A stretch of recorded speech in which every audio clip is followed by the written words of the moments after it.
almost 9 o'clock, just 9:07 here. We're going to get started. With that, if I could just have Ms. Cicchetti please call the roll. Good morning, members. Chair Vasquez, Present. Vice Chair Lieber. Here. Member Gaines, Here. Member Schaefer is not here, not present, and Deputy Controller Emron. Here. So a quorum is present, so we officially do have a quorum. We'll start the meeting at 9:08. We'll start with our Pledge of Allegiance. For those that could stand, please stand. Allegiance to the flag of the United States of America and to the republic for which it stands, one nation, under God, indivisible, with liberty and justice for all.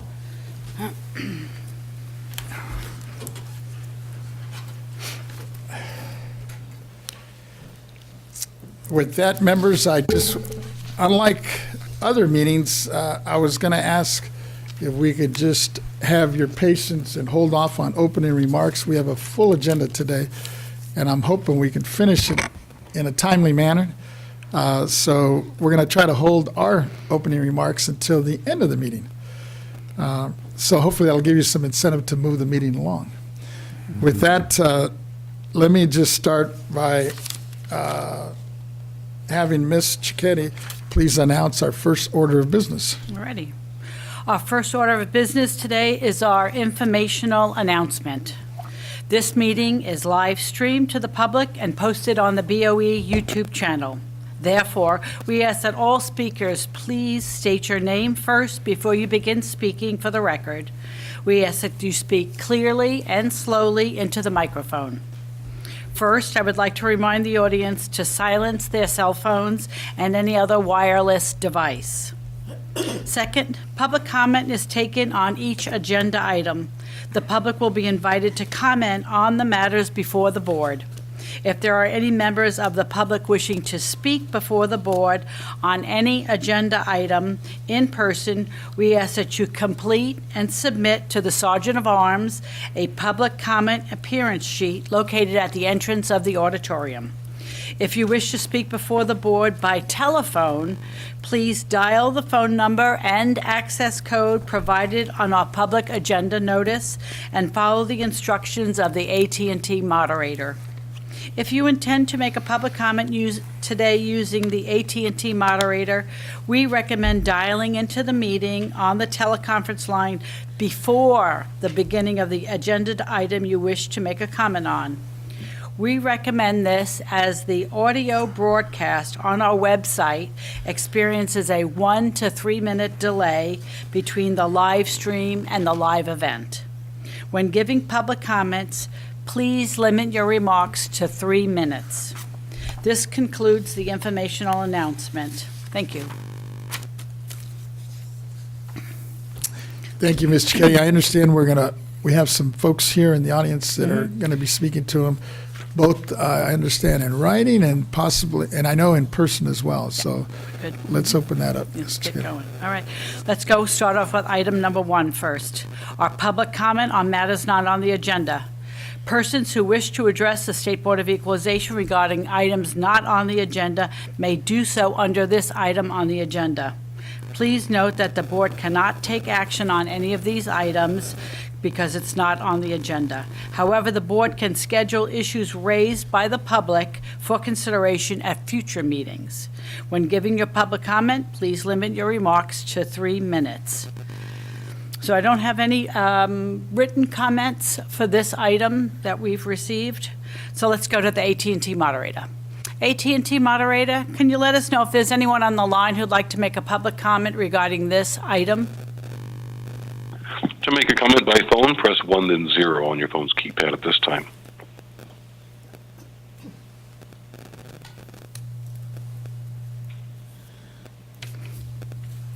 We do have one queuing up. It'll be one moment while I gather their name. Thank you.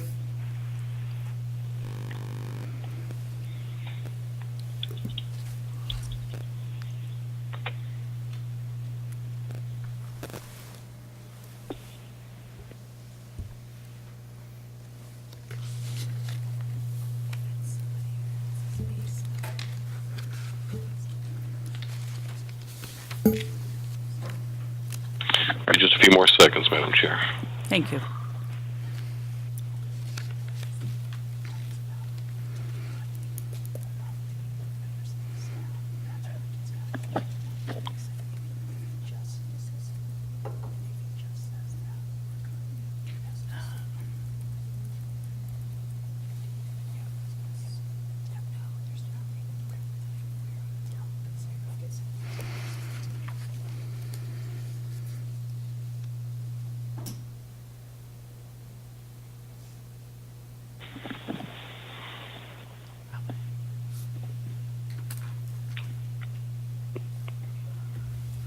There we go. Appreciate your patience. We're going to bring him back in, and we're going to go to Tim Lineberger.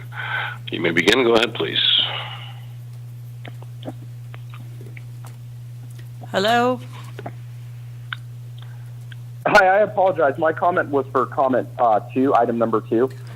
All righty, good. Then we will call you once that item is over with. Thank you very much, and just hang on or listen to the presentation. We have no additional callers in queue at this time. Thank you, moderator. All righty. With that, Ms. Cicchetti, if you would please call our next order of business. Our next item is item 2, presentation from the California Assessors Association Northern California Regional Conference 2023. Conclusions learned from a data-driven review of 100 California multifamily housing bond financings. This item is being presented by Mr. Gaines, and the speakers are Lori Ranieri, Chief Executive Officer, Governmental Financial Services Joint Powers Authority, GFS JPA, Kevin Weaver, Director of Services, GFS JPA, and Aaron Fanwick, Waterford Associates. Welcome, Member Gaines, go ahead. Great. Thank you, Chair. And I'd like to just welcome our presenters today and thank them for taking the time to be with us. I know that some of them have got to get to the airport soon, so I'll be brief in my introduction. In August, I went to the Assessors Conference and heard an outstanding presentation regarding California multifamily housing bond financings and joint power authorities.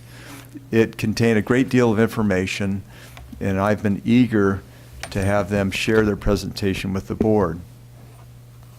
I think that we all agree that California is in a housing crisis and that we need more housing of every kind in the state. At the board, we have focused on ways to expand affordable housing, which I completely support. Government can and does play a role in every housing sector. As public officials, we must be constantly analyzing programs to ensure that they are working as designed and that we are protecting taxpayers in every way. I want to thank Lori Ranieri and Keith Weaver for agreeing to present their findings once again. I also want to thank Aaron Fanwick with Waterford Associates, who will also be sharing some information from a developer and investor perspective about how these financings work. With that, I'd ask Ms. Cicchetti to proceed. Thank you. Mm-hmm. All righty. Ms. Ranieri, you may present. Your item is up and queued up, and you're ready to go. Thank you. Thank you. Good morning. I'm Lori Ranieri. This is Keith Weaver, and we're pleased to be here. Mr. Gaines invited us, and it took quite a couple of months to get here due to scheduling. And I wanted to give you a little background of why we even looked into this situation. So both Keith and I are certified fraud examiners. We've done a lot of investigations into governmental fraud, and our agency that we work for has a mission of finance best practices, ethics, and transparency. So what happened in this topic is that people kept asking me about it, and it wasn't something I've been directly involved in, but people kept saying, have you heard of this? Have you looked into this? And in working for the public agencies that are members of our JPA, I have a lot of contact with assessors, and they said, we'd really like to understand more about this, and would you be willing to come to our our conference and talk about it. Well, when we were invited to speak, we figured we'd better do some research. And so we decided to take a look, and we did our research. If we could go to the next slide, and then we'll go to the next slide after that. We based our research on a memo that was written by three entities, some private, some public, that are in the housing space. They actually wrote a memo that was addressed to all local government in California, and that was pretty striking, and they raised concerns. And so we thought, well, we're analysts, let's see what we can find in the data about those concerns. So we took a look at 100 transactions to just see what did these transactions tell us about what the concerns that were raised in this memorandum. We also met with several academics from around the United States, other municipal advisors, lawyers, to get input and feedback on our analysis. So as Mr. Gaines said, we presented this in August. It created quite a discussion, and so we already did the work. We're happy to share it with you, and we'll be happy to answer any questions from you or members of the audience after the presentation. So I think Keith will pick it up here. Okay, good morning. So just if we go to the next slide, please. So just by way of background, a common method by which a housing project proposal looks is that a city or county will join a member organization under a joint powers agreement, commonly referred to as a joint powers authority or JPA. The JPA gets its legal authority from the member governments who have joined, and the city or county member then delegates its governmental authority by joining the JPA. With that authority, the JPA will then issue bonds to fund acquisition of multifamily housing projects, and then the housing projects will offer some units at low income or moderate income tenants, and you can see here on the slide the definitions of low income and moderate income. If we go to the next slide, please. So why was this of interest to assessors? We were presenting this at an assessors conference. The reason that we thought it would be of interest is because the housing project, once it becomes owned by the JPA, is considered public property. And as public property, the project becomes exempt from property taxes. So the property tax exemption then leads to a direct cost, which is the reduction of the assessed valuation from what it was down to zero. And then there's also an opportunity cost because the project gets sold. And instead of getting reassessed at the sales price, it gets reassessed to zero. So that's why this project is of interest to assessors. And if we go to the next slide, you can see what was cited in the white paper is why these projects may be of concern. And there's a lot of listings here, but among the concerns in the white paper were that these projects utilize unrated tax-exempt bonds with riskier features than almost all affordable and rental housing financing in the United States. They provide an extraordinary level of compensation for the service providers. There's no traditional landlord or responsible party. They make the local government the beneficial owner of the property with the right to purchase and or resell in 15 years. And they restrict affordability for the term of the bond on a portion of the units. So if we go to the next slide, we decided to look at a large sample of data to say whether these concerns that were identified in the white paper, whether they hold up to be in fact true. And so we looked with publicly available information at here in California at housing project financings over about a dozen-year period, 2011 to 2022. We did exclude some features that were non-standard to try to make the data apples to apples. And we looked at 100 housing bond financings to try to get a large sample size. So if we go to the next slide. The sample was not randomly selected. It was not driven by market activity. It was simply we found 100 readily available housing project financings that we could have. And you can see here listed the participating issuers. There were 8 JPAs that were involved in the sample of 100, as well as several local government issuers that involve cities, counties, local housing or development authorities outside of JPAs. And if we go to the next slide. So again, because this was based on publicly available information, not everything was publicly available to us. So significantly, our analysis does not include subordinate bonds or loans. These were typically associated with the project, but not offered pursuant to official statements, limited offering memorandums. They are a common feature. They were discussed in the white paper as typically being issued to finance not project costs, but to provide funds for private project sponsors or administrators that initiate the project. So these are typically a component of the project, but not discussed in depth in our 100 sample size because they were not publicly available. If we go to the next slide, please. And just to share with you the features of these subordinate bonds and loans, this graph is showing how common it is, and many of these 100 financings do not have subordinate bonds, but many do. And you can see they're typically in the millions of dollars, in some cases 10, 20, $30 million. Because there might be some people who are listening that cannot visually see the graph, can you just describe it a little bit more, just to make it more accessible? So this graph is showing for the 100 financings how the amount of subordinate bonds that were issued. And looking across the chart, there are many of the 100 have zero subordinate bonds, but many are issued in the amount of several million, in some cases 10, 20, 30 million. The highest amount is approaching 60 million. Thank you. If we go to the next slide, please. So with this data set, again, 100 housing bonds publicly available in the marketplace, we then looked at each of the concerns that were identified in the white paper. And starting with the first concern, which again was to utilize unrated tax-exempt bonds with riskier features than almost all affordable and rental housing financing in the United States. If we go to the next slide, please. So this is a chart showing for each of the issuers, again, HAPAs plus a variety of local governmental issuers, whether the bonds were issued tax-exempt.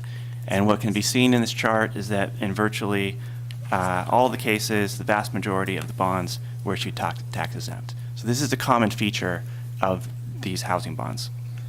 If we go to the next slide, please. So then we looked at credit quality. Credit quality is a metric of risk. The higher the credit quality, generally speaking, the lower the risk. And this is where we start to see a divergence in trend amongst the various issuers. And if we can go to the next slide, I think that trend can be seen more clearly, which is that most of the issuers issued a mix of credit quality. In this chart, we're showing green as AAA category, which is the highest credit rating. And blue is the AA credit rating category, and orange is the single A category, and then red is not rated. And there were 3 issuers that exclusively issued bonds as not rated, meaning that a credit rating was not published with these bonds, and that's typically an indicator of low credit quality. If we can go to the next slide, please. So then we are showing security features. So security features are typically some sort of security provision that's provided by either a federal agency, such as Fannie Mae or Freddie Mac, a bank, or a local governmental agency through some sort of pledge or commitment of revenue. And if we go to the next slide, again, we see a divergence in trend where the same 3 issuers exclusively issued bonds with no security, while the other issuers had a mix of security features in their issuance, in their bond issuances. If we go to the next slide, please. So then we looked at amortization, and this chart is showing the different types of amortization.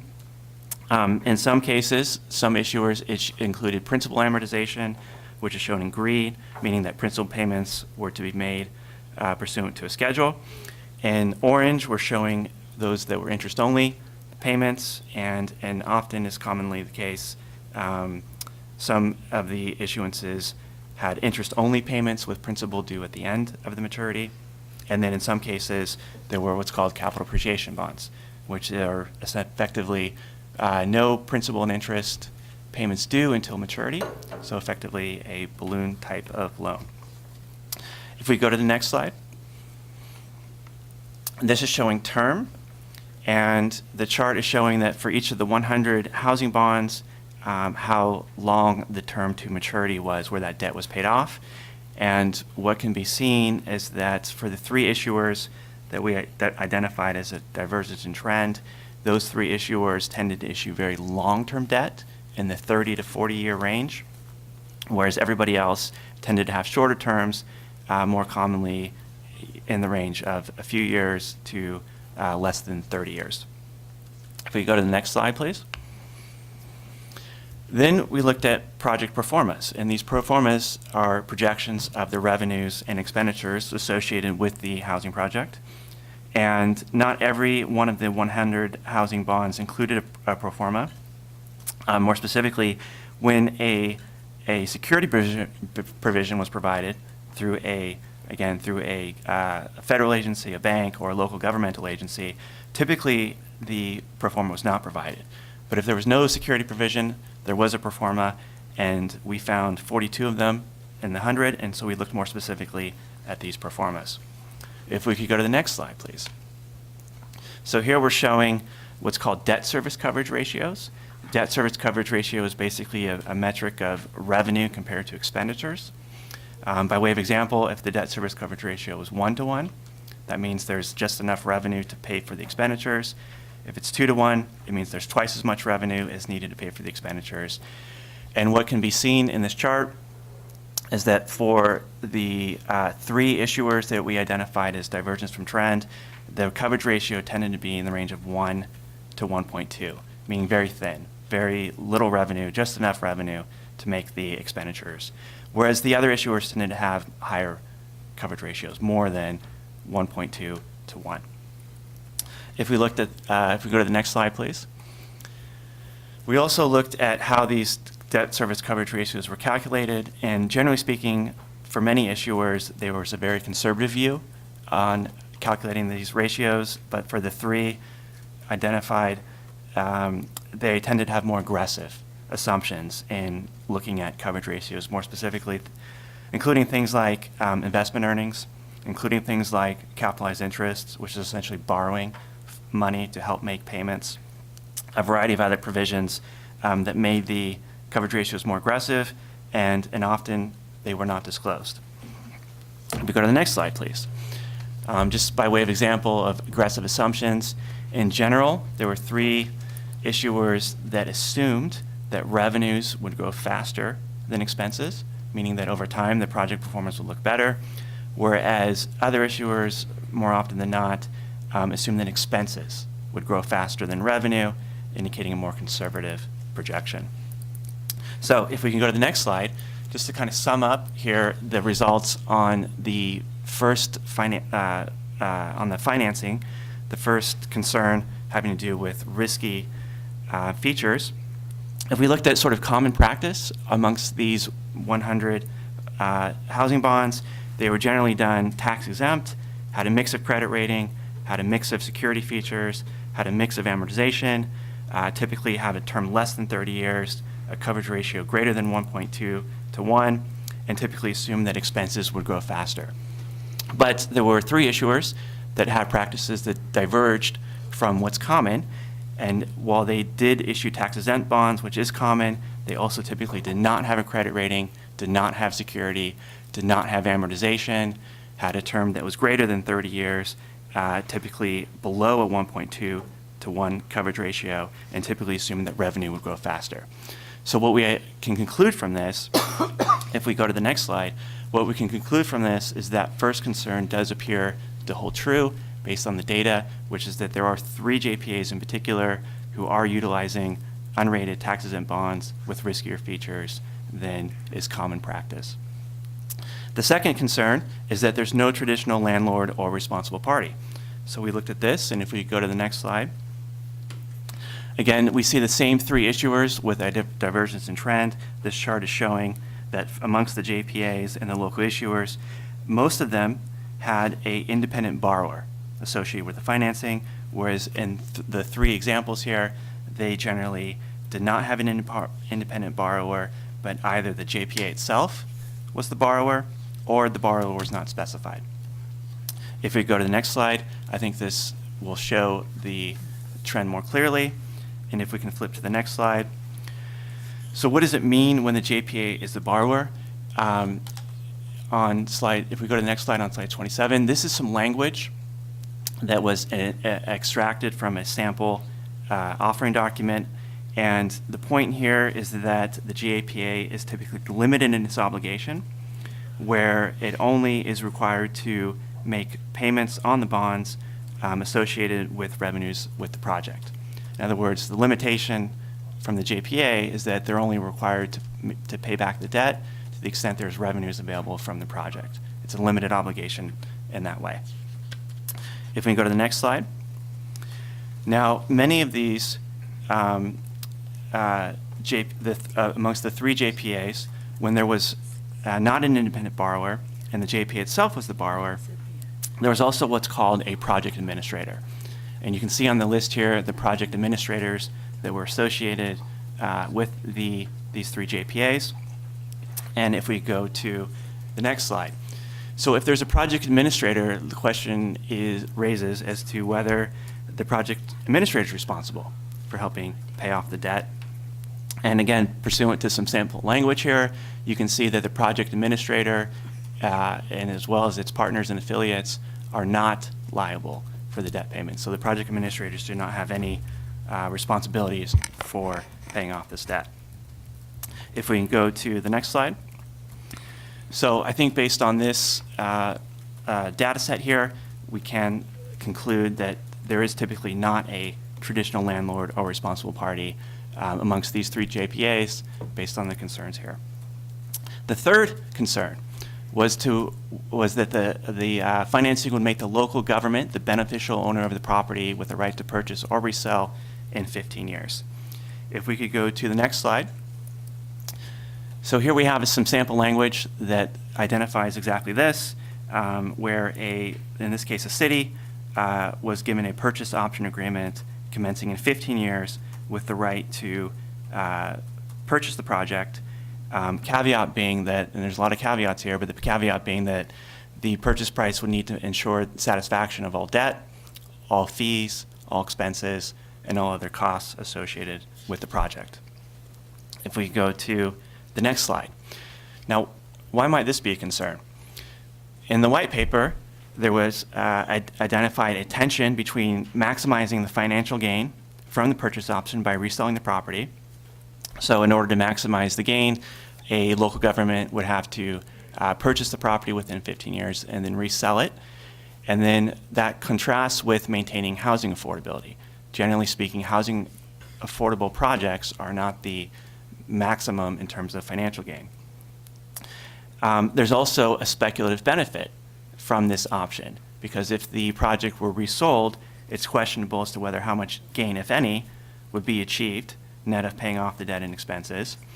On the other hand, if it were retained as an affordable housing project, whether the operating income from that project would be sufficient to cover the operating expenses, plus any major repairs or upgrades, because again, we're 15 years into this.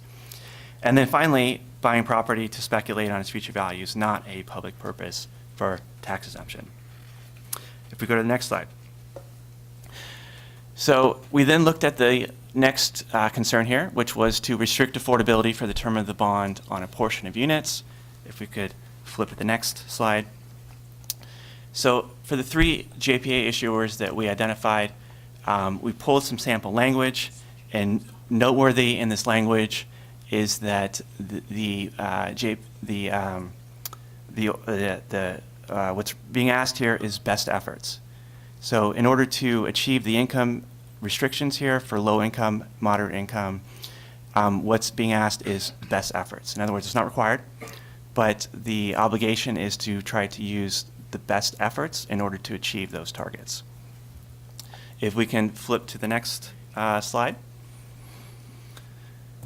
So also noteworthy, if we're looking at slide 35 here, if we could flip to that page. Also noteworthy is that there's no requirement that the existing tenants will be displaced. In other words, the tenants who are already residing in the units at the time that this is purchased as an affordable housing unit project are not required to move out, regardless of their income. So there's no there's no need for the tenants to be replaced with low-income tenants or moderate-income tenants because there's no restriction on the removal of existing tenants. No requirement. No requirement to remove the existing tenants, regardless of their income. If we go to the next slide. So just to share with you how this contrasts with what's common. We did pull some language here, sample language that was common to other issuers, and significantly, the requirement is that the borrower shall comply with meeting the low-income targets and the moderate-income targets. In other words, it's a requirement to meet the target. It's not a best efforts provision. If we can flip to the next slide. Okay, the final concern was providing an extraordinary level of compensation for the service providers. So we looked at that. If we could flip to the next slide. You can see here a chart of bond underwriter fees, and this chart is showing that for the 100 issuers, it's common for many of the issuers to have underwriter fees well under $1 million, typically a few $100,000, whereas for the 3 issuers in particular, the underwriter fees tended to be $1 million plus, in some cases $2 million, $3 million, and even higher. So we do see higher fees for the 3 issuers. If we can flip to the next slide. This is looking at cost of issuance, which is given to a variety of professionals associated with the financing. And this chart is showing that for the 100, many of the issuers had very low cost of issuance, again, in the $100,000, $200,000 range, whereas for the 3 issuers, it was typically $1 million plus, sometimes $2 million, $3 million, $4 million of cost of issuance. If we could flip to the next slide, this is looking at the fees associated with the project administrators who receive these fees on an upfront basis. And you can see it's very common for project administrators to receive upfront fees for these 3 JPAs. They were commonly around $2 million. If we can flip to the next slide. The project administrators also typically receive an annual fee in addition to the upfront fee. The annual fee was commonly in the range of $100,000 to $300,000 per year. If we could flip to the next slide. Project managers also typically receive an annual fee, and this fee is typically in the $100,000 to $300,000 per year range as well. And then finally, if we go to the next slide, we can look at JPA fees, and these 3 issuer JPAs typically receive fees in the range of $150,000 to $250,000 per year. So we can see a lot of fees are involved here and a significant level of compensation that's higher than common practice. If we can go to the next slide. We then looked at some project information that I'll share with you next. If we could flip to the next slide, we looked at where these projects are located. This chart is showing a map of California, and on the left, we're showing the location of the 100 housing bond projects, and they tend to be concentrated in the Bay Area as well as in Southern California. And then on the right, we're showing the location for the 3 issuers, and they tend to be more concentrated around San Francisco and around coastal Southern California. If we could flip to the next slide. So this is showing the types of bond investors involved in these transactions. And again, we see a divergence in trend. If we flip to the next slide, I think that's more clearly shown, which is that for the 3 issuers, they exclusively issued bonds to what's called accredited investors, which is, again, beyond just public investors. There are certain restrictions around income and wealth levels for to be considered an accredited investor. And these 3 JPAs issued bonds to those type of investors. If we flip to the next slide, you can see the dollar amount of bonds. And for the 3 JPAs, the amount of bonds here tended to be above $50 million, often in the $100 million to $200 million range.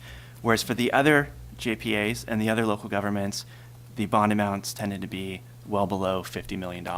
So we can see higher amounts of debt associated with these 3 JPAs. If we flip to the next slide, we can see the housing projects. So for the 3 JPAs, the amount of project value here was, again, for the three combined, was in the billions of dollars. The average project value for each financing tended to exceed 100 million for the three JPAs, while for the others, it tended to be far less than 100 million. So we can see that more expensive projects are being done here by these three JPAs. If we flip to the next slide, we can look at the number of housing units. And so we see that these more expensive projects do tend to involve more housing units. For the three JPAs, the average tended to be in the close to 300 housing units per project, whereas the others tended to be smaller. So that is one explanatory factor. But if we flip to the next slide, we can see the valuations on a per housing unit basis, what might commonly be referred to as per door. And what we see is that for the three JPAs, the value of the projects per door tended to be more expensive than what was commonly done. So we're seeing higher costs per housing unit for these three JPAs in providing affordable housing.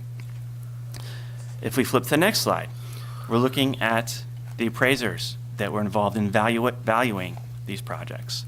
And what we can see here is that there was one common appraiser that was used exclusively for these three JPAs, and interestingly was not used at all among any of the other issuers or the local governmental agencies who use a mix of different appraisers.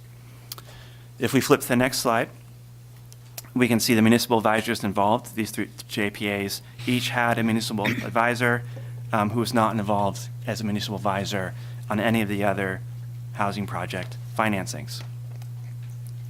And then if we flip to the next slide, our final segment of the presentation is looking at a specific case study. This case study is called Serenity at Larkspur. It's located in Marin County. If we flip to the next slide, you can see the location of the project, again, in Larkspur, north of San Francisco in the Bay Area, in Marin County. On the right, we're showing a map of where it's located, and you can see it's adjacent to a retail center that included a grocery store, coffee shops, restaurants, that sort of retail activity. If we flip to the next slide, you can see a picture of the community amenities at this particular affordable housing project. You can see it includes a pool, a gym, a yoga room, some park and recreation space. If we flip to the next slide, you can see what the affordable housing units look like in terms of the interior of the units. If we flip to the next slide, you can see the housing bond information. This was bonds that were issued in the amount of just under $220 million. This project had an appraised value of $227 million with 342 housing units. You can see all the professionals involved here. You can see the fees, costs, and expenses associated with the project.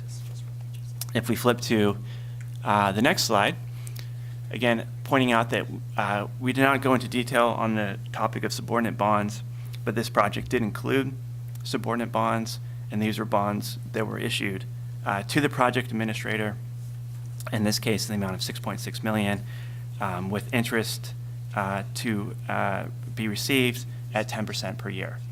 And point out that these bonds were done in 2020 when interest rates were not that high. In fact, they were at record low levels. But this administrator would receive interest income of 10% per year pursuant to receiving these subordinate bonds.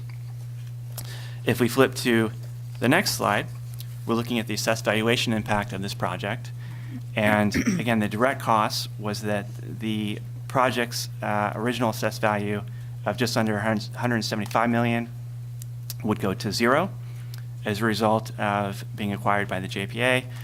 And on the right-hand side, the sales price of 222.5 million, this represented the opportunity cost because this project was not reassessed to the sale price as it would be with a private party, but instead was assessed to $0, given that it was for this affordable housing project. If we go to the next slide, we looked at... Wait, you don't want to talk about the loss to the cities? Okay, if we flip back, I'll also just share with you that this assessed valuation had an impact to the various local governments involved, including the county, the school districts, the city. The direct cost ranged from 0.2% all the way up to 4% of the total assessed valuation for each of these local governments. And the opportunity cost ranged from 0.3% to over 5%. So that was the impact on the loss of assessed valuation for each of these local governments where this project was located. If we flip to the next slide, we can see the rents that were offered on Zillow for this particular project. What you can see is that one bedrooms range from $2,500 per unit to $3,000 per unit. And on the right-hand side, we have the one bedroom units ranging from $3,300 to $4,200 per unit. If we flip to the next slide, we looked at what else was available on Zillow for other market rate rents. I think interestingly, for the rents that we found, they were ranged from $2,200 to $3,200 approximately. So the rates that were available in the marketplace were comparable to what was available from this affordable housing project. The two-bedroom, we saw similar results, were that other market rate rents available in the marketplace were around the same range and comparable to what was being offered by this affordable housing project. If we flip to the next slide, we looked at a larger sample size involving San Rafael, which was an adjacent area to Larkspur, and we find the same results, is that the affordable housing project was offering rents that were comparable to what we were seeing from market rate rents. If we flip to the next slide, we can see the project's rent information available on its website. You can see the various project unit offerings that were made available, as well as the rents. I will point out that there is some very fine print at the bottom. If we flip to the next slide, we examine that fine print in more detail, and that fine print is what, in fact, identifies this as an affordable housing project. The language specifically is what notifies prospective tenants that income restrictions do, in fact, apply to these these apartment units. If we flip to the next slide, we then found a brochure for this project that identified the rents available, as well as the income restrictions, and you can see the low, median, and moderate income requirements here, which in this case range from $100,000 to $150,000 for a one household size grouping, and for 5 people per household ranged from $160,000 to $240,000. So those were the income requirements for the low income, median income, and moderate income tenants. And then finally, if we flip to the next slide, we can see some data that's published by the U.S. Department of Housing and Urban Development, which identifies fair market rent and includes for the zip code in which this project is located, the fair market rents for 1 bedroom, 2 bedroom, et cetera. And I'll point out that several of the units in this affordable housing project were being offered at rents that exceeded what's being shown here as the fair market rents in this location. So I think one of the things you heard several times, Keith referred to affordable housing. There's a lot of definitions around affordable, essential, workforce. We're really reacting to the numbers. Do we see in the 100 examples that we look at, and then focusing in on a case study, do we see the units becoming more affordable than what else is in the marketplace? So we're not using a term of art when we say affordable. We're just talking about the idea behind the public agencies getting involved was presumably to have a positive effect on people's ability to get housing. There's no new housing being constructed. There's just the existing housing. So then the question is, what's happening to that existing housing that would achieve a housing goal? And our understanding was, the point was, we're not getting rid of anybody who already lives in these units. Maybe as they turn over, are we getting a lower rate? So you just kind of giving you the flow of what we presented today, and we're just reacting to the data. There's lots of people who are housing experts. The people who wrote the white paper are very involved in housing, and we're basically data analysts, and we welcome people to share with us an explanation for what this data means, and we'd be happy to do more analysis if somebody wanted us to do that. And we are a public agency, so we serve our members, and it was a service to our members for us to further the relationship our members have with the county assessors. So that's why we presented at their conference, and we're pleased to be here. So we don't have an endless array of research that we could do, but we're certainly open to that possibility. So I want to thank you for giving us the time that you have today, and we do have a plane to catch, but we can stay for a little bit, and we'll be glad to answer your questions, or if I don't know if your procedure is to allow us to answer other questions, but we'll be happy to do our best. Wonderful. Yeah, thank you so much for the presentation. As I explained earlier, I had heard this at the Northern California Assessors Conference, and I just thought that shed a lot of light, at least in my mind, in terms of affordable housing and how it's financed. And I'd like to learn more in terms of why some of these projects are being financed. I want to make sure that taxpayers are being protected. I want to make sure that these projects aren't going to go under, and a JPA or a city or a county might be left holding the bag.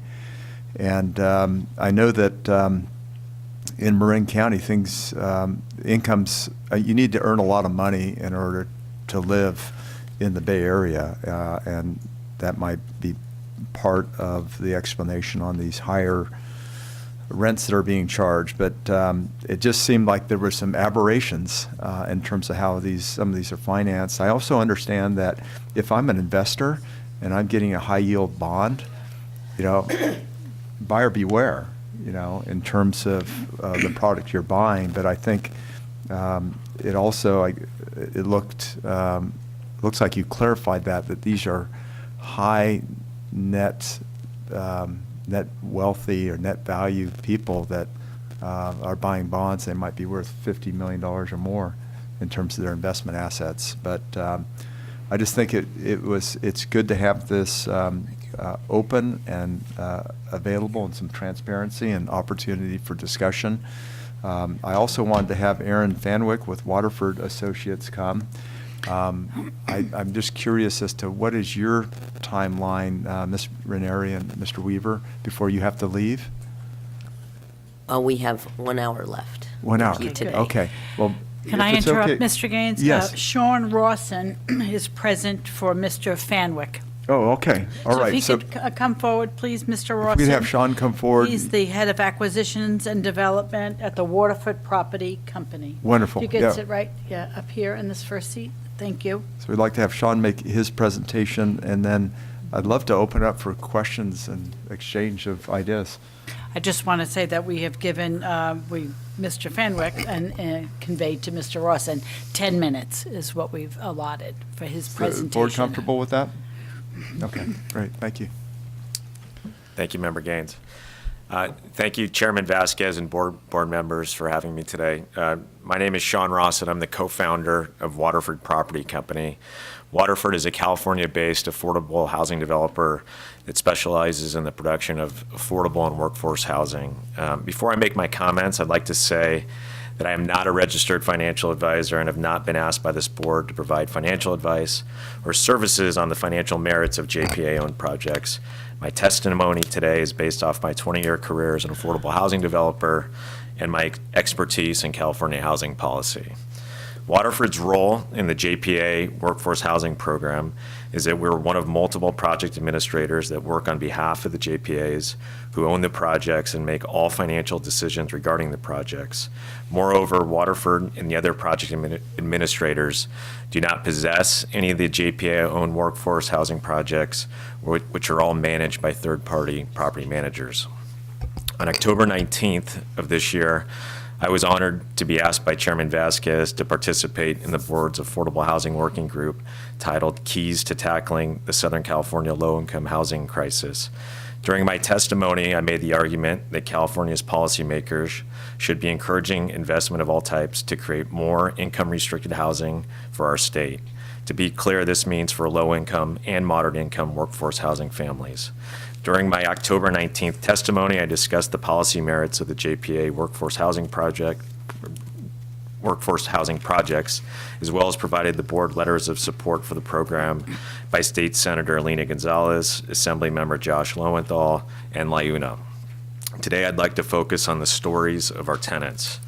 As we all know, the Department of Finance has projected that for the first time in our state's history, we are projected to lose population over the next 10 years.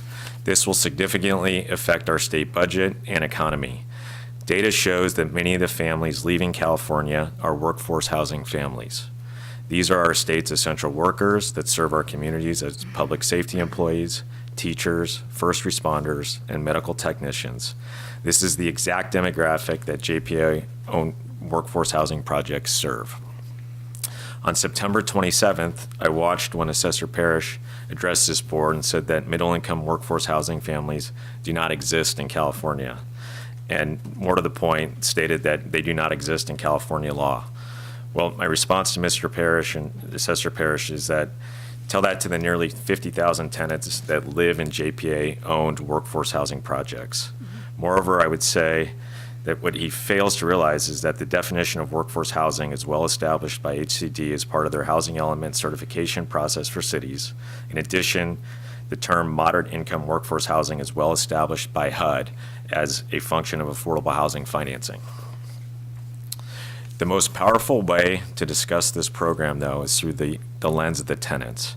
For 2 years, the JPA-owned workforce housing projects have been a topic of controversy for many policy leaders in California who have been provided copies of the Forbes article and other policy white papers.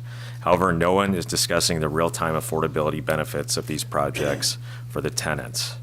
So one of the things I'd like to do is just profile 3 tenants that are in the portfolio of projects that we act as project administrator for, and I would invite you all to come visit these projects and speak to the tenants. I'd like to give Andrew Curry from the LA Times a compliment that Mr. Curry took the time to visit our projects, speak to the tenants, and really understand the lens of what the tenants are going through at all of our projects as he was preparing an article on this topic.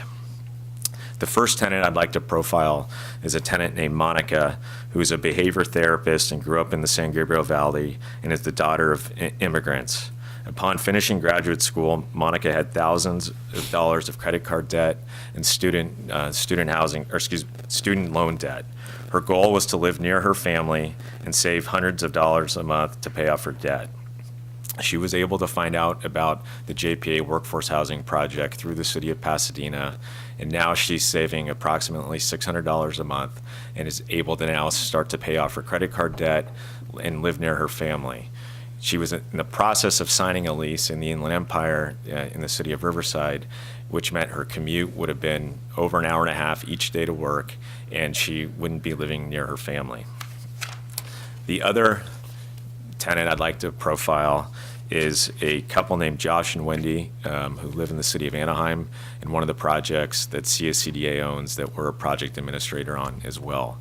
Both Josh and Wendy are hospitality workers, and when they first got married, they had to move into a house with multiple roommates to be able to start to save for down payment on a house. When Wendy found out that she was pregnant, they realized that where they were living was not suitable for raising a child, and they were in the process of moving to the city of Corona, which would have been about an hour commute each way.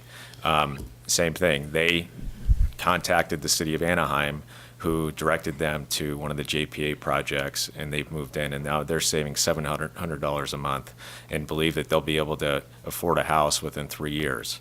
More to the point, they have housing security as part of the program. The last tenant I'd like to profile is a tenant named Veronica, who is a teacher in the city of Long Beach. She works for Long Beach Unified School District.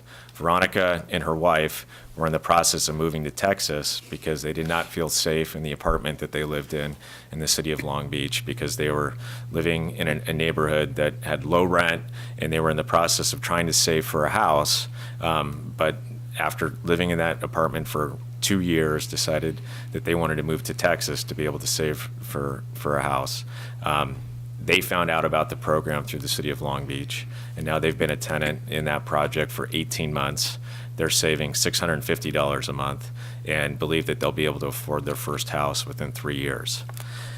These are examples of stories of thousands of tenants that live in these JPA-owned workforce housing projects.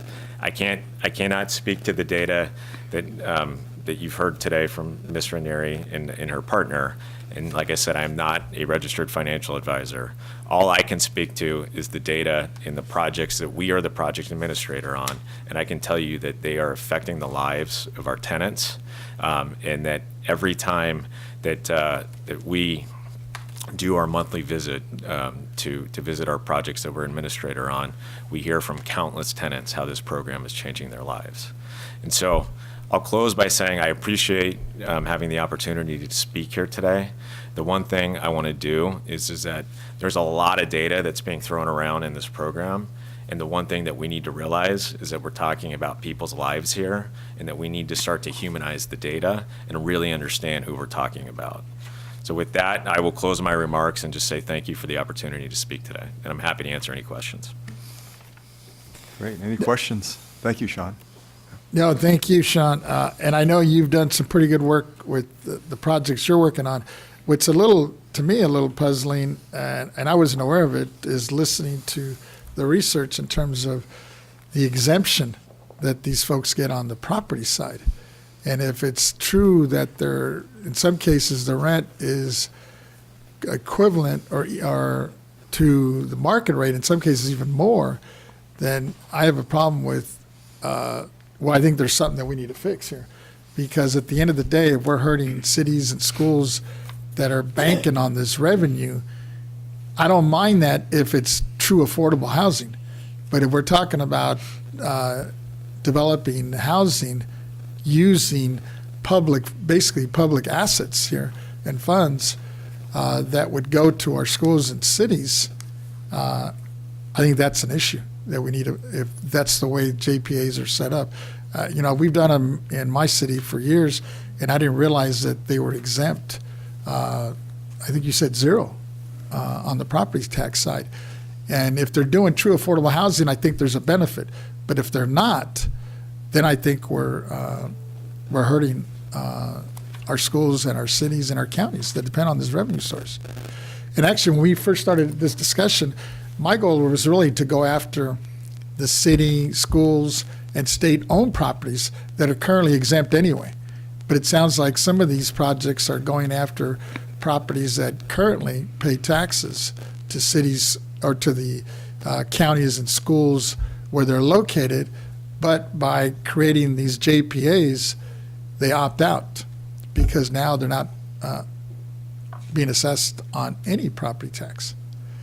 And I don't know which, I know you've done several, and I'm assuming, but I'll ask you the question, that the projects you're working on, I'm assuming you're not taking property or creating these JPAs on properties that currently are paying into the revenue stream. So you're asking me if the properties are tax exempt? I think that's the question.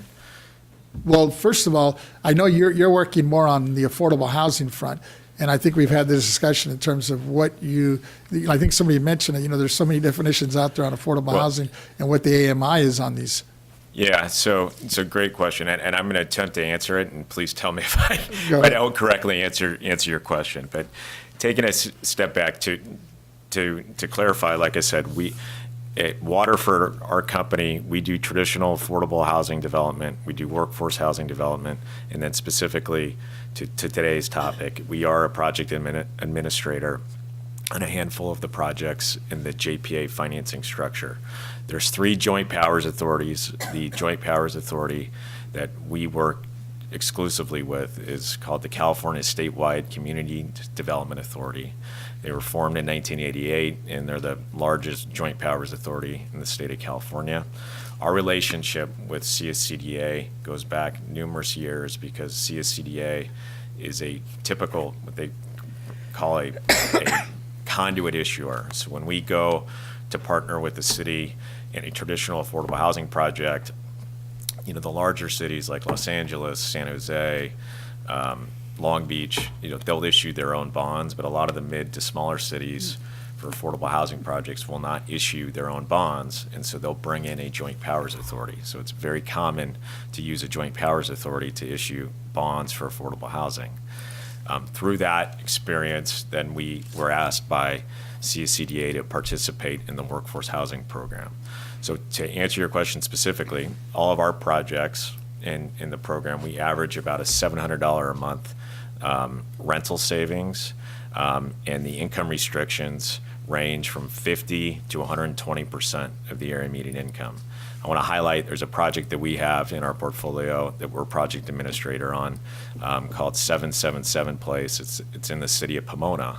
That was a really unique example because that project had been built in 1985, I believe, and it had 20% of the units that were income restricted to 50% AMI.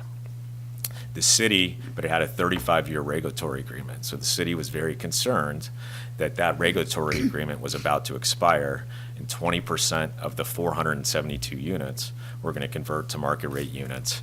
And there were market rate investors that were in the process of trying to line up to buy that project to effectively jack up the rents. And so the city was very concerned, and they reached out to the Joint Powers Authority and said, is there something that we can do here to fix this situation? So the Joint Powers Authority, in concert working with us, was able to reach an agreement to buy that property.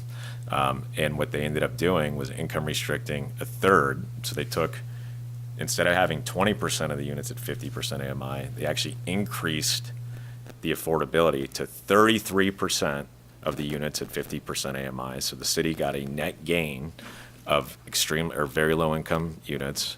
So they went from 20% of the project to 33%. And then the remaining portion of the project, a third of it, so 33% was income restricted to 80% AMI, and then a third of it was income restricted to 100% AMI.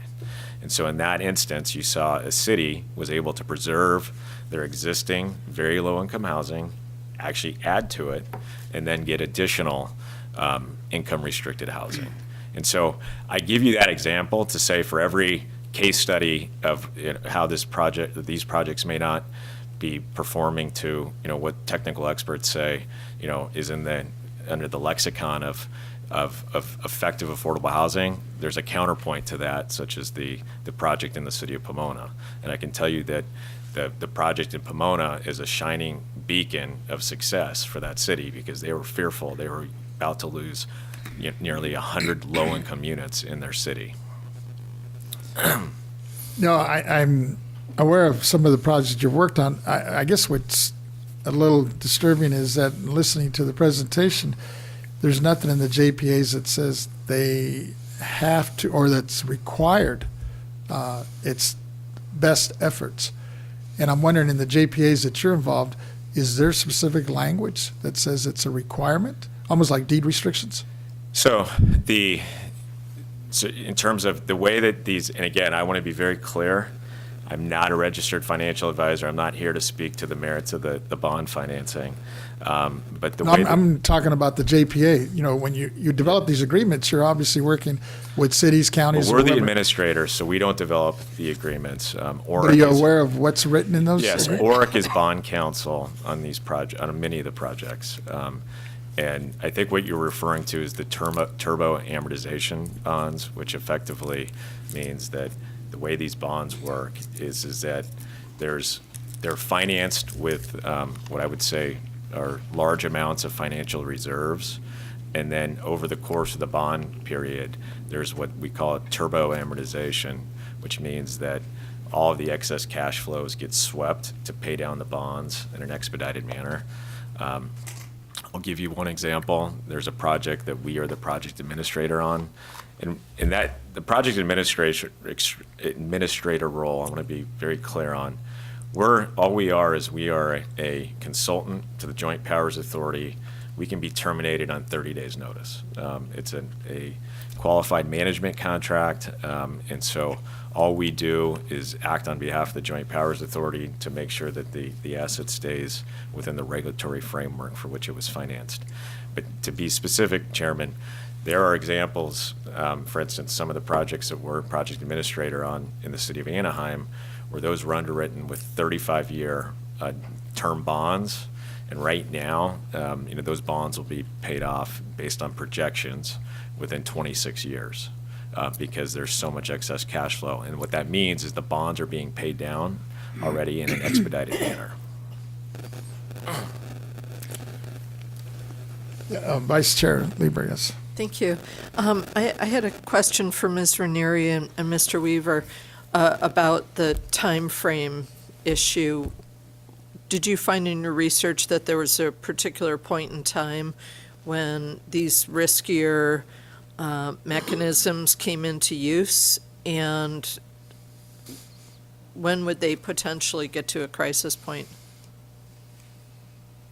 Yeah, so I think the bonds became more prevalent when interest rates were lower, when we had that market environment of low interest rates that occurred around 2020, 2021, 2022.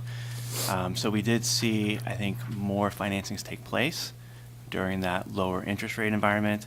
But again, this research did go back about a dozen years, so we did see affordable housing projects occur over that entire time frame. When it reaches the crisis point, that's a difficult question to project. Well, wait just a second.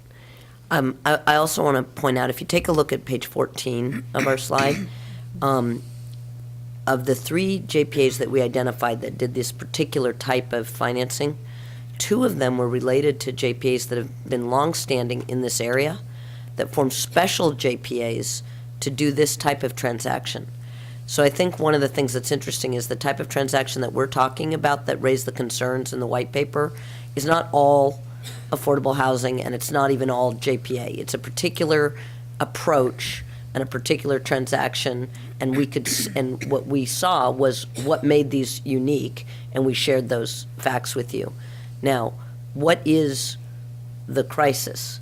I'm really good at thinking about what can go wrong, so I can think of lots of kinds of crises, but what is the crisis in your mind that you were asking about?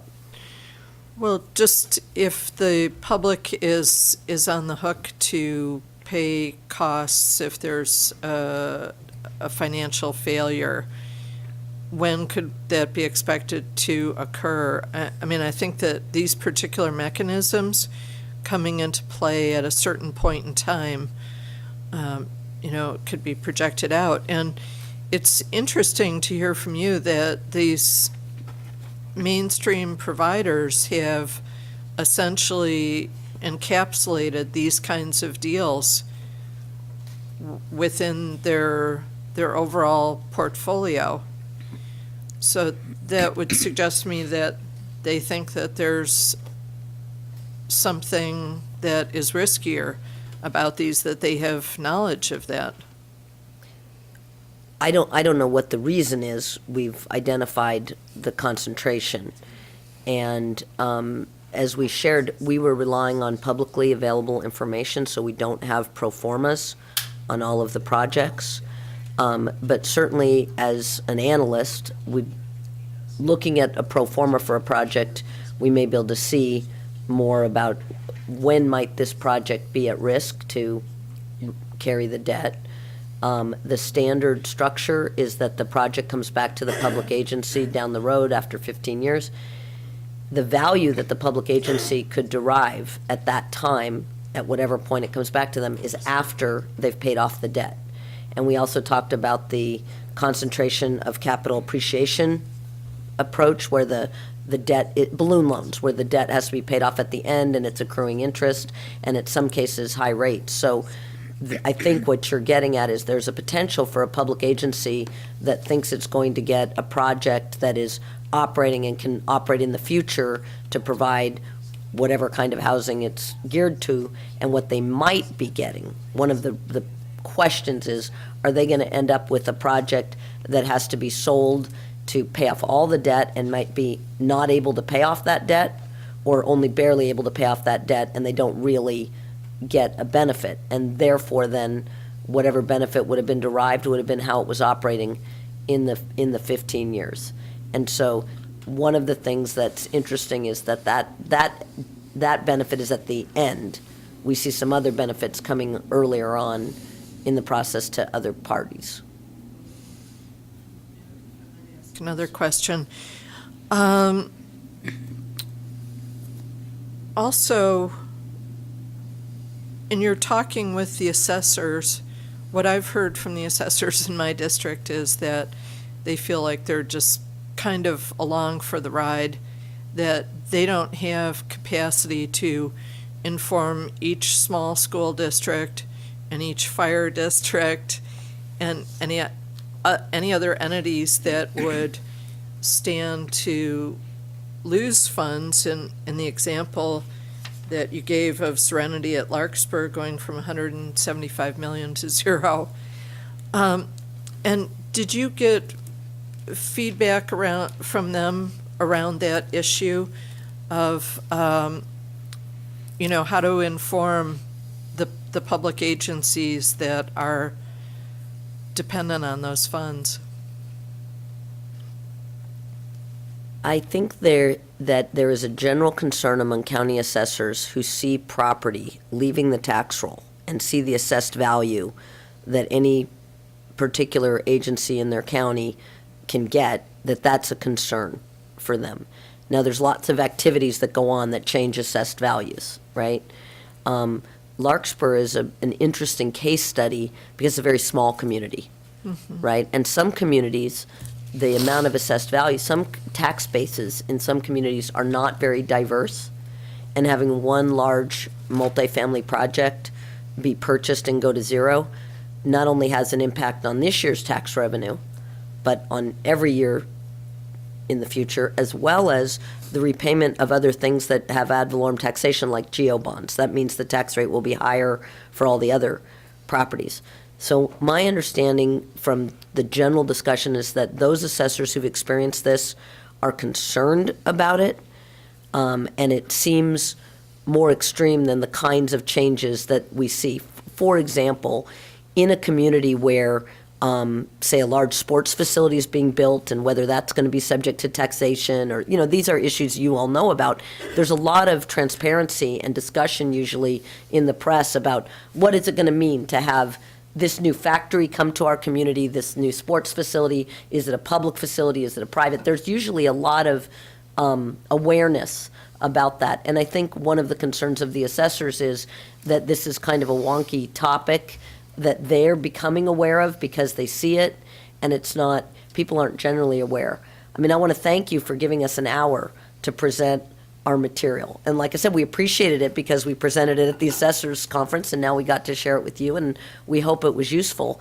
But I think you can imagine that Keith and I don't get invited to Sunday barbecues to present a 68-page PowerPoint, and we really are trying to respond to the data.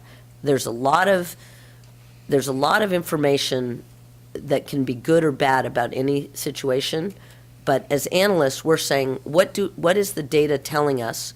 And as policymakers and political leaders, you'll make your decisions about that. But that's our goal, to illuminate what does the data say, and if there's something that we've missed that we could look at or understand better, I'd be happy to do that.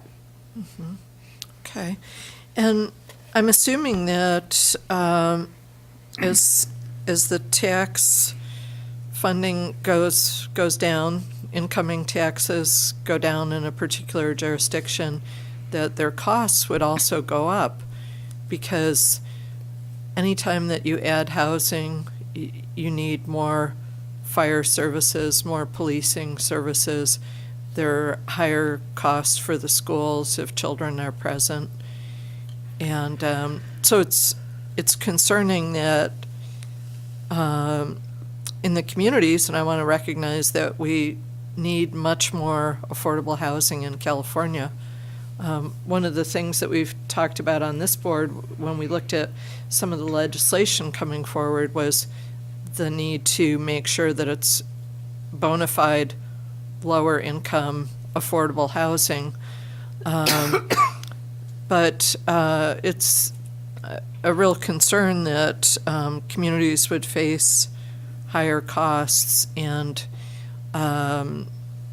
not have the revenue there for the sake of paying exorbitant fees within the overall deal. I'm not sure there was a question, but just to make a correction, there's no new housing in the transactions that we looked at. There's no new housing being provided. So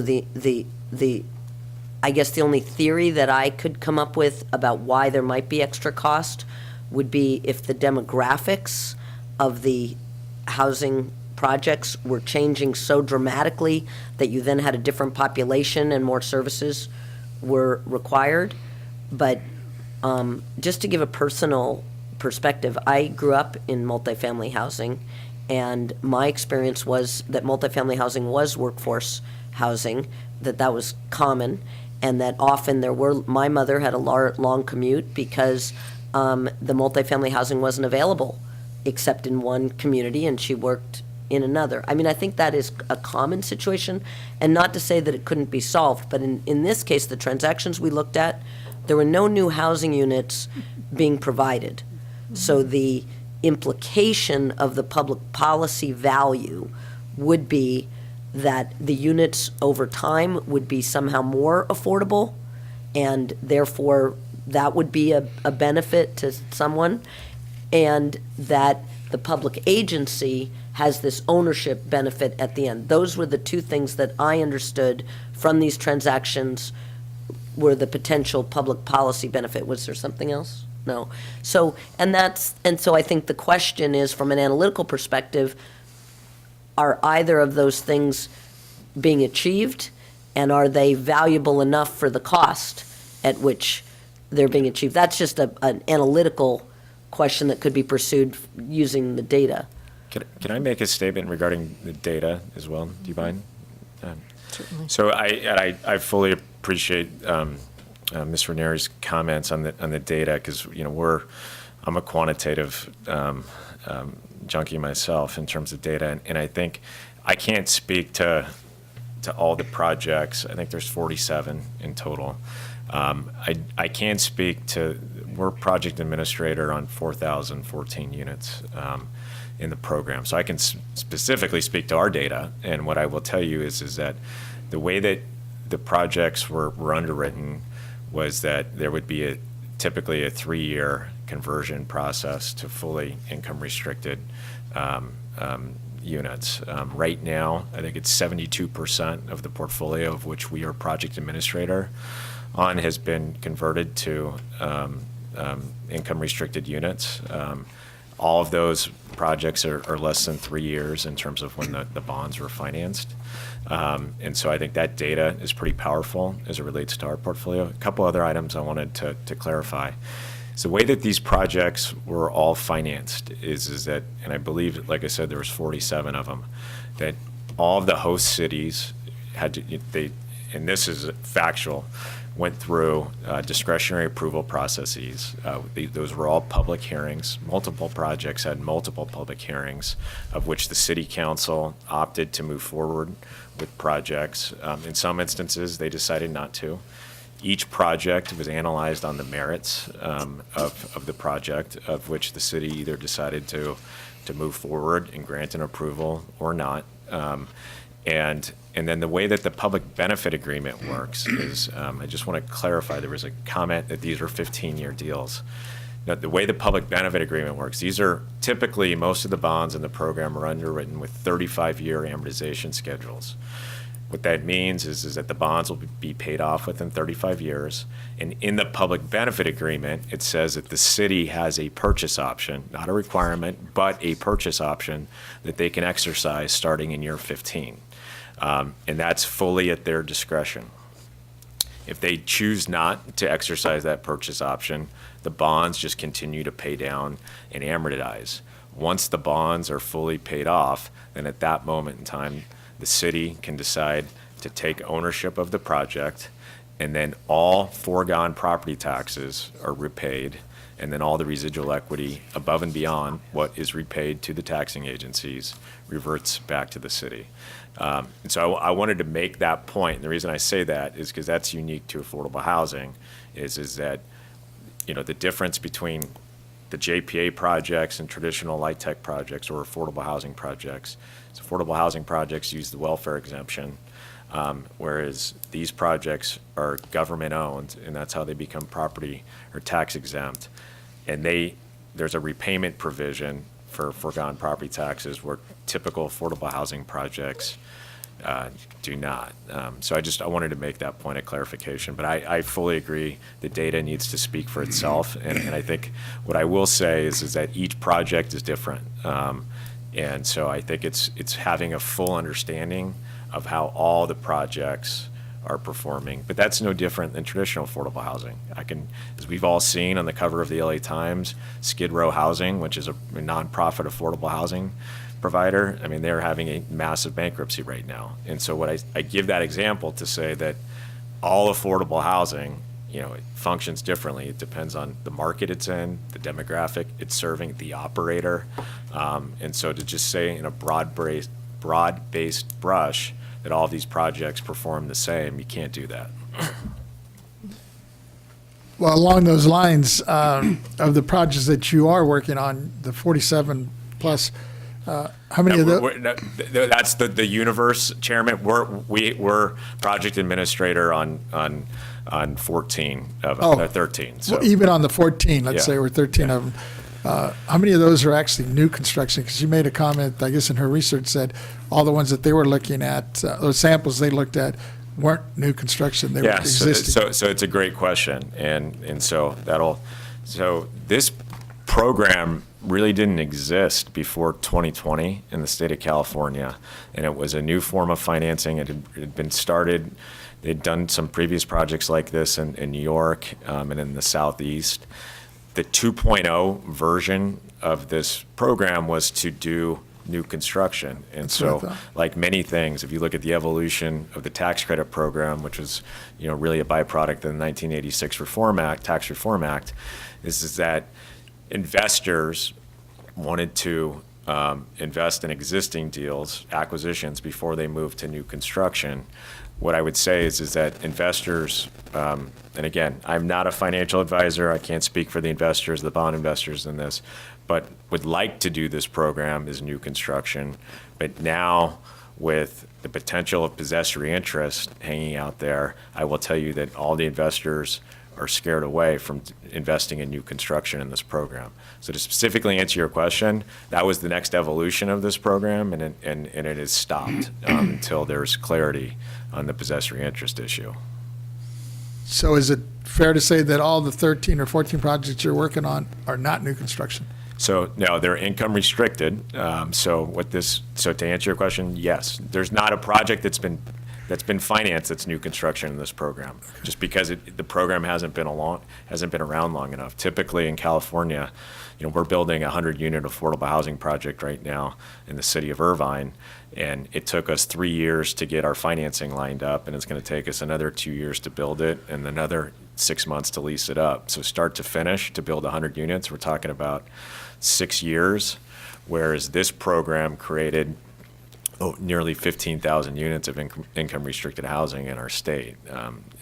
So I use that analogy to say that there hasn't been enough time to have new construction yet in this program. Just to clarify, you're taking existing units and then you're maybe going through a refurbishment and then they're available for affordable. Correct. And again, each So they asset's turn different. into affordable. Each asset's different, Member Gaines, but yes. Yeah. Okay, great, thank you. Deputy Controller, yes. Thank you. Thank you all presenters for coming today, presenting before this body. I think it's an important discussion. It's a relatively new model, so I think there's more questions than answers. But just to kind of piggyback off the Senator's question, there is one perceived benefit of the JPAs as that when there is a property that's purchased, there's no forced displacement as the property shifts from market rate to affordable housing. Can you speak to that a little bit? Yeah. So the way that the projects work is that upon a tenant leaving, an existing tenant, well, let me take a step back. So upon the JPA closing escrow on the project, then all the existing tenants, their leases are audited, so to speak, to see if they already qualify for the affordability benefits. And if they do qualify, then they then at that point get a rental discount upon executing a new lease. And then if they do not income qualify, there's no displacement of existing tenants. And that candidly is driven by the host cities because, as you can imagine, the cities that opt into this, for instance, City of Long Beach, that was a huge concern for them, is they didn't want displacement of existing tenants in their city. And then as tenants leave, though, then they are those units are leased into the income restricted units. Okay, and that leads to my next question. So for JP acquisition, do you support a requirement for non-displacement clause to be codified to ensure tenants are not evicted as a result of the transaction? Yeah, so again, the way it works is that each city, as part of their public benefit agreement, that was really their discretion. So I don't want to speak on behalf of cities. Understood, thank you. And then Ms. Ranieri and Mr. Weaver, I had one question for you as well. At the page 8, you have this line, it says, "We do not think any local government should make decisions based on the speculative returns provided." It goes on to say, "Local government is not in the business of, nor has the purpose of buying up private properties in the hopes of making windfall profits in the future. Maximizing sale proceeds run against the very purpose of which this project is undertaken to provide housing affordability." So can you speak to why the promise of future ownership from a city is such a slippery slope? This is not our document. You're referring to this document, Correct. and this was not written by us. Okay. Thank you. So can you kind of speak to All right. that idea that there's this idea that rent relations are too modest to justify the loss in property taxes, and you spoke about the assessed value impact, and this idea that cities can own the property after the bond term is paid off, whether it be 15 years or 30 years. Can you just kind of speak to that idea of future profits maybe not necessarily being a pitch for cities to invest into a JPA at the moment?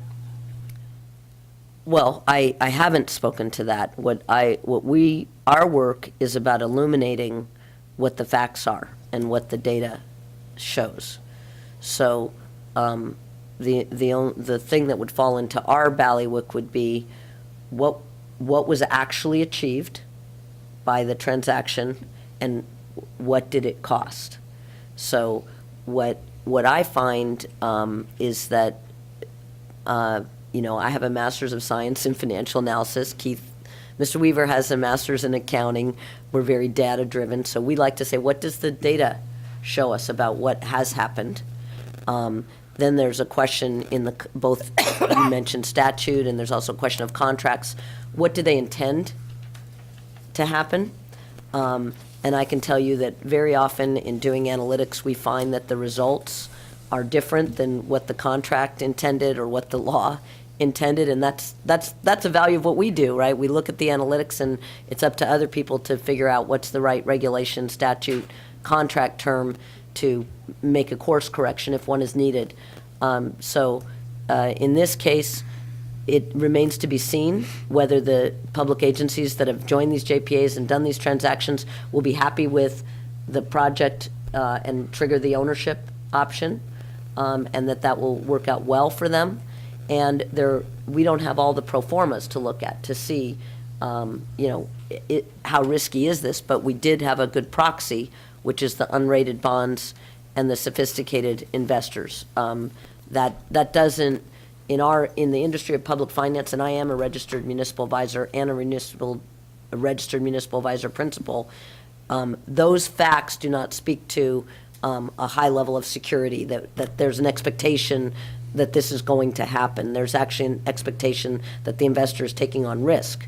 So those are the facts that I can, the facts about the public finance industry and the value of the analytics that I can share. I think I'll leave the policy statements to the policy leaders. I appreciate you answering that question. My very, very last question is, or is there not a recourse to taxpayers and the city if a particular investment fails? Well, I'm not a lawyer, but I would say that the entire world of bonds in general, and certainly municipal bonds, relies on the United States Constitution contract clause, which says, basically we believe that a bond is a contract with the investor, and the investor has the right to legal recourse if they don't receive payments. And so when we were going through those examples of exactly what is being pledged to the bondholder, that's why that is important, because if the only thing that has been pledged in the bond documents is the revenue from the project, and sometimes there's requirements for how that revenue will be achieved. So one of the tensions that is clear from a bond perspective is that you would need to raise rents there would be a pressure to raise rents to make sure the bondholders get paid, but then there's pressure if you're trying to make the project more affordable to keep rents low. And that is the reason why things like appraisals, credit ratings, pro formas are so important, because they allow you to model those pressures in advance and say, can we achieve the repayment of this debt from the operations of this project based on the rents that we're trying to achieve. And so we just don't have access to all of that information at this time. I appreciate your response. Thank you. Vice Alrighty. Chair Lieber. Excuse me, we need to give the captioner a break at this moment, so if we could take a 5-minute or a little recess so that the closed captioner could have a break. Well, let me, before we do that, Fine. I know we're on a time schedule with you. We have 20 minutes. Okay. So we need, is that 5 minute? Can we So- take a quick, just 5 minutes right now, if we could give the closed captioner a quick break. Sure. Thank you. So we'll take a 5-minute recess and we'll reconvene. We have public comments, we have quite a few people. I saw So that. we need to kind of move along to the next item. All Thank right. you. So it's 10:39. I guess we're looking at 10:45? Perfect, thank you. All right.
Well, yeah, we're ready to do public comment. But before that, I think there's a question here from let me go ahead and just reconvene. 10:45, Vice Chair, go ahead. Thank you, Mr. Chair. I have a question for Mr. Weaver, and Ms. Ranieri touched on this a little bit, I think. So if local communities enter into a JPA like this, and you're saying that one of the particular features of the ones that you're highlighting, presumably for unrated bonds, they would need to be paying, investors would need to be paid more for those unrated bonds. And what impact would that have on a jurisdiction's other borrowing? And I think Ms. Ranieri mentioned the possible impact on subsequent GO bonds. And what would be the interaction there? I can imagine what the interaction is. but- Sure. So it is commonly the case that bonds that are not rated are more expensive than those that are rated, and that they have a higher interest rate. I think your presumption is commonly true. Secondly, how it might impact general obligation bonds or other ad valorem debt issued by the local governments. So when a property that does have an assessed valuation and is paying property taxes, if that property were assessed valuation will go to zero because it's now tax exempt, and then that property is not paying the ad valorem taxation. And so when a local government issues general obligation bonds, it's relying on a tax levy to support repayment of those bonds. If a particular project is no longer paying that property tax, then the local government needs to rely on other taxpayers to support the revenue that is lost as a result of that property no longer paying property taxes. So what we would expect to happen is that the other taxpayers in that jurisdiction would have to pay a higher tax in order to make up for the fact that a particular project has lost the tax revenue associated with it by becoming tax exempt. Okay, thank you. Can I make a statement regarding that? Because there's some factual clarifications, if you don't mind, I'd like to make. It's your call, your question. Sure, if it's brief. I'll keep it brief. No, to those comments, I want to make just 2 points of clarification. So to your point about unrated bonds, I think to your point, typically they do trade at a higher interest rate. If you look at all 47 of these projects, and I think the topic of today has been data. So I think if we're going to analyze data, let's get all the data out on the table. If you look at the weighted cost of yields on all of these projects, it's about 3.5%. And that's why 21, you saw such a proliferation of these projects. And what you've also seen since January of 2022, not one of these projects has closed in the state of California because bond yields have skyrocketed as inflation has occurred. So the weighted cost of capital on these projects, yes, they're unrated, but it's 3.5 to 3.6%. The second real quick point I'll make, and then I'll stop, is that the cities are not the issuers, nor are they the owners of these projects. Meaning that if there was a default, it wouldn't affect the city's balance sheet, nor would the city be on the hook to repay the bond investors. The purpose of the Joint Powers Authority, and that's what the purpose of conduit issuers is to be an intermediary to shield the local government from any financial risk. Cities can do these projects, and candidly, there's been some cities that have looked at doing these, but they chose to do them with the Joint Powers Authorities because they didn't want these bonds to go on their credit rating nor affect it. And so that's the purpose of the Joint Powers vehicle, is to shield the local government from any potential default risk and to affect their credit rating. So I just wanted to make that point. Okay, and Mr. Ranieri, I know that you just came back in, but I was just asking about how would this impact the cost of subsequent bonds or bonding capacity for the members of the JPA. And it sounds like there's potentially a limited impact on them because of the mechanism of the JPA. I'm sorry, did you use the word limited? Is they would have limited or no impact on their subsequent cost of bonding. In a loss of assessed value means that the entity, I heard Mr. Weaver talking about an example of a school district, they have less assessed value now supporting their bonds. Not only would all of the other taxpayers, the rate would go higher, which then affects only those who pay taxes, right? So it will cost more, and they will lose bonding capacity because bonding capacity is a mathematical formula based on The value of the property. the assessed value. So, to me, unless that property came back on the tax roll, I would say that is a permanent loss. And in some tax bases, it might be very minimal because they have a large tax base and a lot of things going on, and the loss of one particular building that was acquired and taken off the rolls might not have a big effect.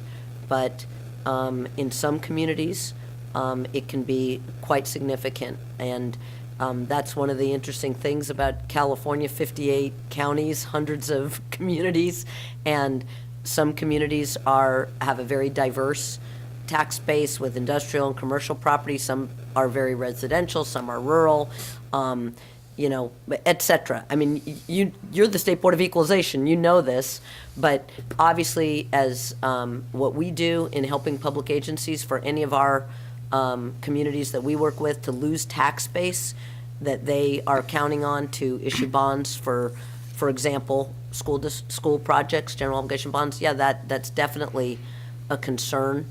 And they're concerned not only with today's tax base, but they're concerned with the projected tax base, because when they go out to their voters to approve a bond, it's going to be paid back by that future tax base.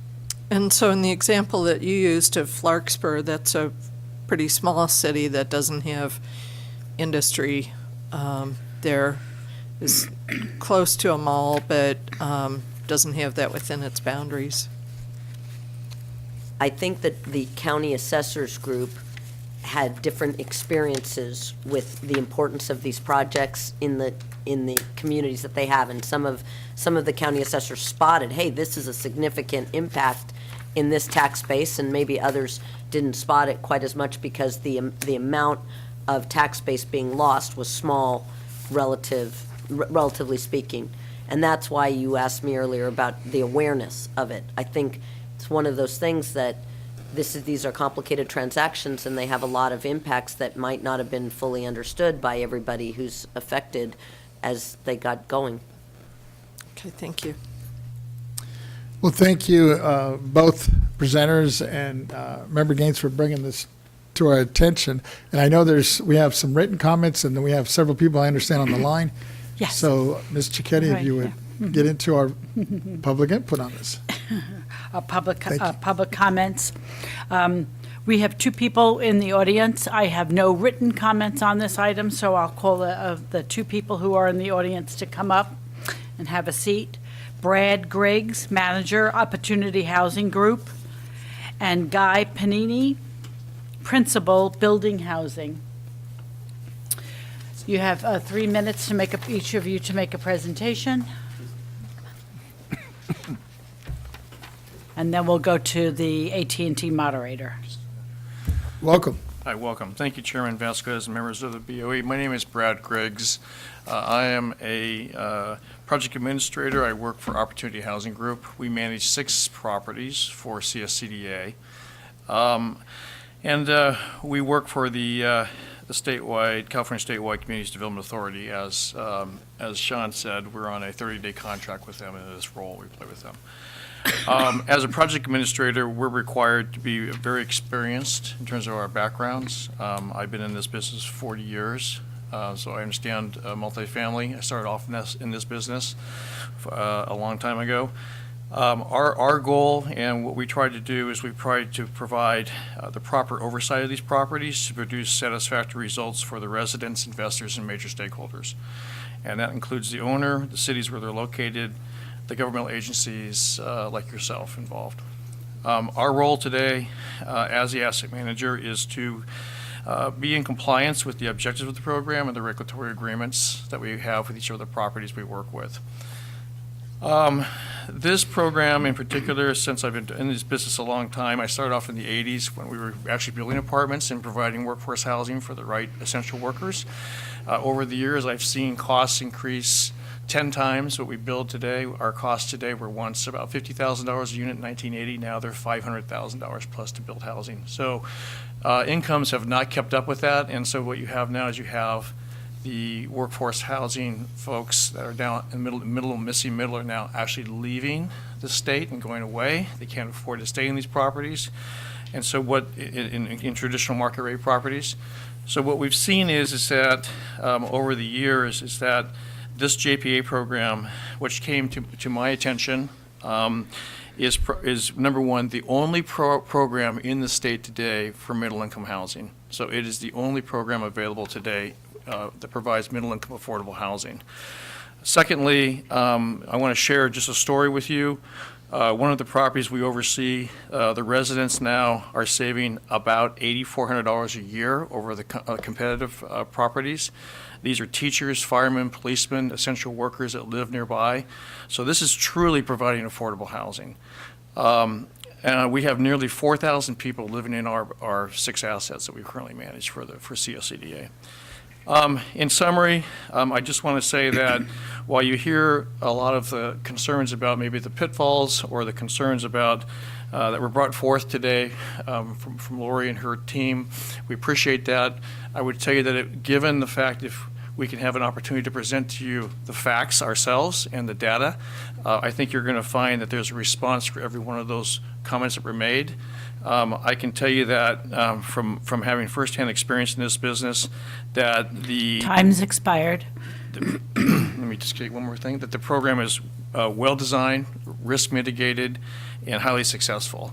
And I would encourage you all to just take some time to really try to understand the program as best you can, and you'll see the complete benefits from it. So thank you for your time. Thank you.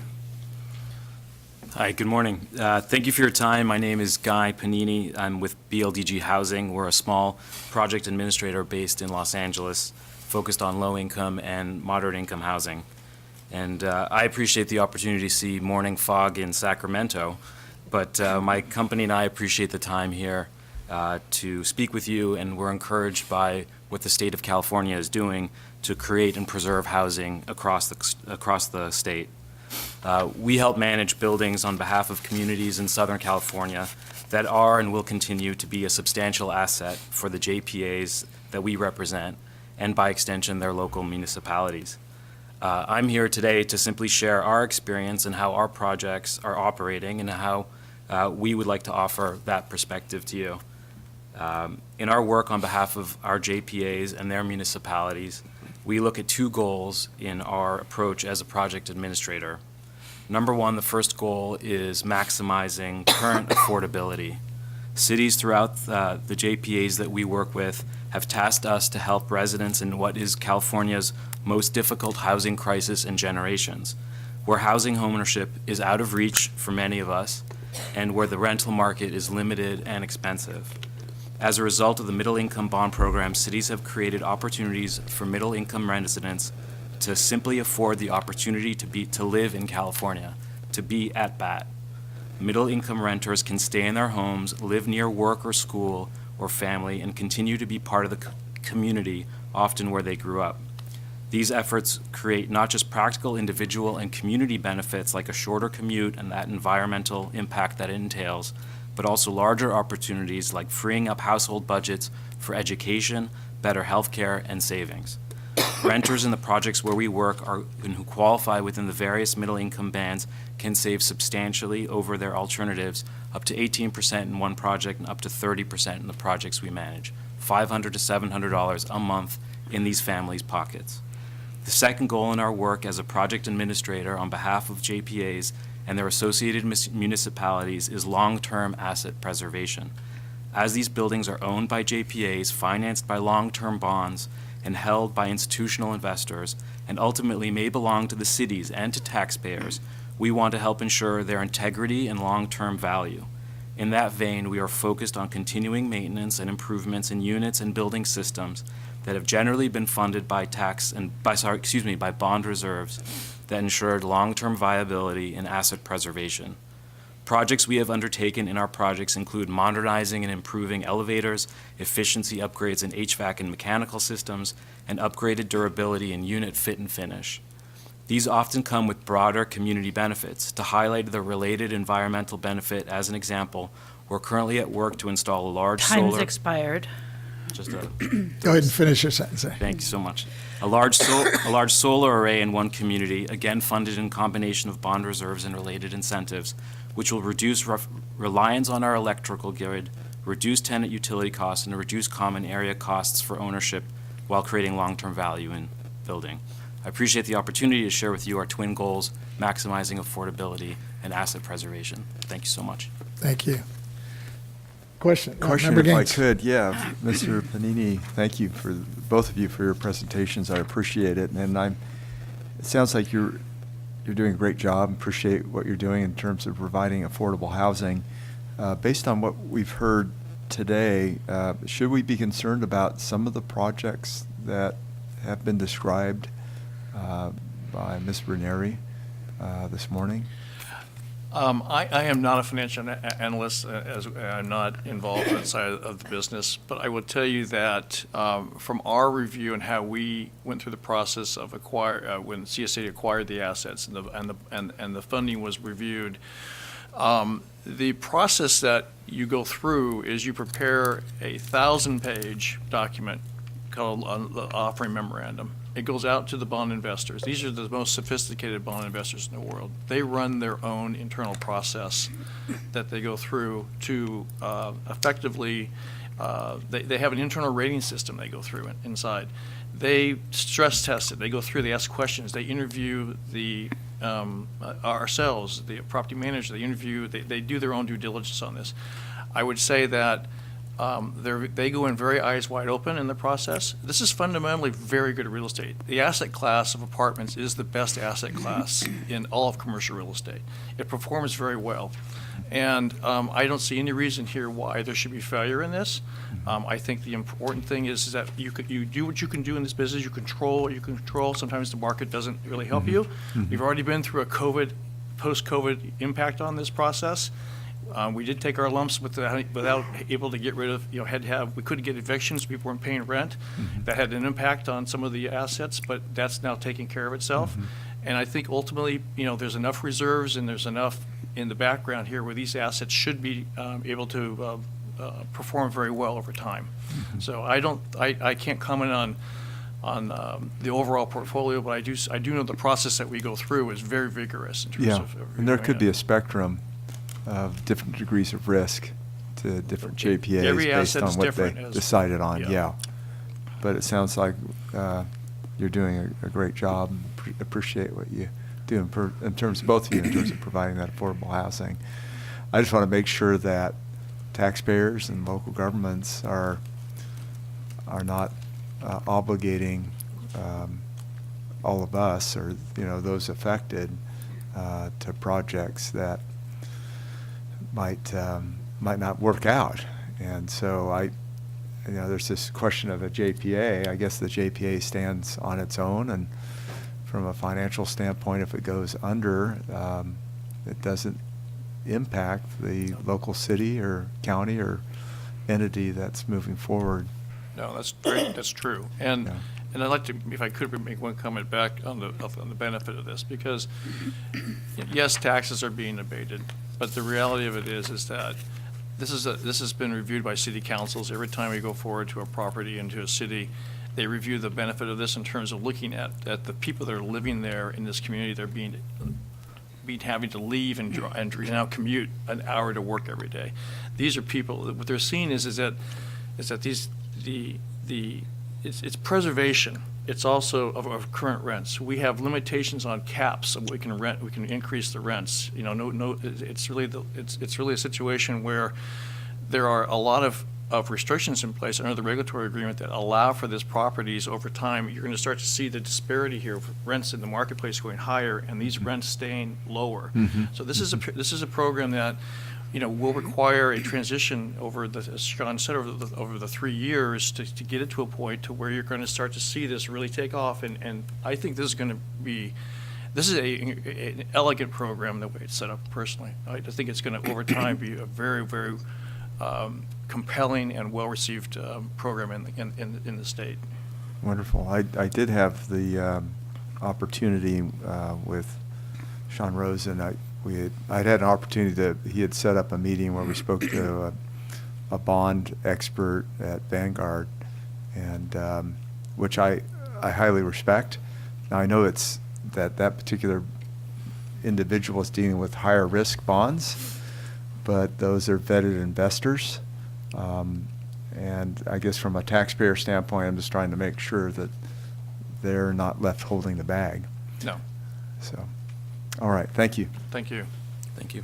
Thank you. Thank you. With that, I think we have some folks on the line. Yeah, let's go to the AT&T moderator.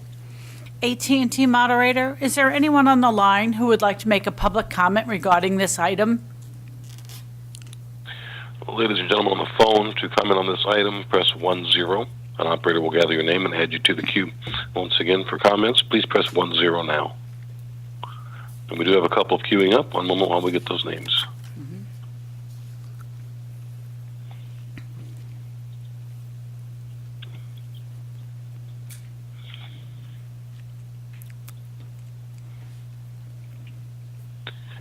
We'll start with Tim Lineberger. Go ahead.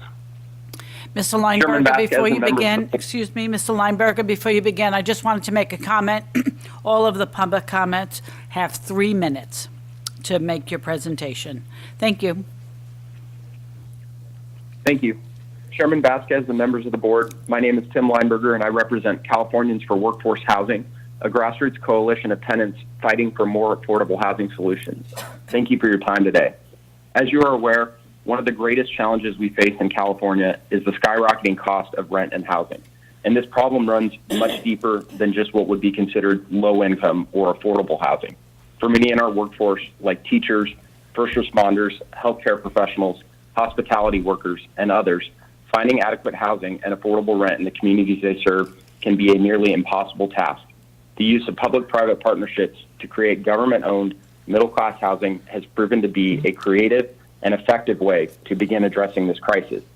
Right now, these programs result in millions of dollars of savings for tenants across California each year and provide substantial public benefits, including and well beyond the economics of the deals. If anything, they should be fostered, accelerated, and embraced by state and local leaders. Instead, however, some county tax assessors are seeking to undermine these important solutions by imposing a possessory interest tax. Not only is that incorrect as a matter of law, it is also misguided and would essentially become a death knell for the projects one way or another. It is critical to understand that the burden of the possessory interest tax, whether imposed on tenants directly, administrators, or developers, will inevitably flow to one place, the cost of rent. There are only two potential outcomes in that scenario. Either A, the cost savings for tenants will be eliminated, which in some cases is $4,000 to $7,000 per year, or B, private partners will no longer have incentive to participate. Given the state of California's housing market, the lingering impact of the COVID-19 pandemic on our economy, and the cost of inflation, there is quite literally no worse time to undermine important solutions for workforce housing like this one. As the board considers various aspects of this issue, I respectfully urge you to not lose sight of the broader policy implications at play and how attempts to undermine these programs will negatively impact California's shrinking middle class. Thank you for your time and consideration. Thank you. All right. Next, we'll go to John Drakeman. Go ahead, please.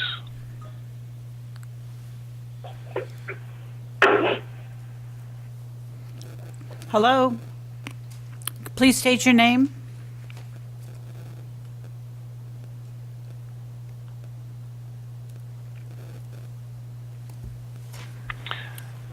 Mr. Drakeman, your line's open. Go ahead.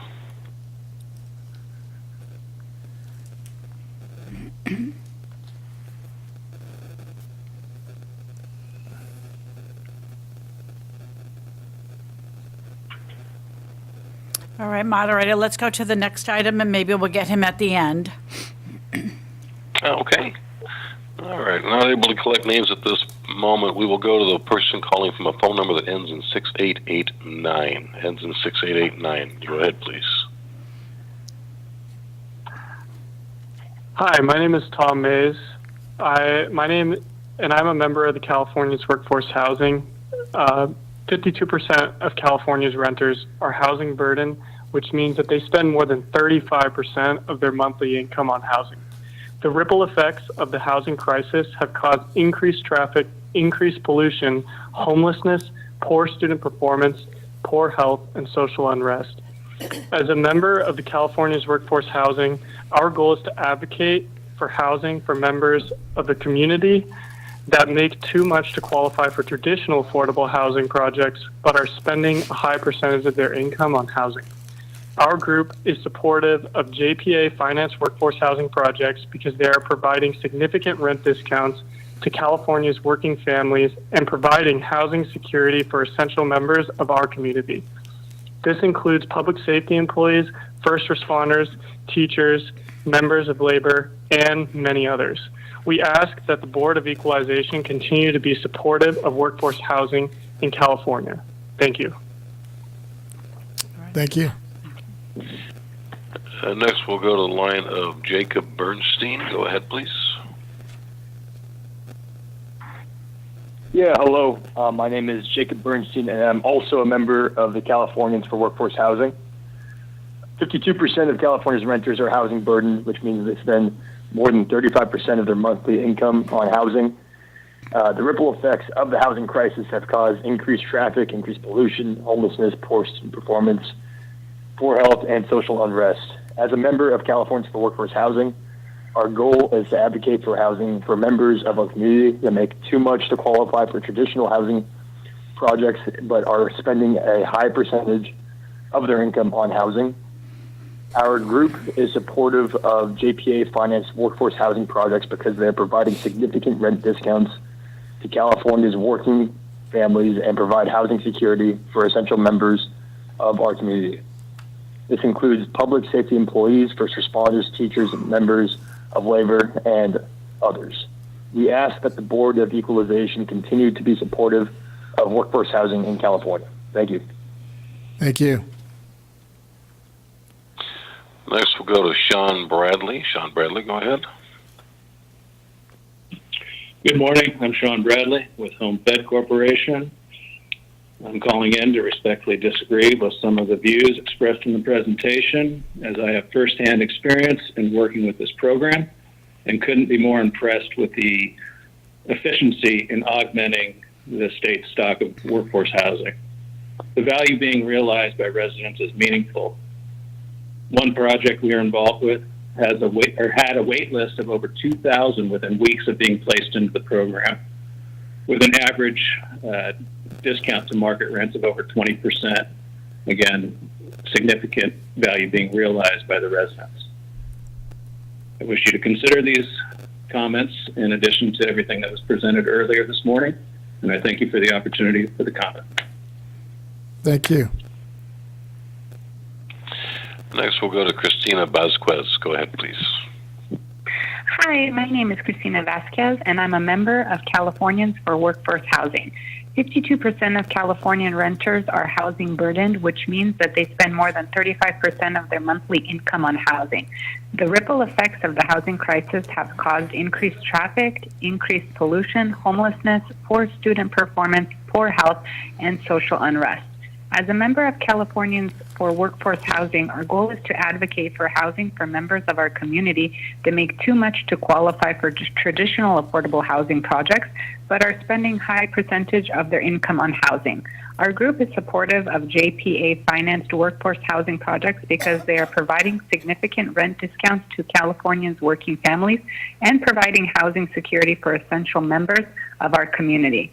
This includes public safety employees, first responders, teachers, members of labor, and others. We ask that the Board of Equalization continue to be supportive of workforce housing in California. Thank you. Thank you. Once again, to comment on this item, press 1, then 0. We'll go now back to John Drackman. John Drackman, go ahead, please. Hi, thank you very much, and sorry about that earlier. My name is John Drackman. I'm the co-founder with Sean Rawson of Waterford Property Company. I want to thank the board for allowing Sean to speak today. I think it's a very important topic to discuss these programs, but I think it's really important to really look, as we talk about data, the rental savings that our tenants are seeing in these projects. And what I would implore anyone on the board to do, any of the people that were there today to do, is come tour our projects and talk to our tenants. I think what we find is that so many people talk about this program using data, using these reports, but they very rarely ever, if at all, come and tour our assets and actually talk to the real tenants that are in these projects that are benefiting massively from this program. And so when I think about talking about the risks of these programs, what I can tell you, and I believe this was shared with Member Gaines, with one of our bond investors, is that the biggest risk we find in these programs right now is with this possessory interest charges that are being pursued either towards potentially tenants or us as project administrators.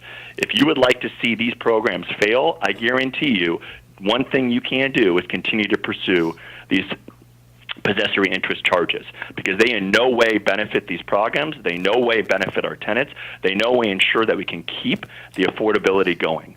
I think it's very important that as we think about these programs and as we think about the tremendous benefits they have, and again, I would implore anybody to come and tour these assets and talk to the actual tenants benefiting from it, you have to understand this possessory interest issue that has come up will negatively impact these programs.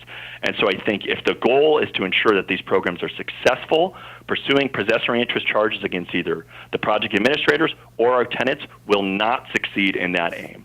Thank you very much for allowing me to speak today. Thank you. And at this time, we have no additional callers in queue. Perfect. Thank you, moderator. Are we ready to go to our next item? I think so, unless there's any other. You good, Member Gaines? Oh, yes, why don't you go ahead and wrap it up? Yes. I want to conclude briefly. I want Member to Gaines. thank very much Ms. Ranieri and Mr. Weaver for your presentation. Thank you for taking the time.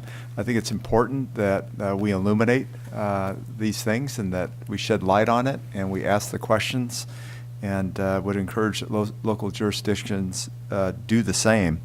I also want to thank Sean Rosen for coming forward and making your presentation. I think ultimately it's really a policy question in terms of what local governments and what we want to do as a state here in California. And in terms of providing affordable housing, are we going to provide the product or not? And if so, do you want to jeopardize that with charging a possessory interest tax? So I think that, I don't want to, I think we want to be very careful on this issue. We don't want to kill off projects that are going to provide workforce housing and affordable, even low middle workforce housing projects in the future. So I'm really glad that we had the opportunity to present it, to ask questions, and I think it's always good to shine light and try to understand it. It's very complicated. But I think very important to kind of go through the process. So thanks for all of your participation. I appreciate it. Thank you.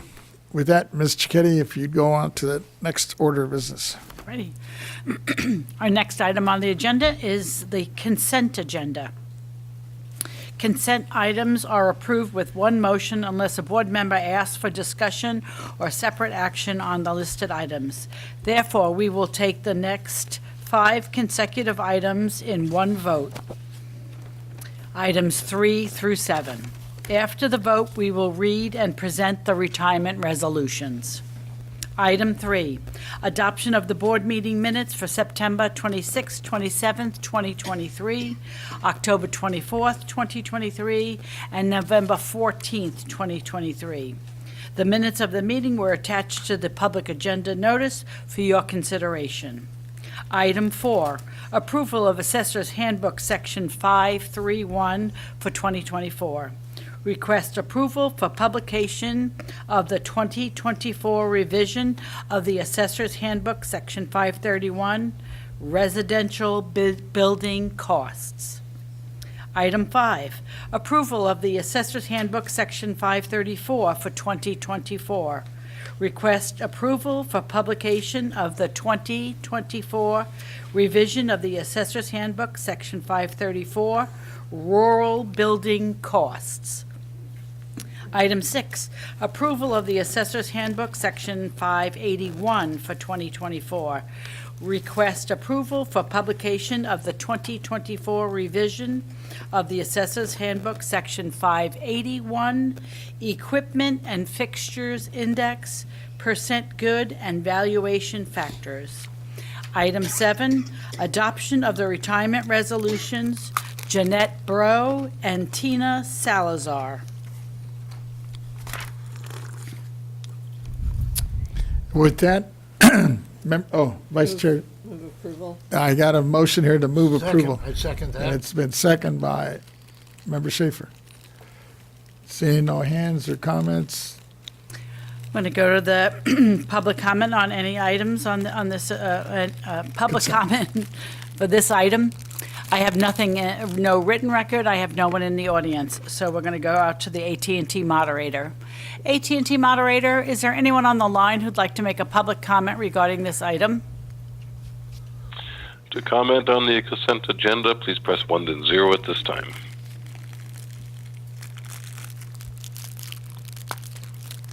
And we have no callers queuing up. Thank you, moderator. So therefore, I have a motion to accept the consent agenda by Vice Chair Lieber and seconded by Mr. Schaefer.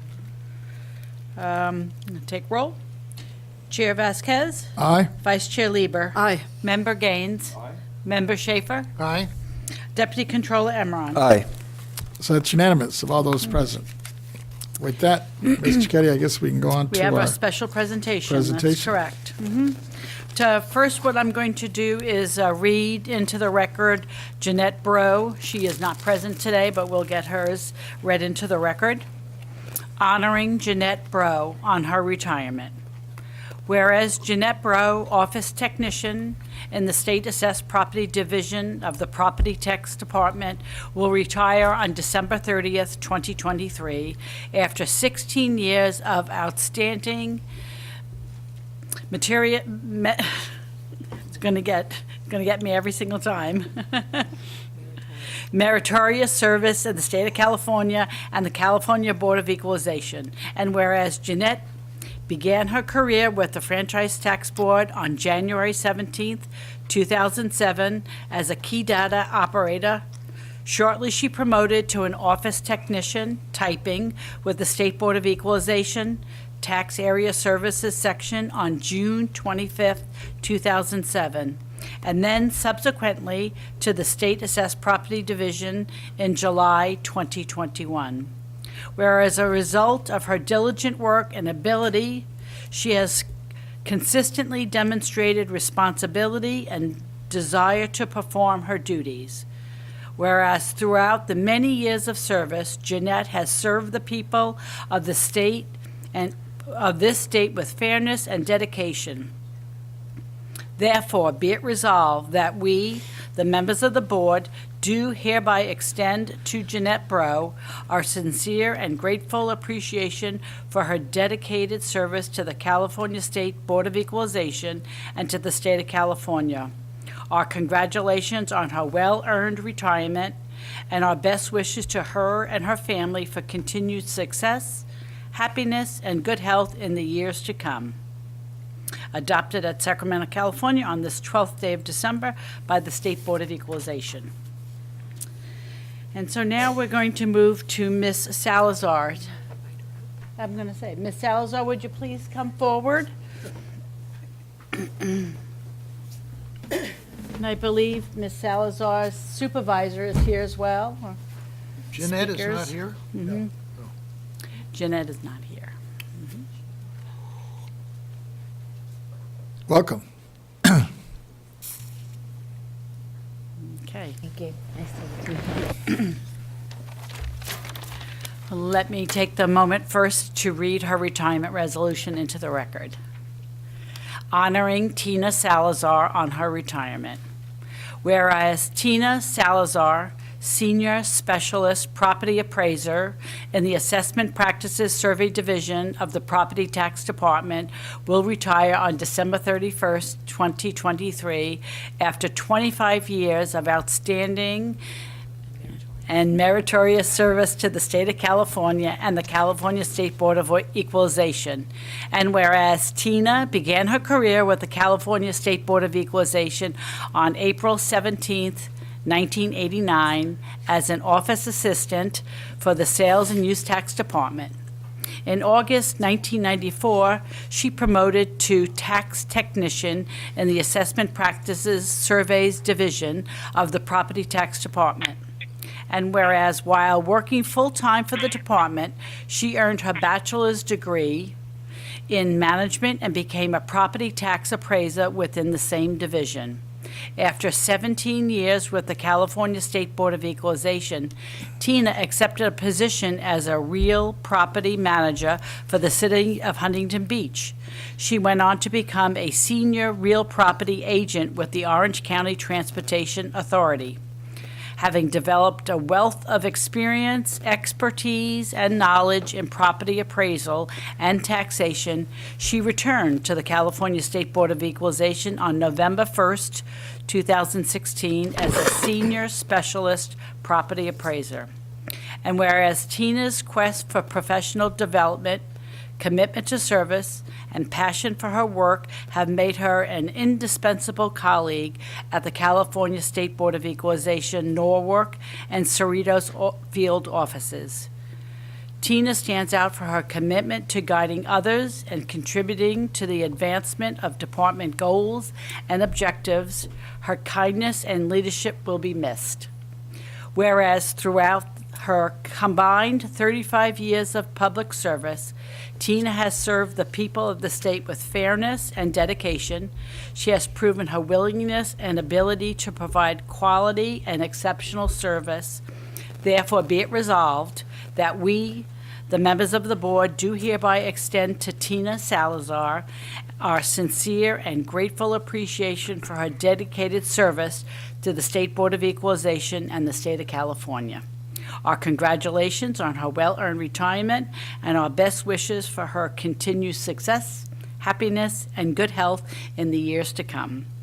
Adopted in Sacramento, California on this 12th day of December, 2023, by the California State Board of Equalization. Chair would have a motion. Congratulations. Thank you. You look too young, though, to retire. I started when I was 20. I thought you were right out of high school. But congrats, and listening to all your accomplishments and hearing from staff, I know you're going to be sorely missed here. And just wanted to thank you for your service and also for your commitment to the diligence and hard work you've put in, at least to make us look good up here over these years. Really appreciate it. I've been proud to be part of BOE team, and there's been exceptional people I've worked with and have had long-standing relationships. So I'm looking forward to keeping in touch with them, and it's been great serving with the public all these years, too. It's been a big part of my life, obviously. Thank you. I appreciate it. Let me turn to members, and then if not, I know you have your supervisor here as well. Member Gaines, go ahead. Great, thank you. Yeah, just want to thank you, Tina, for 25 years with BOE, and even through some of the changes that occurred, right, with AB 102. So thank you so much for hanging in there, and obviously you're talented. You've risen up within the ranks, and were you able to provide public service? Was it Huntington Beach? Was Yeah, it the City of Huntington Beach, yes. City of, So I was yeah. familiar with the discussions earlier on that presentation. Yes, yeah. Right. Yeah, so thank you. I hope you have a great retirement, and Thank you for your service. We really appreciate you've dedicated a good chunk of your life to the Board of Equalization, and it's very much appreciated. Thank you. Thank you. Member Schaefer, go ahead. Yeah, Ms. Salazar, it's nice to be able to honor people from Southern California. Where about 90% of them are guys and gals in Sacramento, you know. And I appreciate what all you've done for the district as well as the board. And I hope you'll know that we will remember you. Thank you. Vice Chair Lieber. Thank you. Well, I very much appreciate reading your resolution and understanding what your service has been about, and especially when it talked about your kindness and thoroughness. People aren't always completely happy when they talk to a tax agency. And it really means a lot to know that the average person in California can be served by someone like you. So thank you so much for your years of service. Thank you. Our Deputy Controller wants to weigh in. Go ahead. Thank you, Tina. I also want to extend my best wishes to you on your well-deserved retirement. I hope it's a retirement filled with good food and travel and spending time with loved ones. And I see that you brought many people, your colleagues and friends and family that also appreciate you and love you a lot too. So thank you for your service to this great, great state. And it's in good hands as you enjoy your retirement. Thank you. Thank you. And I understand we have your manager, I believe Mr. Dodson, David. Yes, hi, how are you? My name is David Dodson, and I am the supervisor of the Southern California Board of Equalization Office. And we are here today to recognize the accomplishments of one of our cherished team members here at the Board of Equalization. Tina Salazar is celebrating 35 years of selfless public service. It is with great joy and some trepidation that we support Tina's move into her well-deserved retirement. Tina has been an instrumental member of the Southern California-based survey and sample teams, starting as a tech technician and advancing to become the senior team leader in the Cerritos office. Tina epitomizes the hardworking experts that make up our department in this very specialized and challenging field. She has never hesitated to take on the most difficult assignments and has always been an enthusiastic mentor to her colleagues. Her professionalism and commitment to duty truly stand out as one of our best. It was with pride and admiration that we honor her dedicated career in public service, and we are forever grateful. May her retirement be filled with joy, relaxation, and gratification. Congratulations, Tina. Best wishes on your retirement, and thank you for your service. Thank you. Thank you. And with that, I believe we're going to take a short recess. Oh, we have our executive director wants to weigh in. Go ahead. Members, before we, good morning. Still morning. Good morning, members. Yvette Starwood, Executive Director. Before we take that recess for photos, on behalf of the agency, I want to express my deepest appreciation and thank both Jeanette and Tina. Both of them combined have served the state of California for over 41 years. Throughout their many years of services, they both have demonstrated dedication and commitment to the State Board of Equalization. The entire team of Board of Equalization wishes them a heartfelt congratulations on their well-deserved retirement. Thank you very much, Tina. Thank you. Thank you very much, Jeanette. With that, we'll take a short recess, yes.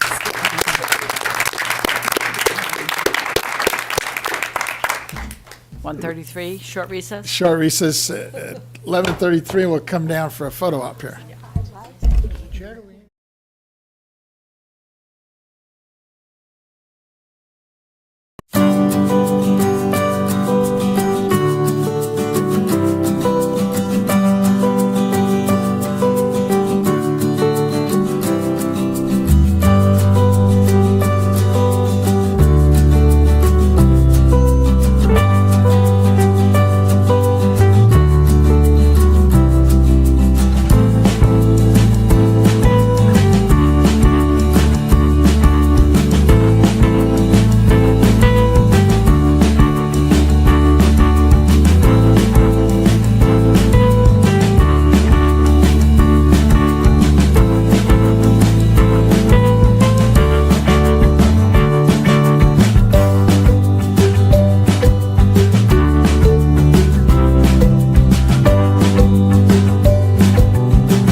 Our next item on the agenda is item 8, Executive Director's Report.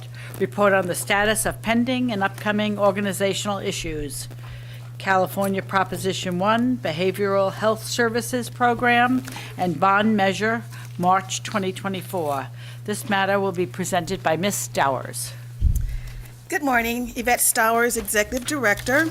Before I do my report on Proposition 1, I would like to share with you some upcoming events and past events. First, the past event.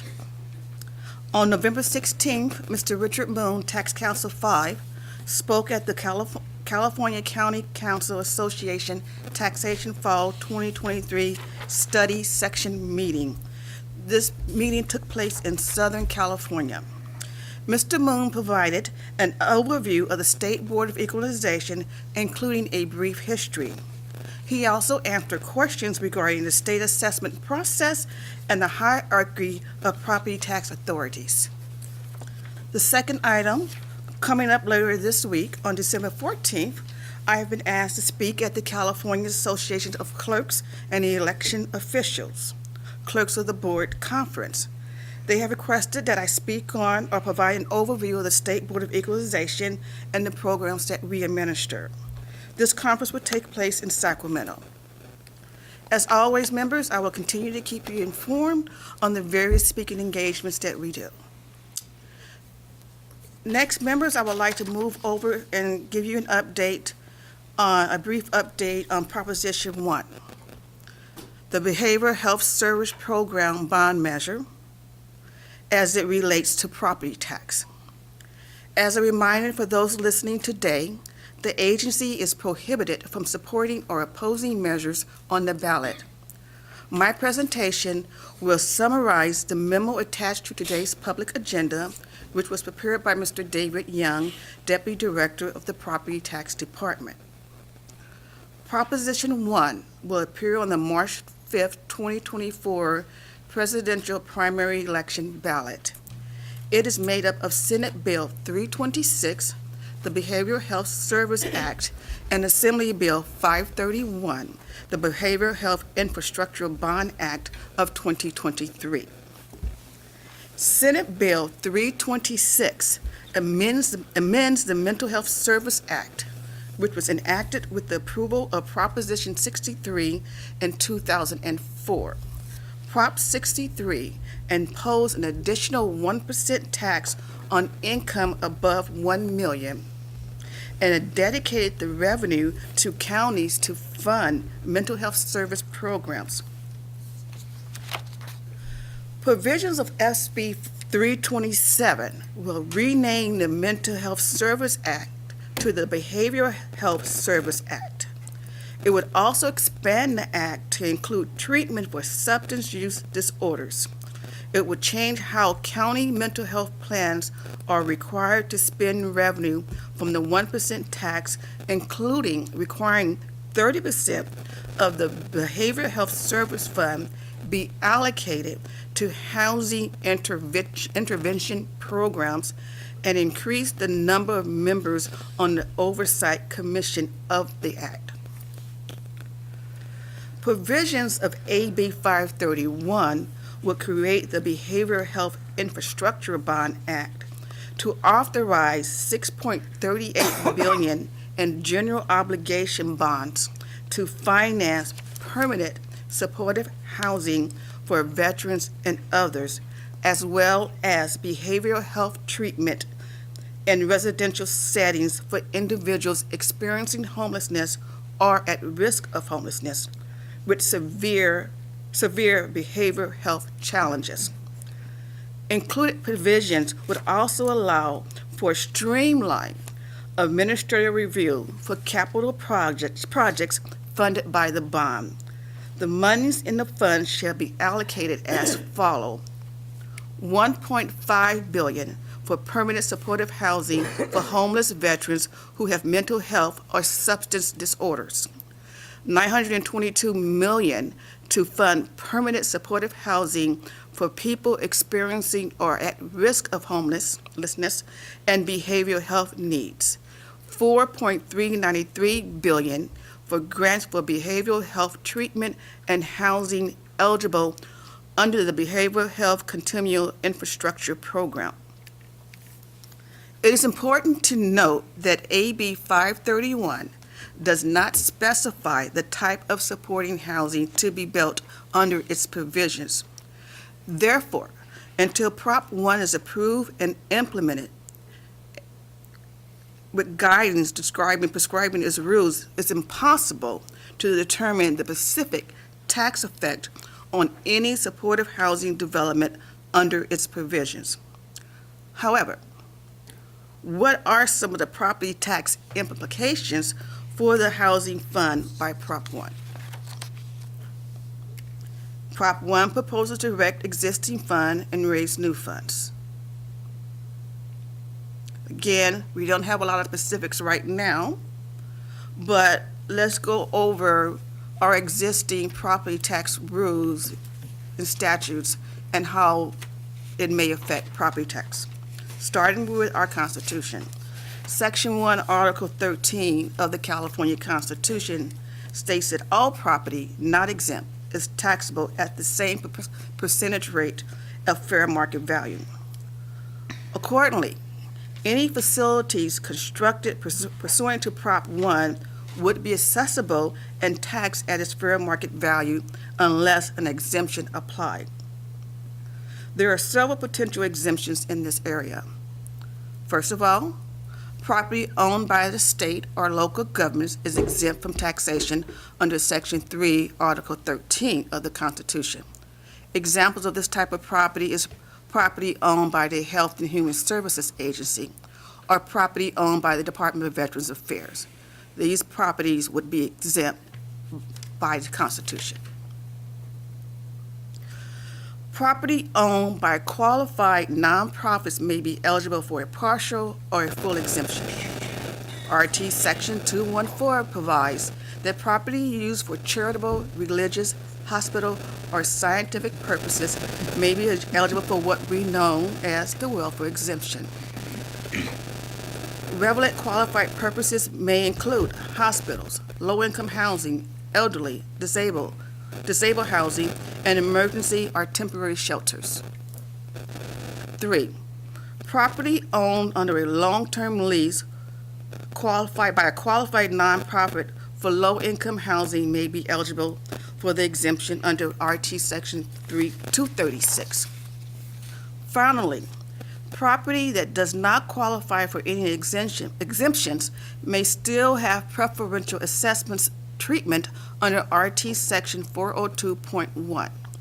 Under this section, if the property is subject to an enforceable government restriction, the county assessors must take that restriction into account when assessing the property. The restriction may result in a lower assessment when compared to similar but unrestricted property. If the voters approve Prop 1, the BOE, as the need arise, may need to do the following: issue letters to assessors, review and update assessor's handbook, issue annotated rulings of council, develop forms, and update the BOE website. The BOE would also need to review implementing statutes and potentially promulgate regulations to clarify and implement enacted statutes impacting the assessments of Proposition 1 supportive housing. Finally, the welfare exemption is co-administered by the BOE and the 58 county assessors. Depending on the number and types of property funded and constructed under Prop 1, the increase in number of applications could represent a substantial increase in workload for both the BOE and county assessors. Members, as you can see, the specifics of Prop 1 and the effect on property tax remains relatively unknown at this time. If Prop 1 is approved by the voters, the next step would be implementation. This will require a specific need to fully assess and associate the impact on property tax administration. This concludes my presentation. I'm available to answer any questions, and Mr. Young, and so is Mr. Angelo. Thank you. I know you mentioned that, there's still a lot of unanswered questions with Prop 1, and we probably won't know a lot of the details, especially the implementation and how this is going to impact some of the properties, especially property tax purposes. But I'm wondering, has the BOE formally requested additional information from like the legislators or the legislator or other appropriate parties in terms of the impact Prop 1 will be, how it will be treated in terms of property tax purposes? Thank you, sir, for that question. I think if I understand your question right, you're kind of asking as far as the tax treatment of the property. Well, the tax treatment, let me say the tax treatment is going to be based on our existing statutes and laws, the ones that I kind of went over, depending on how it's going to be structured. So we have not reached out to the legislators at this time, nor have we reached out to the agency who's going to be responsible for administering the program.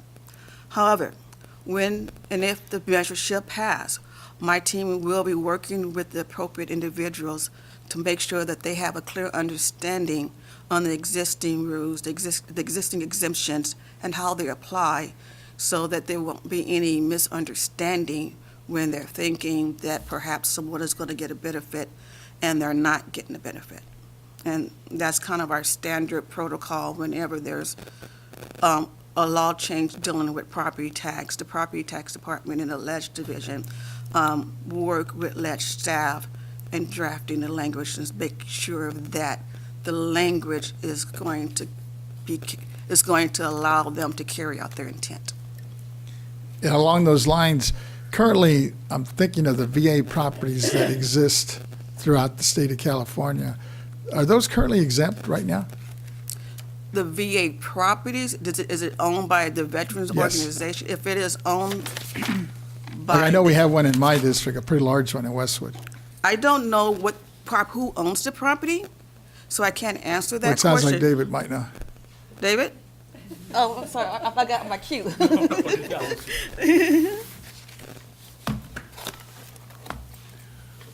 Morning, Chair Vasquez and honorable members of the board. For the record, my name is David Young, Deputy Director of the Property Tax Department. If the properties are indeed owned by the Veterans Administration, they would be exempt as government-owned property. So if it truly is owned by them, they should be exempt. If they're not, they should contact the local assessor and speak to them. One of the things that we put in here too is much of a part of Proposition 1 actually does deal with disabled veterans and their needs. And so we've already had a discussion on disabled veterans organizations, and depending on their structure and their ownership and what exactly they're building, they may actually fit within the ambits of Revenue Taxation Code 215.1. So there may be an avenue for them too, even if they're not directly owned by the VA. That was my question, because I know there's several throughout the state, and I'm just wondering, when in your opening or in your remarks too, Ms. Towers, you mentioned that this is obviously is going to go after, or hopefully be helpful to the vets, and I'm looking at, I know when we look at that unhoused homeless population, many of those are veterans that need some mental care and hopefully some facilities. Right. So moving forward, if they're already exempt, I don't know what we could do maybe to make sure, I don't know if we can make sure, but at least put out there, I'm thinking to the legislators, that they understand that, targeting those properties will have hopefully little to none impact on our counties and cities that depend on the revenue stream from property tax, if they're using properties that are already exempt anyway. Right. They're not on the rolls. When we get to that stage, being hopeful that this measure passes, when we do our bill analysis, we will definitely highlight the revenue impact. And like you said, if the property is already owned by a government entity, it's already off the roll. So it should not have a negative impact, because obviously when the legislators come back, they are going to be looking at ways to fill the budget gap. Do we don't have an inventory. Is there like a state agency that keeps track or has track or documents the VA properties, how many there might exist throughout the state of California? There may be some information on their own website, but as each individual counties, it may be on their roll. I don't know if it's a searchable function for them to pull up what is owned by a VA and what is not. So it will depend on the county. But On the county. Yeah, I'm sure that on a federal level, the VA probably has a full listing of all their assets and throughout the nation. Any other? Oh, yes, Deputy Controller, go ahead. Thank you, Mr. Chairman. I just want to thank you, Executive Director Stowers, as this moves along and is gaining momentum. We're right around the corner to March. I just appreciate the board having this in their purview and ready to mobilize if and once this is passed. It seems like you have a kind of a plan of action if that is. So just really appreciate that and really looking forward to what's to come. I understand too it's about 10,000 new beds they're calling for. So just really interested to see how this all plays out, and of course how the property taxes and just property in general is affected by this. So thank you. Of course. Member Gaines, go ahead. Yeah, thank you for the presentation. Very much appreciated. And would there be extra staff needed? That's a very good question, sir. As we move forward and we look at it, it's a possibility, and I will be prepared to go down to Department of Finance and ask for more staffing.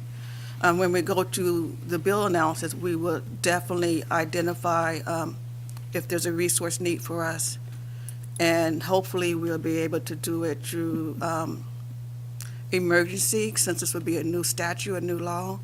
And we should be able to request the funding immediately and not have to wait for the next cycle of budget change proposals. Okay, so you'll keep us updated. I would definitely keep you. On that. We'll keep an eye on it. From my perspective, just looking back, we did an excellent job of implementing Prop 19, but it came at a cost of other projects getting on the back burner. Right. So I don't want to be in that situation that I have to put something on the back burner to implement this. Great, thank you. Is there a ledger analysis that we could have access to that would give us a little more, I mean, I appreciate this. This is a great overview, but I don't know exactly, it's not answering all the questions I've got in terms of. Mr. Angelo, here we go. Great, thank you.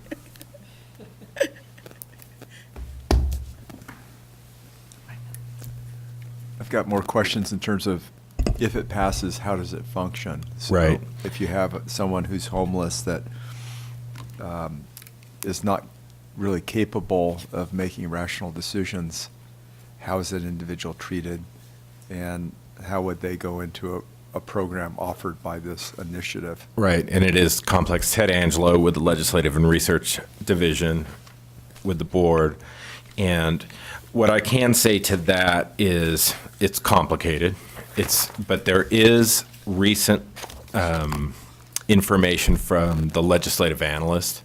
So what we didn't have last month when we covered this just very briefly, this hadn't been distributed yet, but the Ledge Analyst Office has a Proposition 1 ballot summary, and it goes into answering some of those questions. Okay. So it's available. I'm not exactly sure when it was posted, but I have it here in front of me, and it goes into a little further detail beyond the scope of the BOE impact and the property tax impact that Ms. Stowers and Mr. Young were talking about, beyond Yes, good. how it's all. Is that something, because I know we're pressed for time, but is that something that you could get a copy of to each of us on the board? Absolutely. I think we'd all like to see it. Yeah.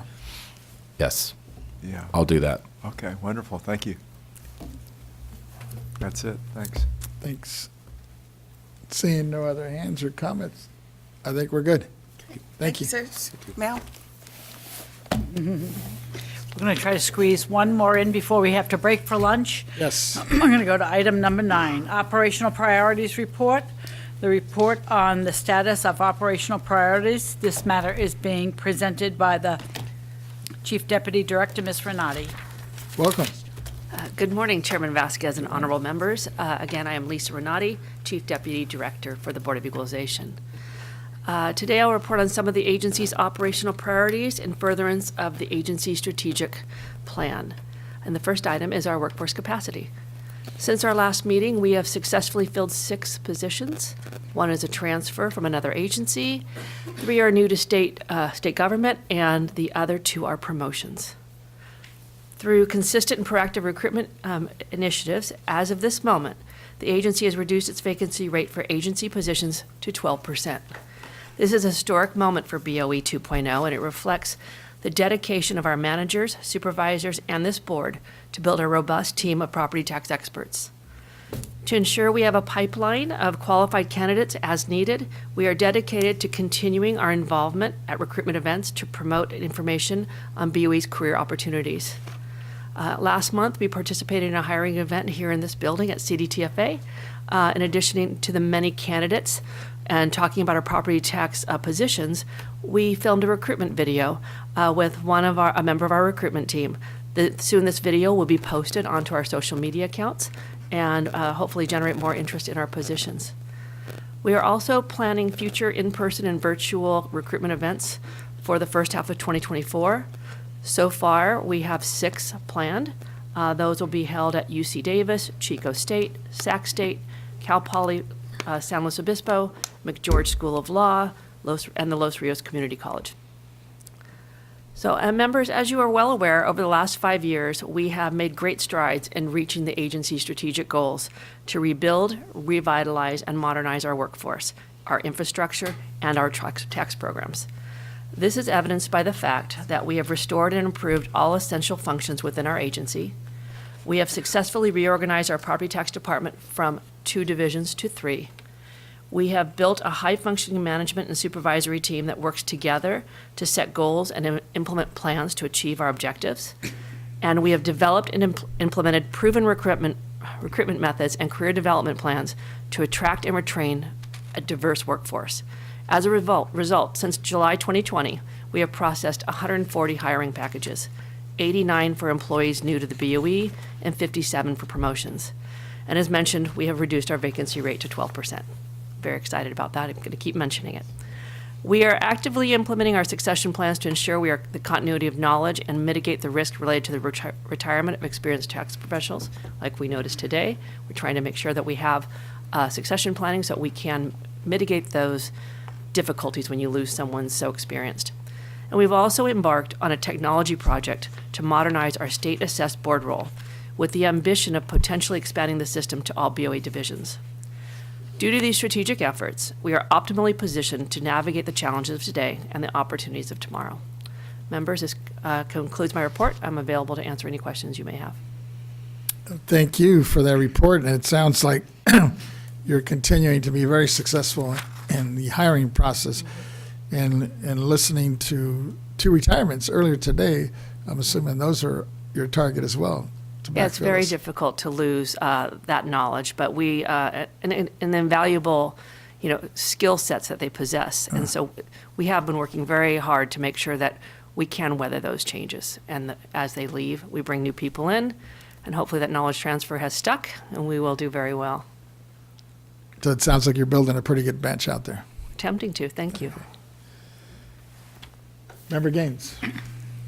Yes, I just wanted to thank you, Ms. Renati, for a great job, and it's exciting to see that vacancy rate is declining. I think you said it declined by a percentage point from our last report, and Correct. it's below the state average, too. We are. Yeah, so that's hopefully we'll stay. good news. We'll try to, yeah. And you're recruiting from outside, and you're also promoting within, so Yes. it seems very healthy, and I'm encouraged by that, so thank you. Thank you. Oh, our executive director wants to weigh in. Go ahead. Good afternoon. I'm so sorry. I was rushing. I forgot something very important to say. Oh, sure. Thank you, if I may. I would like to extend my appreciation and thanks to the outgoing CAA President and Kings County Assessor, Clerk, and Recorder, the Honorable Christine Lee, for her partnership in 2023, as many of our accomplishments were achieved through great collaboration with the CAA. And moving into next year, I'm looking forward to working with the Honorable Kristen Nguyen, Sacramento County Assessor, the incoming CEA President in 2024. That concludes my remarks. Thank you. Seeing no other hands or comments, I think we're good. Thank you, Mr. Nani. So it's And we're- 12 o'clock. We're 12, we're right on. So we have to break for lunch because of our afternoon that we have scheduled. We have for the- scheduled people coming in, right? So we'll take a break for lunch and we'll come back at 1 o'clock. 1 o'clock. So it's 12:03, 1 o'clock, where you come back. Thank you.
and welcome our controller, Ms. Cohen. Ms. Cicchetti, I'm assuming we're going to jump a couple items here because we're going to get into the constitutional matters, Yes, correct? correct. Mhm. Which starts, I believe, on Item 13. 13, right? A little bit of housekeeping here to begin with. Let me get things going. Yes. Our first order of business will be the tax program matters, property tax appeals, oral hearing. The oral hearing procedure is as follows. Please be ready to unmute and turn on your camera as requested. The appeals attorney, Ms. Wilkman, assigned to this case, will introduce the case, stating the issue for the board's consideration within the oral hearing and noting any agreement of the parties, if applicable. After the appeals attorney has completed the introduction, the parties will then be asked to introduce themselves and their affiliates with the taxpayer or the State Assessed Property Division for our record. This item is item number 13, Tax Program Matters, Property Tax Appeals, Oral Hearing, Petition for Reassessment of the 2023 Unitary Value. Southern California Edison Company, 0148 SAU 23, 010. Contribution disclosure forms are required pursuant to Government Code Section 1526. Board Proceedings has received contribution disclosure forms for this afternoon's hearing from the parties, agents, and participants. No disqualifying contributions were disclosed. All parties, agents, and participants were listed on the memorandum provided to the board member's office. As this case is an adjudicatory matter, the board's hearing of this case is subject to the provision of ex parte communications and any violations of this being disclosed for the record. This is a constitutional function. After hearing the arguments of the agency and the representatives and considering the evidence, the board may vote to adopt the staff recommendation, reject the staff recommendation, or make its own determination to resolve the issues under consideration. The petitioner and the respondent, the department, will each have 60 minutes to make their initial presentation. Then the petitioner will have 15 minutes on rebuttal, followed by any questions of the members. This matter will be introduced by the appeals attorney, Ms. Wilkman, who will provide a brief introduction of the case. Thank you. Good afternoon, Chairman Vasquez and honorable members of the board. My name is Sarah Wilkman, the appeals attorney for the State Board of Equalization on this case. In the case before you, the petitioner is Southern California Edison Company, a public utility operating in Southern, Coastal, and Central California. This year, based on a petitioner request, the appeals attorney is noting for the board's reference that this is the fourth year in succession that Southern California Edison is appealing their unitary value, and that the 3 prior board-determined values are currently under review by the California Superior Court. At issue here for the board's consideration today is Southern California Edison's 2023 unitary value, which will be decided by the board today de novo, or in other words, based solely on the 2023's petition record. The 2023 board-adopted unitary value, as well as the appeals attorney's recommendation of value in this case, is $36,207,700,000. Petitioner is requesting a 2023 unitary value of $29,033,300,000, while respondent, or SAPD, is requesting that the board affirm the 2023 unitary value. Based on the values asserted in this petition, this appeal is subject to Revenue and Taxation Code Section 40. After the board decides on this petition today, the appeals attorney will prepare a decision in early 2024 to memorialize the board's action and for transparency to the public. In addition to the general concerns and assertions detailed in the hearing summary, petitioner has raised 5 primary issues with its 2023 board-adopted unitary value, which was based on the January 1st, 2023 lien date. As such, the parties will present their cases, including the 5 primary issues within this petition. First, whether petitioner has shown that respondent has failed to reconcile the historical cost less depreciation, or HCLD, value indicator and the capitalized earning ability, or CEA, indicator of value. Second, whether petitioner has shown that respondent erred in placing 75% reliance on the HCLD value indicator and 25% reliance on the CEA indicator of value. Third, whether petitioner has shown that respondent must adjust the board-adopted value for petitioner's liabilities related to the 2017 and 2018 wildfires and mudslides. Fourth, whether petitioner has shown that respondent improperly assessed the wildfire mitigation capital expenditures. And fifth, whether petitioner has shown that respondent erred in its treatment of wildfire insurance fund-related contributions. Chairman Vasquez and members, please note petitioner has the burden of proof to show that the 2023 board-adopted unitary value is incorrect or illegal. It is my understanding that the parties are present and ready to present their cases before the board. So this will conclude the appeals attorney's opening remarks, and I'll turn it over to Chairman Vasquez to proceed to hear the parties on this petition. Thank you. Thank you. And do we have them in queue? We do. Could ask them to. Oh, there you I see them now. Welcome. Can you hear us, Mark? I can hear you just fine. Would you like me to proceed, Mr. Chairman? I think it'd be appropriate, then we'll go ahead and have our staff. Appreciate it. Well, to Ms. Wilkman's point, this is the fourth year that we are appearing before your board, and we appreciate your board's time and patience as we go through the process here. Ms. Wilkman is correct that the previous years are under review by the Orange County Superior Court, but we still need to go through this process, and we still want to present our issues to you, the Board of Equalization, for consideration. And so with me today is my co-counsel, Mr. Charles J. Moll with the law firm of McDermott, Will, and Emery. And with us from Southern California Edison are Ms. Andrea Wood, the Vice President of Tax, Mr. Carl Matthews, the Principal Manager, and Mr. Dave Lee, Tax Manager. Our issues are ongoing with respect to the wildfires. There are no surprises here. You're very familiar with these issues. And so I think what we can do this year, we did reserve 60 minutes of time, but I think this year we can abbreviate our presentation, give you the overview. Our briefing is quite detailed and thorough on this, and we're here to answer any questions that the board may have and are eager to hear staff's presentation, but we'll present at a high level today rather than taking the full 60, which I think everybody will appreciate. So getting back to the issues that we have with SAPD's valuation and the board adopted value, they are the following. The first one is that the income approach to value is the preferred approach here, not net book value, which is also referred to as historical cost less depreciation. The reason that we think the income indicator is the proper approach is because your board's own regulation says so. The Rule 8, which your board has adopted, says that the income approach is the preferred approach for the appraisal of improved properties and personal properties when reliable sales data are not available and the cost approaches are unreliable, either because the reproducible property has suffered considerable physical depreciation, functional obsolescence, or economic obsolescence,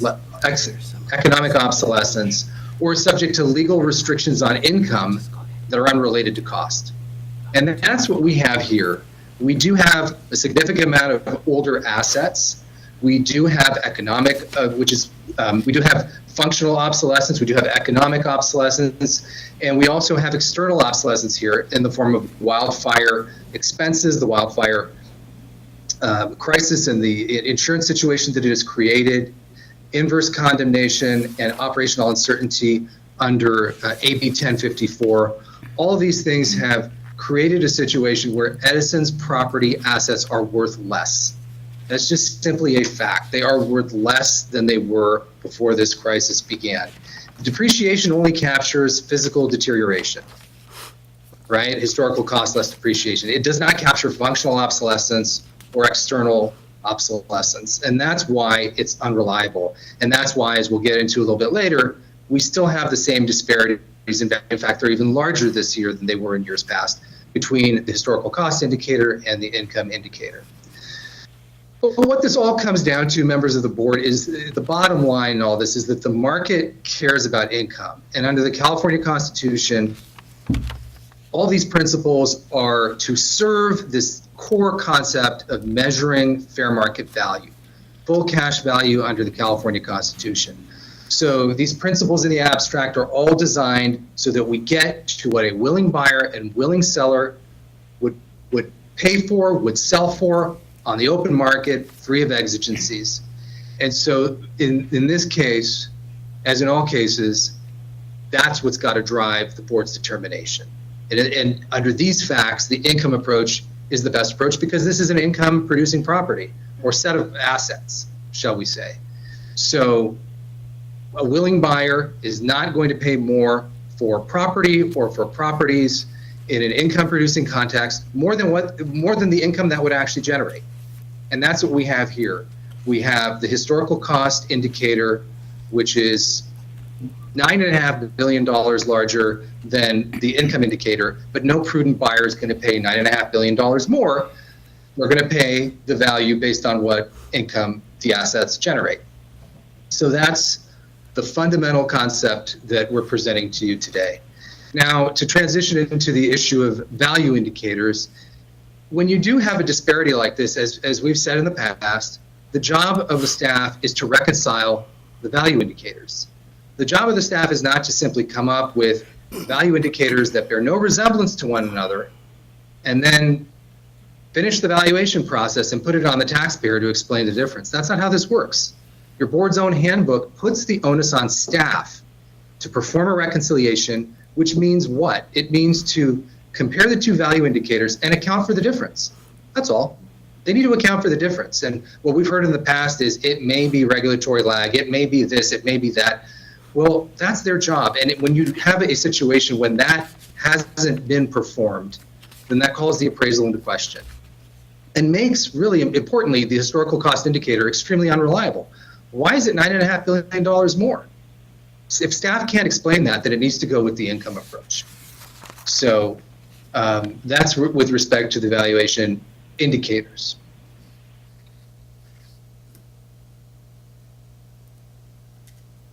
With respect to the capital expenditures, that's another issue that Ms. Wilkman mentioned, and we are bringing this to the board's attention this year as well. This is yet another reason why the historical cost indicator is problematic, is because we have assets that are being included in the form of capital expenditures that we, Edison, cannot earn a return on. If they cannot earn a return on those assets, then they need to be removed from the historical cost indicator. Perhaps that's one reason why the income indicators are so far apart. Because after all, if you look at the relevant guidance, if you look at the WASADA manual, the historical cost indicator is there to measure the earning power of the utility. And if there are assets there that you can't earn on, they need to be taken out, simple and plain. We had discussion last year about return of versus return on, and all I can tell you is that no prudent investor would pay for assets that do not generate income. That's it. And it's not about whether we're exempting the assets or not. It's are we supposed to include these in a value indicator that is designed to measure the earning power of the utility? Of course not. We don't include it on the income side, right? Because it doesn't generate any income. And when you have assets that don't generate a return, then they need to similarly be excluded from the historical cost indicator. So that's just a very sort of basic point. And we believe that these adjustments that have not been made by staff, they're necessary. And if you don't, then you're basically including obsolescence in the historical cost indicator. In terms of the wildfire insurance fund, again, another familiar issue to your board. We are back here talking about the same initial contribution and why have we not been allowed to account for this initial contribution, despite the fact that this is a form of prepaid insurance, despite the fact that your board's own handbook says prepaid insurance should be annualized and spread out over a number of years so that you don't have distortive effects in value from one year to the other. Staff seems to agree, or doesn't seem to dispute at least, that these are insurance payments, but I think their quarrel has been in years past, and curious to see if that's changed at all, but their quarrel in years past has been, well, not this type of insurance payment. With this type of insurance payment, we don't know that that's going to recur again. This contribution into the wildfire fund, this initial contribution, is there going to be another identical contribution to the wildfire fund, just the same as this one? And we say that's far too narrow a view of the treatment of this. What you have to look at is this insurance, yes or no? And if it's a form of government insurance, that's what it is. And if that's not available, or if that kind of payment isn't made in the future, then it's going to be replaced by something else. Because the wildfire crisis isn't going away. We've seen what's happened in the insurance market in California. These major insurance carriers are pulling out because it's no longer profitable to do business in California from an insurance perspective. They're in the business of generating profit. And so, you see this happening because there's an expectation that this crisis is going to continue into the foreseeable future. So, so there you have it, right? If we don't get this form of insurance, if it's not government insurance, it's going to be something else. So insurance is an ongoing expense of a company, especially a company like Edison that has so much at stake and has been hit so hard by the wildfire liabilities and claims liabilities, as we've discussed in the past. So it's one form of insurance versus another. It's an ongoing expense. It should be included. In terms of the claims liabilities, we're asking for a reduction for the claims liabilities for the 2017 and 18 Thomas and Woolsey fires. And the staff objects and says that these are past expenses and therefore contrary to Rule 8, which seeks to capture future income stream. And I think that the disconnect here is that although the events took place in 2017 and 18, Edison is still paying out these claims going into the future. And I think that any prudent investor would not only take those expenses into account, but would also expect future claims and future liabilities. Why? Because of the regulatory environment which requires Edison to pay for claims and incur liability on a strict liability basis. They don't even need to be at fault. And so any reasonably prudent business person is going to say, okay, well, I have a situation where the fire could just have been caused by my equipment, even though the equipment was properly maintained. And so I need to anticipate liabilities going into the future. So not only do you have the claims liabilities that are being paid, that have been accrued and now are being paid on an ongoing basis by Edison for the 2017-18 fires, but I think that anybody would want to anticipate additional fires and additional claims going forward, even if the company's not at fault. So I think that's a very reasonable approach to this. And so for staff to say that these are non-recurring is, in my opinion, simply not correct. So I think the next issue we'd like to discuss has to do with the non-assessable intangible rights and assets that staff has included. Intangibles include any license, permit, or other right granted by the government. And we view the $1.6 billion of wildfire mitigation capital expenditures, not only should that be excluded from the historical cost indicator because they're not allowed to earn on it, but it's also an intangible asset that must be removed from the CEA indicator of assessed value. These are non-depreciable expenditures. They were a prerequisite to Edison receiving a favorable prudency standard in future CPUC proceedings for recovery of wildfire losses. That's an intangible right.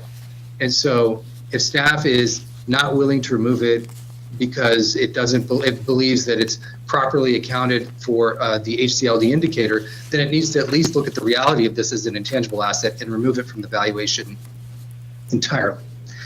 So the SAPD will talk about the risk premium, but the risk premium is not really adequate to address these specific issues that we've had. And the risk premium is happening in a CPUC context. And I know that in the past the board has wanted to respect sort of the decisions of the CPUC and the approaches that the CPUC has taken to this, but the board should not be willing to outsource its duty to value these assets, its constitutional duty to value these assets, by looking at a risk premium that was given to Edison by the CPUC in a different context. That's a totally different context. The regulatory rate-making context is not looking to measure fair market value. If you look at the WASADA manual, it explains that regulatory proceedings take place with a variety of economic and political factors at play in those proceedings that don't really relate to value at all. So the board should be careful consider the fact that there's this risk premium out there, but it shouldn't tether its valuation to the risk premium any more than the CPUC would look to the board to set its rates and to make its decisions.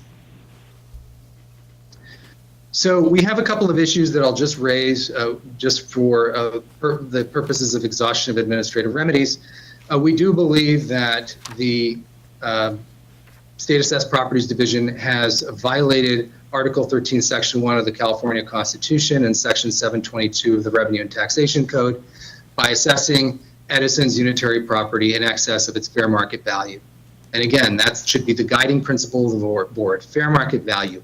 What would a willing buyer do? What would you do if you were a prudent investor and you were looking at these assets? Would you pretend as though these wildfires are never going to recur again, that you're never going to have to pay claims again, that you're never going to have insurance expense again? Of course not. But that's the core concept that I think the board should focus on. We also believe that the board has assessed Edison's property in a non-uniform and unequal manner. We are informed that certain other taxpayers have gotten the initial contribution included in valuation, and Edison is not. And we also believe that the State Assessed Property Division's valuation, which the board has adopted, is arbitrary. And we believe that's a violation of Edison's constitutional rights.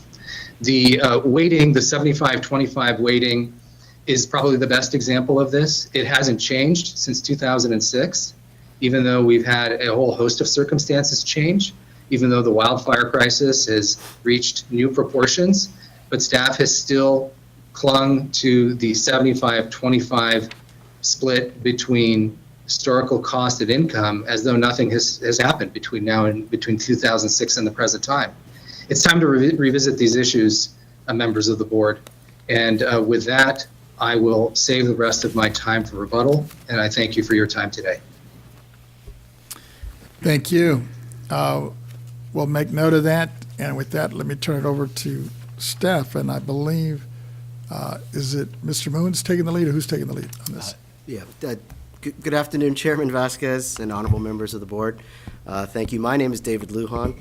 With me is also Richard Moon with Legal, representing SAPD today. And we also have Jack McCool from SAPD as well. Before we get into the specific issues raised in this year's petition, we'd like to provide a little bit of background. As was mentioned by petitioner, this is the fourth year that we're raising the same issues. Petitioner's raising the same issues. And because petitioner has presented essentially no new arguments or information to support their reduction requests this year, we are recommending the board deny this year's petition, as it has in the previous 3 years. Second, petitioner added approximately $4 billion worth of new property, yet they are asking for a $5.2 billion reduction from last year's board-adopted value.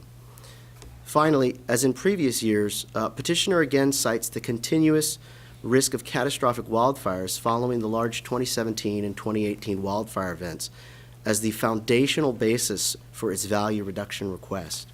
Staff has looked at this issue each year, and while climate change and an increase in wildfire risk continues to be real concerns, the trend since the catastrophic events of 2017 and 2018 has been a significant decrease in those risks, as determined by the credit markets, the PUC, and petitioner itself. In April of 2023, Fitch Ratings, one of the three major credit rating agencies, upgraded petitioner's long-term issuer credit rating. As reasons for the upgrade, they cited the following. Cumulative structures destroyed by SCE-linked wildfires declined more than 90% during 2019 to 2022. This is despite high wildfire risk conditions and elevated wildfire activity in 2020 and 2021. Post-2018, SCE-linked wildfires have been significantly smaller, and exposure in terms of third-party liabilities much more manageable from a credit perspective. Fitch Ratings also stated as their reasoning that SCE's ongoing efforts to enhance wildfire resilience, along with state and local efforts, credit supportive elements of wildfire legislation enacted in California, including the AB 1054 Wildfire Fund, and improving projected credit metrics all justified the ratings increase. The California Public Utilities Commission, in a 2019 decision, opined that AB 1054 has substantially mitigated wildfire liability as well as liquidity concerns. The PUC had the occasion to revisit this conclusion, and in 2023 essentially affirmed that determination. It did, however, in light of all the risks facing petitioners' business, lowered petitioners' return on equity by 0.25%, which implies, of course, that it views petitioners' risks to have decreased since 2019. Perhaps most importantly, petitioner itself also recognizes this decline in wildfire risk, announcing in a March 2023 press release that through the execution of its wildfire mitigation plan, it has reduced the probability of catastrophic wildfires associated with its equipment by about 75 to 80% since 2018. This is also perhaps why, even though in 2019, petitioner asked the PUC for a 6% and then a 0.85% equity rate increase to account for wildfire risk, as far as we are aware, they did not make such a request in its 2023 test year cost of capital, and if they did, we understand it was rejected by the PUC. Lastly, we note that catastrophic wildfires in California in general have decreased in the last 2 years, and according to the Wildfire Fund annual report, petitioner has not, indeed no utility has, used the AB 1054 created Wildfire Fund. Again, we want to be clear that we are not saying that climate change is not real, or that wildfire risks do not remain, or even that things couldn't take a turn for the worse. What we are pointing out is that petitioners' foundational basis for requesting significant reductions for the past 4 years has not borne out. In fact, things have gotten better, not worse. By petitioners' own calculations and public statements, the probability of catastrophic wildfires associated with its equipment is reduced by 75 to 80%. Finally, we would note that to cover wildfire risk, we made the same adjustments as in previous years, the largest of which was to add an equity risk premium to their cap rate, which resulted in about a $2 billion reduction to their overall value. Concerning proper weighting and reconciliation, in doing its assessment, SAPD took all relevant information into account and appropriately computed and reconciled both an HCLD and an income CEA indicator, considering the data available and the relative appropriateness of the approaches. Here, pursuant to the property tax rules, HCLD is the most reliable value method because the HCLD indicator begins with the actual assets on which PUC allows petitioner to earn a return. Thus, staff weight it more heavily than the income indicator. Rule 8 supports this. It says that the income method is preferred only when the cost approach is unreliable. Here, the historical cost approach is the most reliable. Petitioner criticizes the weighting of the HCLD and CEA indicators because of the difference between the two values. They simply conclude, however, that this difference is economic obsolescence due to wildfire risk, and that the CEA must be given more weight. But there's nothing that makes it necessarily true that any difference between HCLD and CEA is always obsolescence.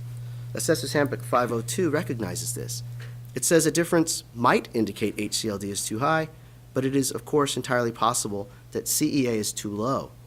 And this is especially true given SCE's dramatic reduction in wildfire risk due to its own wildfire mitigation efforts. Additionally, to the extent that a difference between CEA and HCLD might be due to obsolescence, as previously explained, an adjustment has been made for obsolescence by allowing an increase to petitioner's rate of return. Thus, staff believes that all appropriate adjustments for obsolescence have been made for wildfire risk. We also note that while petitioners stated that they're not necessarily taking issue with the 0.85% equity risk premium, it is important to bring it up because this is one way by which staff made a large adjustment for wildfire risk rather than as petitioner request by weighting the indicators differently. And it's important to note is an adjustment that the CPUC did not allow. Concerning the $1.6 billion accrual for 2017-2018 wildfire liability, petitioner requests an approximately $850 million reduction to its board-adopted value for its lawsuit liabilities accrued on its books. This liability, however, is not deductible because it is not an ordinary expense, one that is expected to be paid to maintain or operate the property. Rather, this liability accrual stems from lawsuit settlements from 2017 and 2018 wildfires and mudslides, some of which may have been started by petitioner's equipment and damaged property owned by others. This is important because it means that these liabilities may affect the price that someone would pay for the entire company, i.e. the entire business, sometimes referred to as a going concern, but it does not affect the value of the taxable property, and what is being appraised is the taxable property. It is also important to point out that SCE has applied to the PUC for recovery of these liabilities. If the PUC approves, SCE will recover in rates, and a property tax deduction is not proper. If the PUC does not approve because SCE did not meet its prudency standard, it would be inappropriate to make a reduction in property tax value for property operated imprudently. The essential situation here is that petitioner used its property and they caused damage to other person's property, and now they need to pay $1.635 billion worth of damages. That $1.635 billion is therefore a liability that may reduce the price a prospective purchaser might be willing to pay for the entire business, but it does not affect the price a prospective purchaser would pay for the taxable property, because it does not affect the property's ability to be used to generate income. Petitioner is essentially asking the board to make a $3.6 billion reduction to its taxable property for damage done to someone else's property. Petitioner's own documents admit that any expense related to this liability affects the price of the entire business, not the taxable assets. The EY report on which it relies states it is reasonable to assume that a prospective buyer would consider this expense as part of the going concern of the business operations. It does not matter when they pay out the liability, whether yesterday, today, or in the future. Payment of this lawsuit liability does not affect the CEA model because it is not an ordinary expense, one that is expected to be necessary to maintain or operate the property. Concerning the $1.6 billion of wildfire mitigation capital expenditure, in accordance with AB 1054, petitioner spent about $1.6 billion on wildfire mitigation capital expenditures, for which they are allowed to earn no equity return. The statutes are clear. They prohibit petitioner from earning a return on that investment, which is reflected in the equity portion of their rate base, but they are not prohibited from earning a return of the investment, which is reflected in its recovery amounts spent, and staff made an adjustment for that. Staff removed the equity portion of their rate base that AB 1054 does not allow. Concerning the $2.4 billion initial contribution to the wildfire fund, petitioner's initial contribution of $2.4 billion as required by AB 1054 is not considered an operating expense under basic appraisal theory because it is not an expected recurring cash expense. Instead, is an amortized past accounting expense that need not be paid again.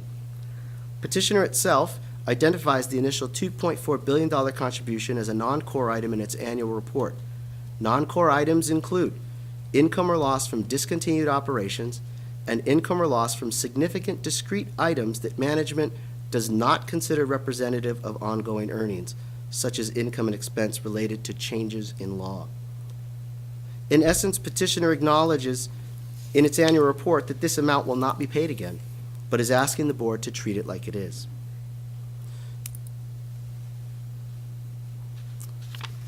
Although petitioner clearly admits this is a non-cash, extraordinary, amortized accounting expense, petitioner points to language in Assessor's Handbook 502 regarding prepaid insurance as supposedly supporting its position that accounting expense can be deducted.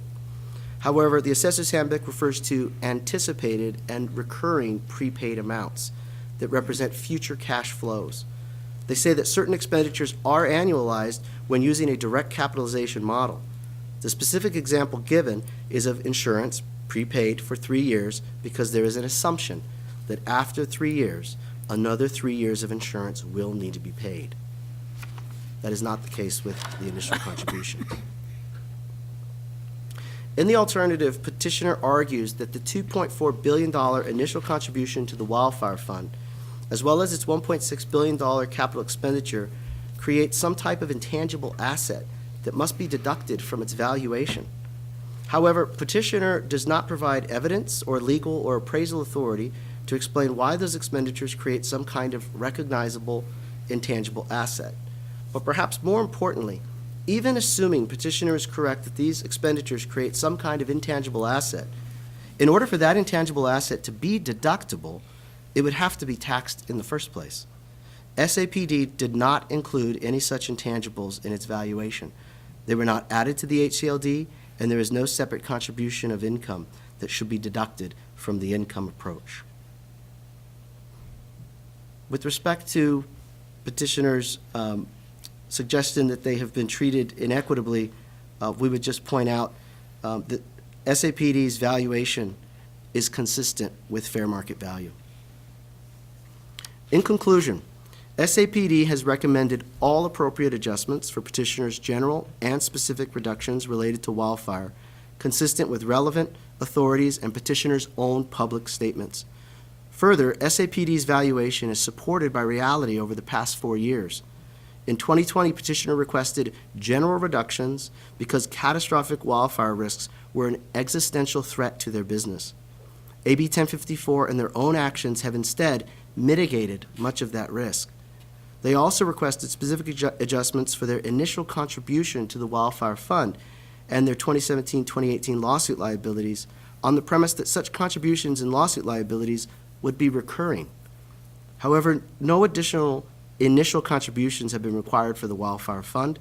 They have been able to obtain wildfire insurance, for which additional costs were allowed as expenses, and the fund has not yet been used. As far as the lawsuit liabilities, petitioner states in its own 10-K, SCE expects that any losses incurred in connection with post-2018 wildfires will be covered by insurance, recoveries through electric rates or third-party receivables, and expect that any such losses after insurance recoveries will not be material. Notably, petitioner states that this is the case even if they incur material losses in excess of the amounts accrued for each of the post-2018 wildfires. And again, we want to emphasize that we are not saying that risk, even material risk, from wildfires does not remain, or that things couldn't change overnight. What we are saying is that based on the trend of the improving wildfire risk situation as recognized by the PUC, the credit markets, and petitioner itself, we have made all appropriate adjustments. For these reasons, we recommend denying the petition on all issues. Thank you. Thank you for your presentation. And members, I was going to ask if we can hold questions until after we hear the rebuttal from Southern California Edison, and I see Marty Kejian on the line as well. You're up. Thanks again, Mr. Thank you, sir. I appreciate it. You know, before I get into sort of the main thrust of staff's comments here, addition of assets does not always correlate to increases in value. We had a situation in 2015 where we had a decrease in assets and staff still increased the value of Edison's overall property, and that's because of the regulatory lag concept that you've heard about. They're not always recognizing assets, in sequence, along with the regulatory framework in the rate case. There is a delay in terms of when, the Edison is allowed to earn on those assets. So just as a preliminary point, those two concepts don't always go hand in hand, and it's worked against Edison in the past. But I think what I hear staff saying is, and they kind of hedge a little bit, but what I hear them saying is that wildfire risk has gone down. And I can appreciate the efforts on the part of Edison, and I think we all can, to comply with the government requirements and restrictions that make it necessary for them to improve the situation, install covered conduit, do all the things that'll mitigate the risk. But I got to tell you, I think staff is living in an alternate universe, I must say. If all you need to do is look at what is happening with the insurance market in California, that's all you need to do. There has been a temporary dip in wildfires. This is all a matter of public record. It is true. You go to CAL FIRE and you can see that this fluctuates, and we seem to be in a bit of a down cycle right now, right at this moment. But if the risk were as significantly decreased as staff seems to think, then why have we seen the departures of AIG, Chubb, Allstate, State Farm, Farmers is substantially limiting new policies, USAA is substantially limiting new policies. The 7 of the top 12 home insurers in the state have either paused or placed harsh restrictions on policyholders, and in some cases have raised premiums substantially. And this is a recent, if you want to look it up, go to ABC News, to their recent article that was posted on their website, November 16, 2023. If everything were as hunky-dory as staff seems to think, then why are we having this exodus of insurance carriers from the state of California? They're in the business of making money, and they've made a decision, at least at this moment, that it is not profitable to remain in the state of California because of the wildfire risk. Simple and plain. I think that's pretty irrefutable. And if you want to go to the science, you can look this up. It's a matter of public record. There have been studies done. One was documented by the LA Times in September of 2023, that climate change has ratcheted up the risk of explosive wildfire growth in California by 25% and will continue to drive extreme fire behavior for decades to come, even if planet warming emissions are reduced. This is the LA Times, and this is relatively recent. So I think we can appreciate Edison's efforts on the one hand and their attempts to mitigate the risk on the other hand, but then at the same time be very, very aware of the reality of wildfire risk on a go-forward basis. So I think that's an important point worth making. What you didn't hear from staff, in fact, before I go on to the next point, I would like to also ask Ms. Andrea Wood if she has some information she'd like to share with the board regarding cost of insurance. Ms. Wood, are you there? Yes, thank you. I'm here. I would just like to point out, I was taking some notes while the staff was presenting their positions. Right after the 2017-2018 catastrophic wildfires that we've I'm sorry, excuse me, Mr. Chair, Ms. Woods, forgive me, this is Malia Cohen, State Controller. Mr. DeCassian, you introduced Ms. Woods, but I don't know who she is. How is she relevant to this conversation? Oh, I introduced her. My apologies, Madam Controller. I introduced her as the beginning as the Vice President of Tax for Southern California Edison. Oh, okay, thank you very much. Ms. Woods, you can continue, thank you. Okay, thank you. So after the catastrophic wildfires, which have, caused an accrual of over almost $9 billion, over $6 billion, I think, has been paid out to date. So that's payments of cash going out the door for a 5-year period. Which all has to be financed, right? It's cash that's leaving the company, and so create costs associated with generating that kind of cash. But just speaking to the cost of the insurance, as part of being able to participate in AB 1054, the state wildfire insurance fund, we have to have coverage that would be subject to claims first before you can rely on the AB 1054 fund of $1 billion.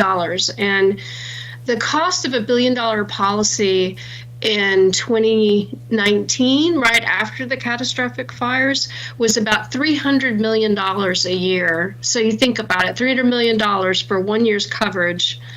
And the coverage you get is $1 billion. That'd be like having $1 million home and you have a $300,000 insurance policy cost every year. So it's pretty significant.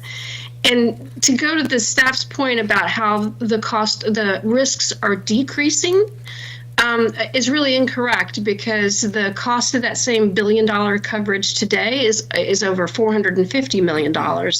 So the insurance companies certainly think that the risk is still there. In fact, they think it may be higher.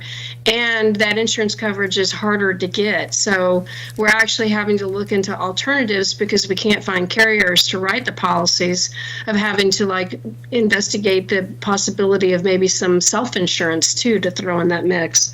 So that was one point that I wanted to make. And also, as far as the claims go, I heard the state say that they didn't think the claims were associated with the property.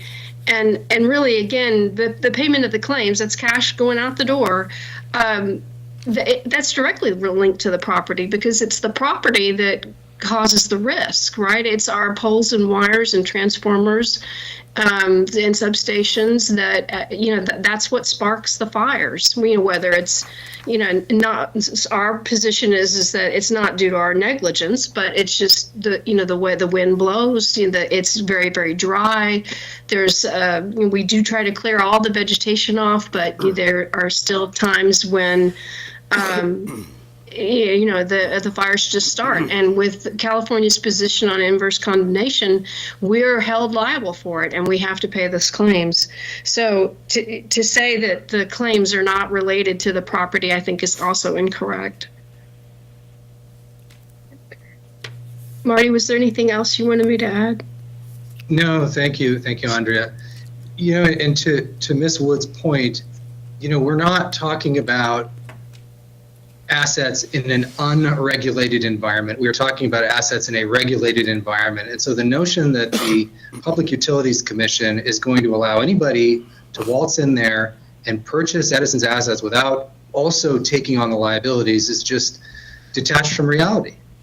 This is not, I think a couple of years ago, Mr. Moon gave an example about somebody driving in a car and they get in a car wreck and, well, the property's separate from the liability. Yeah, in that case, that's true, but not in this regulatory environment. So that's something that staff has not taken into account. The other thing I would say is no reconciliation. I didn't hear anything from staff about reconciliation. Perhaps, you can ask them that question, members of the board, make them show it to you. Where did they do it?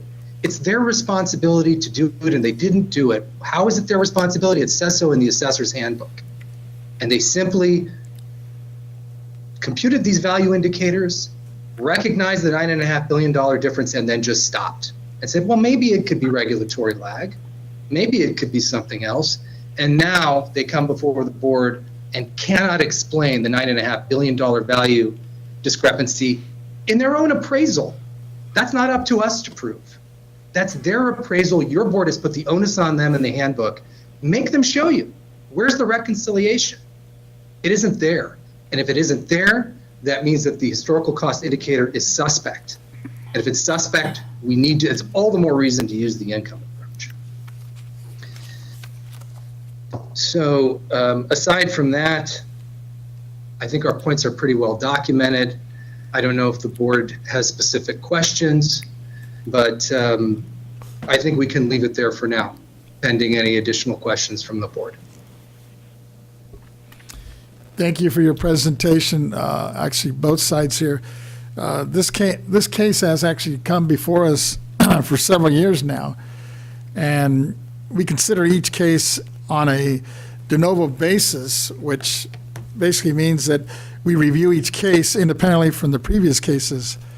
And I'm just, I guess I'm asking the staff this question, or I guess on this end, has the petitioner provided any new information that haven't heard in the previous years here? Richard Moon for the legal department. I'm not aware of any significant new information that they've provided that would make us rethink the adjustments that we've already made. Members, any questions or comments? Member Gaines.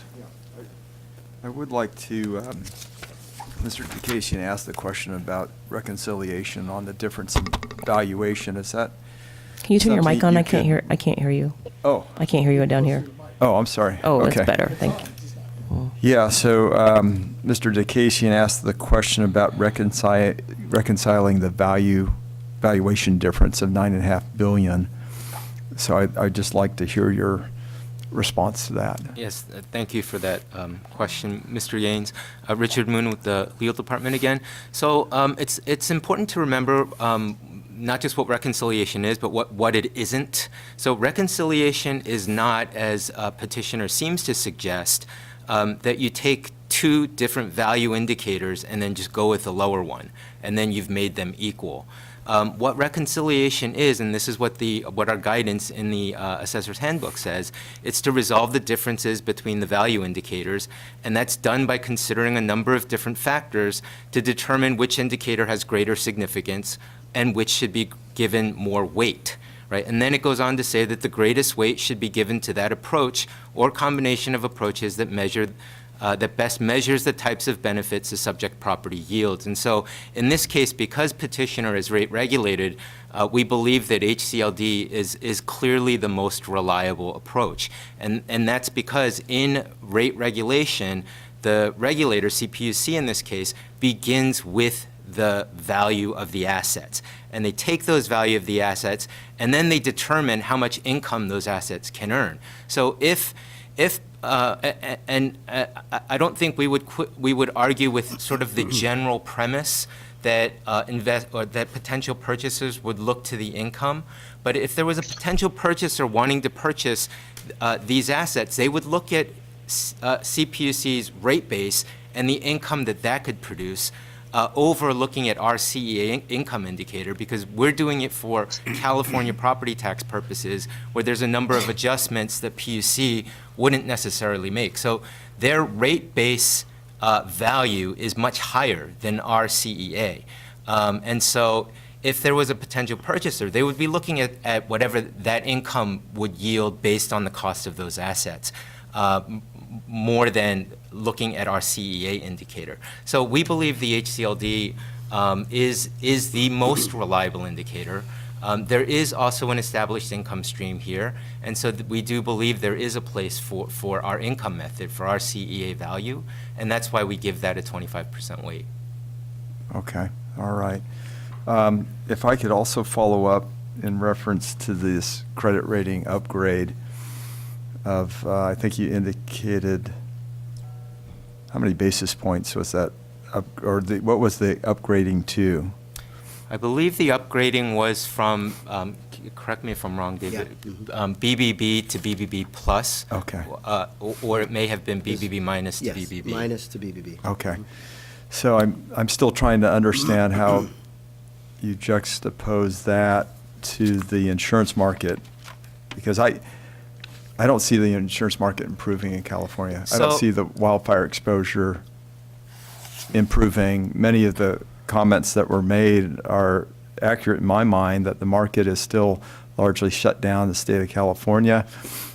Take a look at the California Fair Plan, for which many property owners are being forced into that market right now. They have no choice. Rates are much higher than they are normally for those folks. They have $1 billion in reserve, but they'll tell you, the president of the Fair Plan said publicly that if we have another wildfire, and she took Lake Arrowhead area as an example, she said, we've written so many property policies and the wildfire exposure is so great that the potential loss in that area could be a $7 billion loss, which would basically bankrupt the Fair Plan, for which the rest of the insurance industry would have to kick in money to sustain it, to keep it afloat. So I just don't buy the argument that risk is decreasing when in fact the insurance market is not reflecting that. Sure. So in reality. Yeah, so the first thing I would say is it's not just us that's saying that the risk is decreasing. And petitioner itself says that in their 10Ks, notwithstanding what they're saying today. They've said it in press releases that the risk of catastrophic wildfires caused by their equipment went down 75 to 80%. So it's. But that's based on that's a nuance in my opinion, because it's based on some of the changes that they're making, right? Absolutely. So yes. they're hardening, they're Yes. undergrounding a lot of cable. Those are all good things, and they're all helpful, I think, in the long run. But I've also been told that they're so incremental that it's going to take decades to actually harden the system. Mm-hmm. So that is laid out in an environment where we have huge wildfire exposure that still exists and an insurance market that's in turmoil. Right. So I don't understand why you're indicating that risk is decreasing when I think in the overall market it's not. So again, we're not saying that there's no risk, and we're not contesting that insurance costs have gone up. What we're saying is that based on what we've seen in the number of wildfires, it appears that an AB 1054-like legislative package or system is not in the foreseeable future. And so the insurance costs that SCE incurred in addition, I think they said they went up about $150 million since 2018 or 2019. All of those insurance costs that they're, the additional insurance costs that they're incurring, we are allowed, those are allowed as expenses. I mean, so they have been able to find insurance, and the increased costs for that insurance has been allowed. We're only talking about this AB 1054 one-time legislative piece of it. Okay, all right, but wouldn't that decrease the value of the company just in terms of it being, I mean, if you were taking a look at buying a utility in the state of California with huge wildfire exposure, wouldn't that be reflected in the purchase price or the stock valuation of the company in terms of what its value is versus what it's been historically?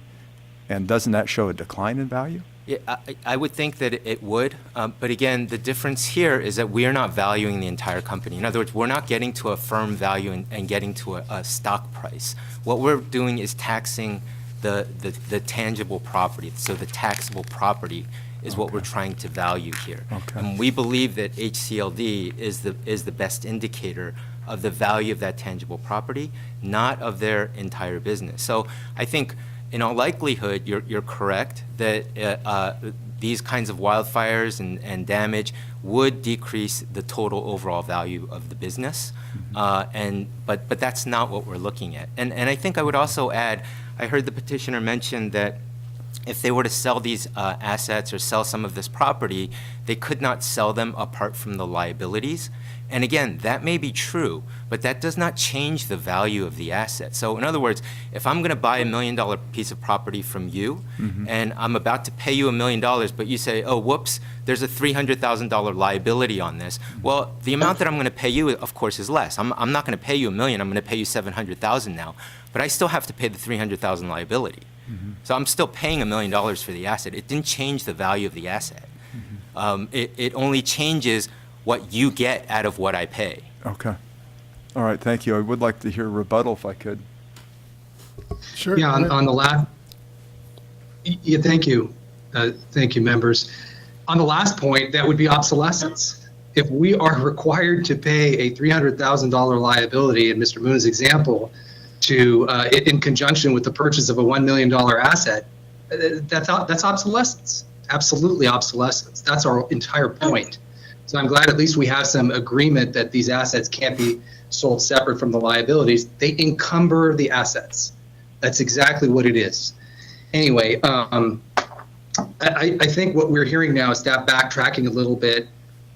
The reality is that despite the laudable measures that Edison is taking to mitigate wildfire risk, this is still a massive, massive risk going forward. Again, staff is talking about, I don't know what, we're talking about the economic reality of the situation.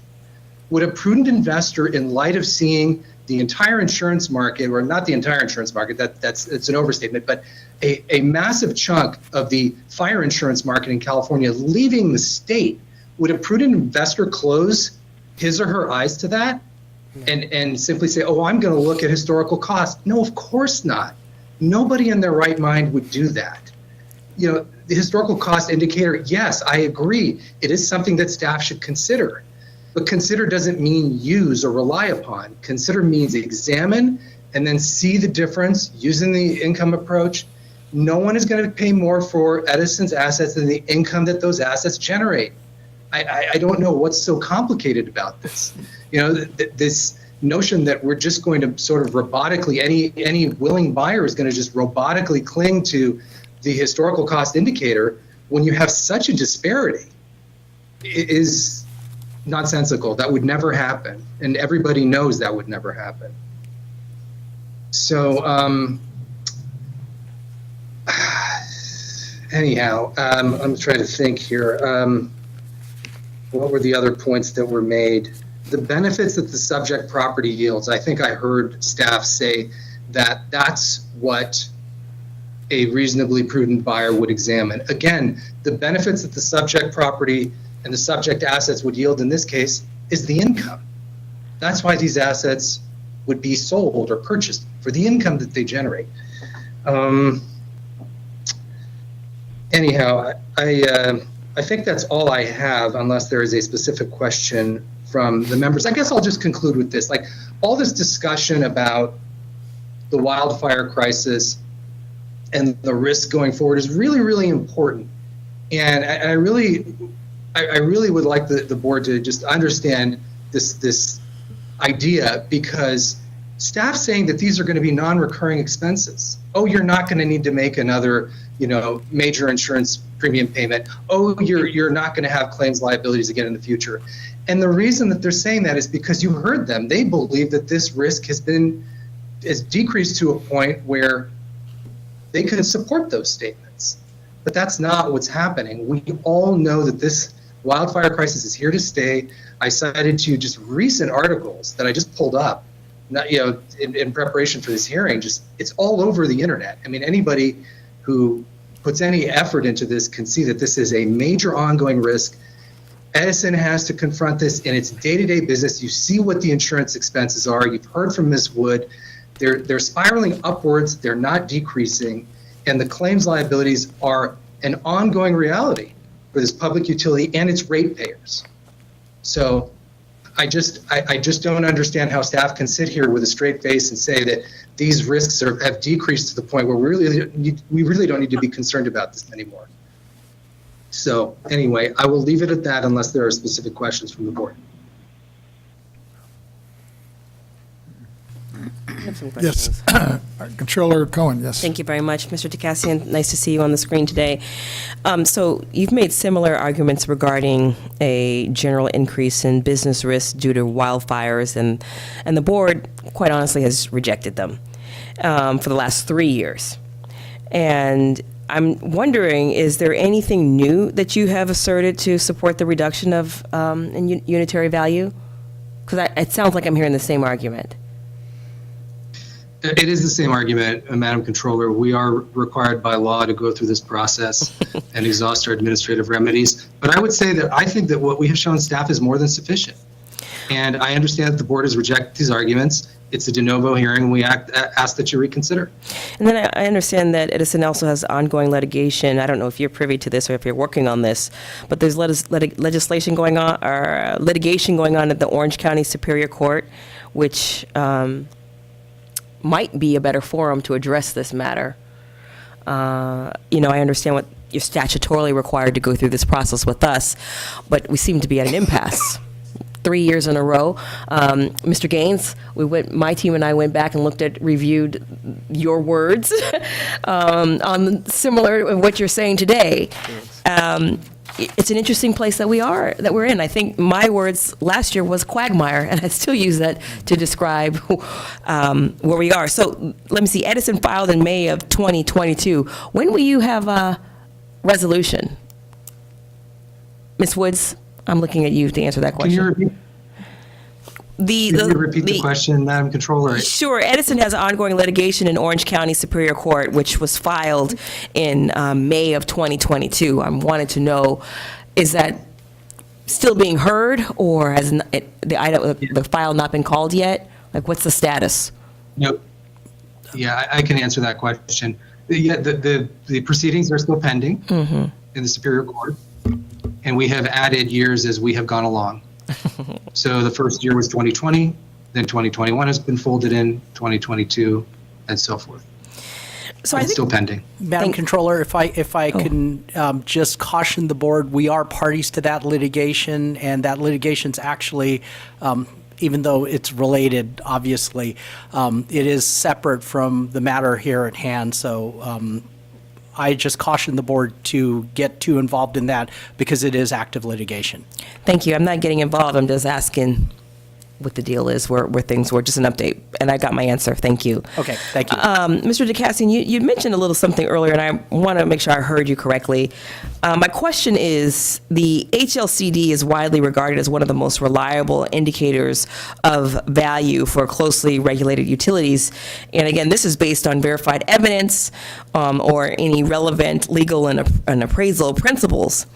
In view of this, how do you believe that the respondents should not have used the HLCD valuation?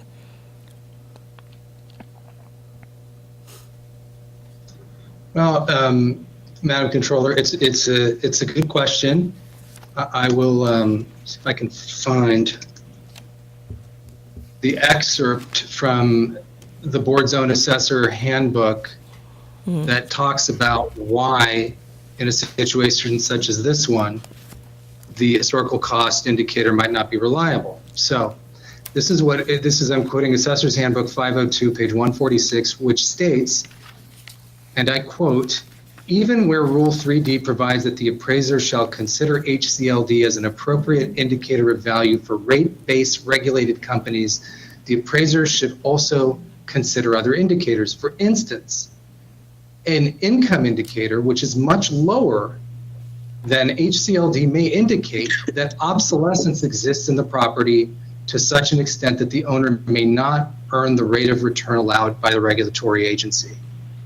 And so that, to us, board's own words, justify departure from HCLD, or at the very least, using income as the primary indicator. Then you have Rule 8, which is your board's own regulation, which I've mentioned before, which states that the income approach is the preferred approach when, for the appraisal of improved real properties and personal properties, when reliable sales data are not available and the cost approaches are unreliable because the reproducible property has suffered considerable physical depreciation, functional obsolescence, or economic obsolescence, or is subject to legal restrictions on income that are unrelated to cost, such as what we have here. So that's the board's own regulation. It has the force and effect of law. We're guided by that. We are guided by the board's own handbook. And I think Ms. Wood has something to add here as well, if that's okay with you, Madam Controller, to shed further light on your question. Sure, and after we hear from Ms. Wood, we'll hear from staff, their thoughts. Okay, I just, I thought it might be helpful to just kind of go through it, just a really super basic example. So the way rate making works is you do take your rate base, and that is equivalent to HCLD. The rate base would tell you what's your rate of return, and that incorporates risk, and that gives you your profit, right? Theoretically. But the next step is that you tally up all of your costs, all of your expenses, take the profit and say, okay, how much of revenue do I need to make? How much rates can I collect from ratepayers in order to achieve that profit? And so that's how the rate making works. And if that's all we were doing, HCLD would be a very good indicator of what kind of profit the company could make and would determine the value. But in this situation, what's happening is there's all these costs. There's the AB 1054 CapEx, the $1.6 billion. There's the cost to participate in the fund, to be able to gain the insurance coverage, the upfront fee of the $2.4 billion. And then these claims that are having to be paid, over almost $6 billion have been paid over the past 5 years. All those are costs that don't go into that rate-making model. They're not part of cost of service. And so they're not being taken into account. The cash is having to come from somewhere. And what it is, it's eating into the profit that we would otherwise earn through an HCLD type model. So that's why you're seeing the CEA so much lower in value than the HCLD. And the HCLD is not a proper indicator of what we can earn because we have all these other expenses that are outside of rate making, not recoverable, that we're incurring and have to finance and have to pay. So I hope that helps. Thank you. One more question for you. If you were to sell this land tomorrow, would you sell it at a discounted rate? A buyer would certainly pay a discounted rate. A buyer would take into account the fact that there could be significant risks in the future about fires and costs, and just the environment of the fact that the utility is in California. They would certainly pay a discount. I understand that just with a buyer, but you as a seller, how would you market this? Well, we wouldn't propose a discount, I don't believe, but I think we might accept one. Because it's a reality. Mm-hmm. Okay, I know it's all hypothetical, and I know lawyers are uncomfortable in the hypothetical world, so I will step out and I will look to my staff now. And I want to hear from you what your thoughts are around about the HLCD valuation, and if you have any rebuttal to what they were saying. Absolutely. So I would point to the same language, actually, that Mr. Dekazian cited to you, which is that when there's a difference between HCLD and the income indicator, that it may indicate that regulation is lax, and et cetera. So it might, it doesn't have to. And then the second thing I would point to is in Rule 8, it says the income approach is preferred when the cost approaches are unreliable because of the factors that Mr. Dekazian had listed. So it's not just that those factors exist, it's when those factors make the CEA unreliable. And again, in this case, we believe that HCLD is more reliable than the income indicator. I don't think I would argue with anything that Ms. Wood had said, but I don't think it makes a difference to the property tax valuation. Because again, many of the things, the specific things that are at issue here, there are specific reasons why they would not be included in the property tax, in our appraisal, in our valuation, notwithstanding the correctness of her description of the revenue requirement that PUC computes. Thank you. And my final question is can you talk to me a little about why you disallowed the wildfire insurance fund deduction? Certainly. So the wildfire, the initial contribution is the only part of that we did not allow. And the reason why we did not allow it is because it is a past expense that they are not going to have to pay again. As far as we know, sitting here, well, not here today, but sitting at January 1, 2023, the best information that we had was that they're not going to have to make another $2.4 billion, or not even, it doesn't have to be $2.4 billion, but another contribution like that again, as far as we know. Okay, understood. Thank you, Mr. Chair. I have no other questions. I do, if I could. Member Gaines, Through I the think, chair. has Yeah, thank you. Because I just wanted to, maybe I could ask the question of each of you, the petitioner and the state, but the argument is really over HCLD versus income approach, and it's really a weighting issue, isn't it? I mean, if we're looking at a 75% historical versus 25% income, my understanding, and I'd like to hear from the petitioner, but it seems out of balance based on your arguments. Is that correct, Mr. Dekazian? Yes, we believe that it's out of balance, and had a proper reconciliation been conducted, which brought the values closer together, then the weighting really doesn't become an issue because you have them closer together. It's only when you have this great disparity that staff's 75-25 2006 approach to weighting exacerbates the problem. So we agree that is problematic, and that staff can address this by reversing the weighting and making the income the primary indicator. Because again, to hear staff sit there and say they don't disagree with anything that Ms. Wood said, Ms. Wood is dealing in economic reality and with the concept of fair market value. That was what Controller Cohen asked about, fair market value. All these concepts are there to serve that constitutional principle of full cash value or fair market value. They're not ends in and of themselves. And so we do believe HCLD is unreliable, especially when it hasn't been explained here. Why the disparity? And if we had some sort of reconciliation that brought the HCLD closer to the cash flows, which any reasonably prudent investor would rely upon in making decisions on purchasing assets, then we wouldn't have the problem. So to answer your question, we agree with your statement, Board Member Gaines. Great. Thank you. Mr. Moon?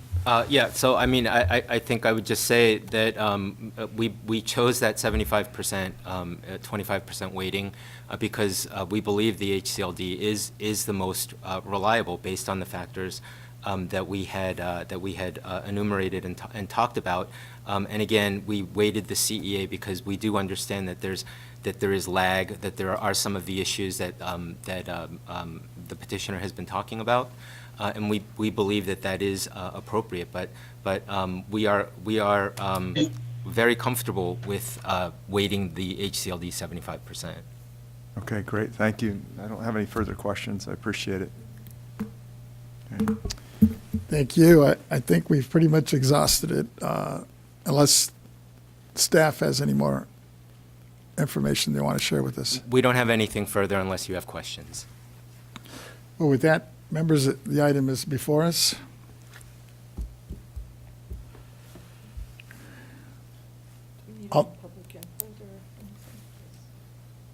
Do we take that before or after a motion? We need it.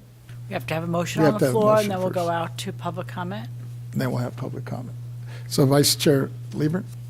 I'd be prepared to. Excuse me.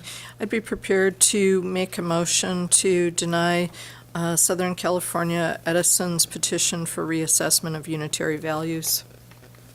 I'll second that. And with that, should we go out? Yes. We don't have any written comments on this, I do have we? no written comments on this item, and I have no one in the audience who'd like to make a public comment on this item. So let's go to the AT&T moderator. AT&T moderator, is there anyone on the line who would like to make a public comment regarding this item? Ladies and gentlemen, if you wish to make a public comment on this item, you may press 1, then 0 at this time.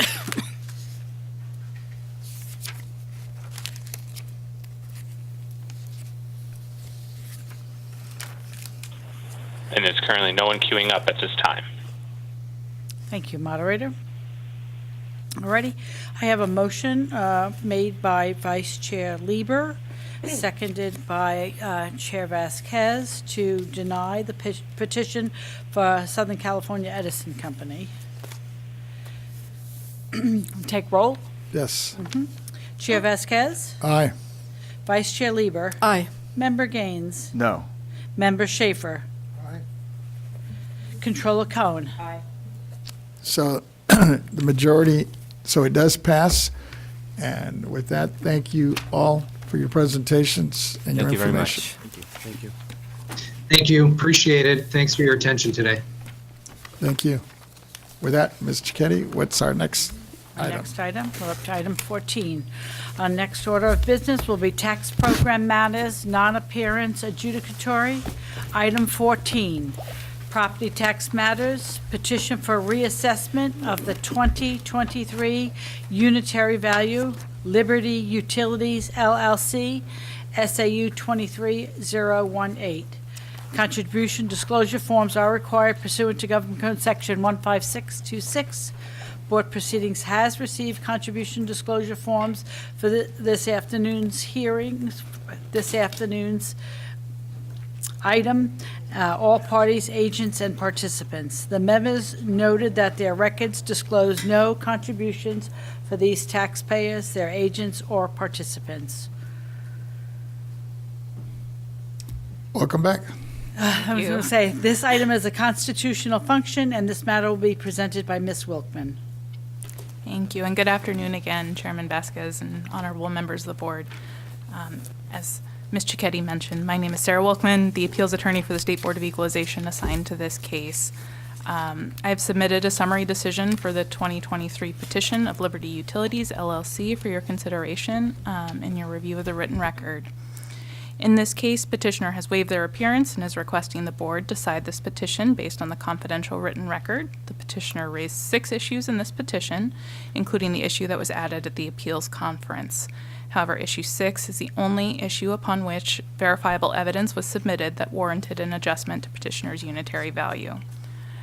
So accordingly, based on the written record and as reflected in greater detail within the submitted summary decision, the appeals attorney is recommending that the board partially grant this petition as to issue 6, thereby reducing the petitioner's unitary value by $4.1 million in assessed value, and denying the petition as to all other issues, as the petitioner did not meet its burden of proof. And I ask for the board's adoption of my recommendation in this matter. Thank you for your presentation. Any comments or questions? Seeing none, I'd like to entertain a motion for staff recommendation. Vice Chair Liebert. Thank you. I'd like to move that we partially grant the petition for Liberty Utilities consistent with the State Assessed Properties Division's recommendation as to issue 6 and deny the petition as to all other issues. Second. It's been seconded by Member Gaines. Seeing no other hands, we don't have any written comments on this, do we? Ms. Cicchetti? Yeah, no written comments, and I have no one in the audience who'd like to make a public comment. Let's go to the AT&T moderator, see if there's anyone on the line. AT&T moderator, is there anyone on the line who'd like to make a public comment regarding this item? Ladies and gentlemen, if you wish to make a public comment on this item, please press 1, then 0 at this time.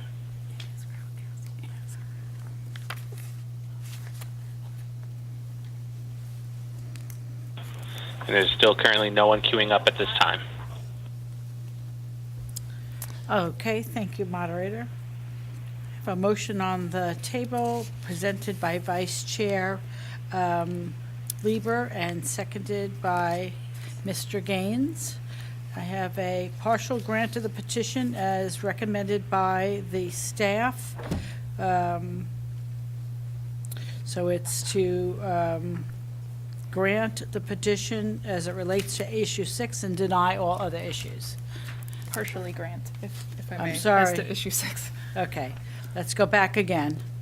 I have it being presented by Vice Chair Lieber, seconded by Member Gaines. I have that it's to partially grant the petition as it relates to item 6 and deny all of the issues as it relates to issue 1 through 5.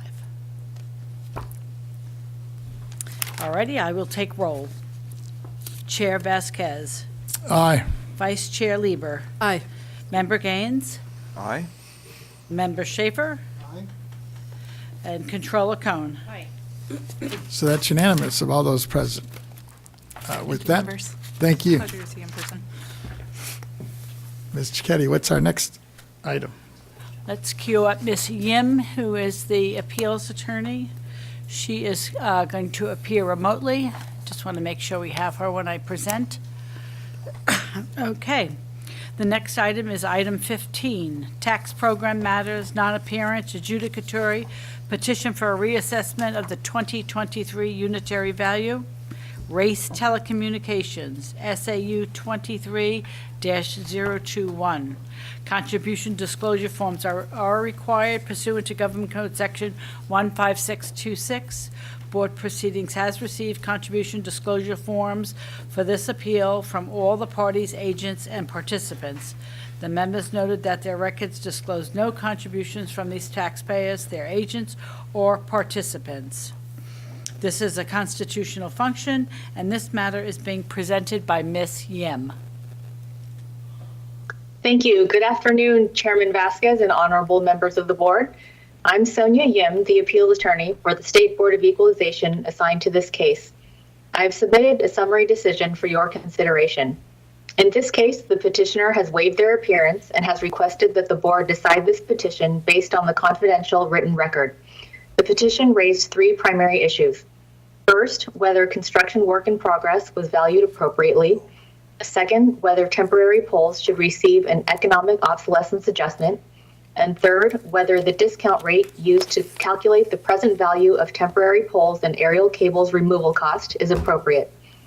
Based on the written record and as reflected in greater detail within my summary decision, I recommend that the board grant the petition for reassessment in part as to the first and third issues and deny the petition as to all other issues. This recommendation includes a total $9,100,000 reduction from the original 2023 board-adopted unitary value of $137,200,000, revising petitioner's 2023 unitary value to $128,100,000. I ask for the board's adoption of my recommendation. Seeing no hands, I'll move the staff recommendation. Partial grant the petition as it relates to issues 1 with the reduction, and issue 3 and deny all other issues.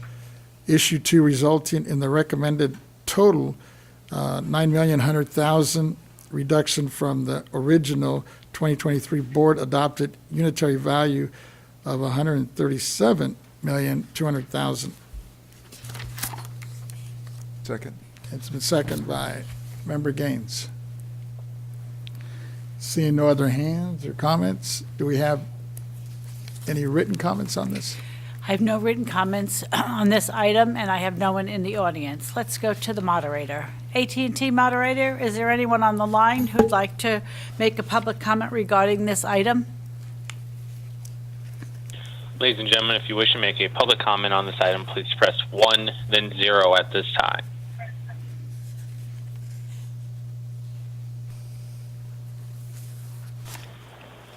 And there's currently no one queuing up at this time. Alrighty, thank you, moderator. Alrighty, I have a motion that was presented by Chair Vasquez, seconded by Member Gaines. Staff recommendation, which is a partial grant of the petition as it relates to issue 1 and issue 3, and deny all other issues. I'll take roll. Chair Vasquez. Aye. Vice Chair Lieber. Aye. Member Gaines. Aye. Member Schaefer. Aye. Controller Cohen. Aye. So that's unanimous of all those present. With that, Ms. Cicchetti, we go on to the next item. Item 16, tax program matters, non-appearance adjudicatory petition for a reassessment of the 2023 unitary value. Crown Castle Fiber LLC, SAU 23-020. Contribution disclosure forms are required pursuant to Government Code Section 15626. Board Proceedings has not received contribution disclosure forms for this appeal for all parties, agents, and participants. Not all, the members noted that their records disclose no contributions from these taxpayers, their agents, or participants. This is a constitutional function, and this matter is being presented by Ms. Yim. Thank you. Good afternoon again, Chairman Vasquez and honorable members of the board. Again, I'm Sonia Yim, the appeals attorney for the State Board of Equalization assigned to this case. I've submitted a summary decision for your consideration. In this case, the petitioner has waived their appearance and has requested that the board decide this petition based on the confidential written record. The petition raised 3 primary issues. First, whether a duplicative fiber optic cable exists, requiring a functional obsolescence adjustment for fiber optic cable capital costs. Second, whether a duplicative fiber optic cable exists, requiring a functional obsolescence adjustment for fiber optic cable operating costs. And third, whether economic obsolescence should be allowed for fiber optic cable asserted to be underutilized. Based on the written record and as reflected in greater detail within my summary decision, petitioner has not met the burden of proof in this petition. Accordingly, I recommend that the board deny this petition, thereby affirming the 2023 board-adopted unitary value. I ask for the board's adoption of my recommendation. Any comments or questions from the members? Seeing none? Vice Chair? Oh, no. Controller was. We're good? I'd like to move that we deny the petition of Crown Castle Fiber. been moved by Vice Chair Lieber and second by Member Gaines. I have no written comments on this matter, and I have no one in the audience who would like to make a public comment. Let's go to the AT&T moderator. AT&T moderator, is there anyone on the line who would like to make a public comment regarding this item? Ladies and gentlemen, once again, if you wish to make a public comment on this item, you may press 1, then 0 at this time.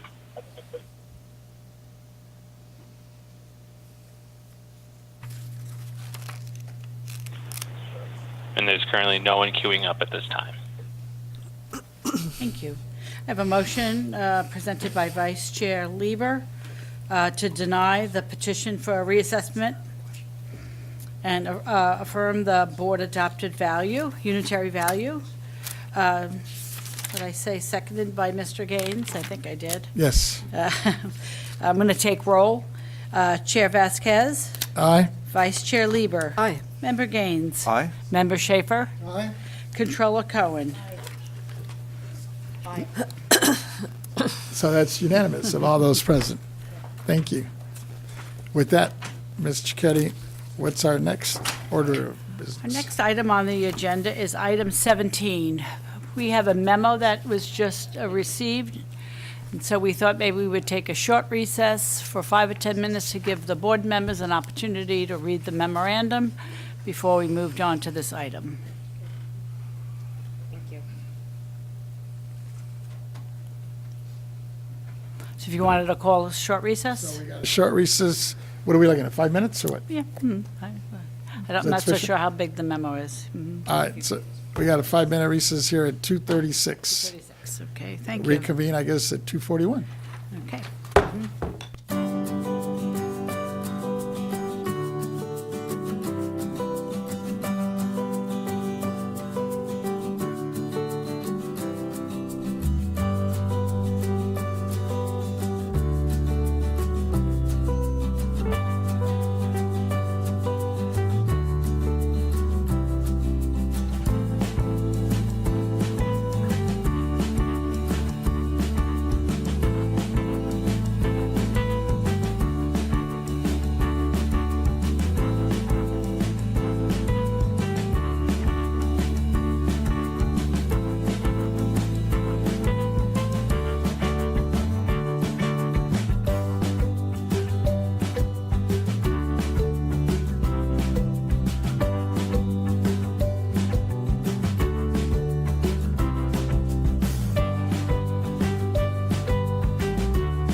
understanding that the controller is asking if we would move item, I believe it's 23, 23. up so she has the opportunity to participate before she has to leave.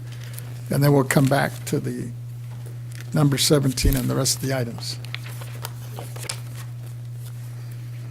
And if there's no objection from the board, we'll move forward.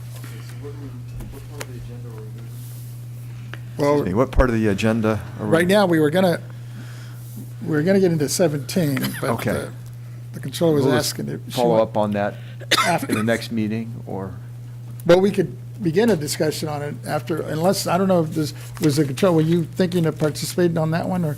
Thank you. What I'd like to do is just to move the board elections to the next item that we take up.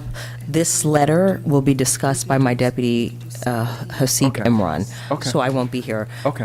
I would like to be here for the board elections. Okay, very well. Yeah, Okay. Good. Aren't we entitled to 10 days' notice on some issue that's going to come up? These items Well, already this was been on the- agendized. We're just Yeah. moving the agenda around. Yeah, that's fine. This was on the agenda. The handout wasn't, but the item was, so. That's right. Yeah, we'll come back to it, and then we'll have a discussion and see what you want to do. Are we going to 23 now? That's the request.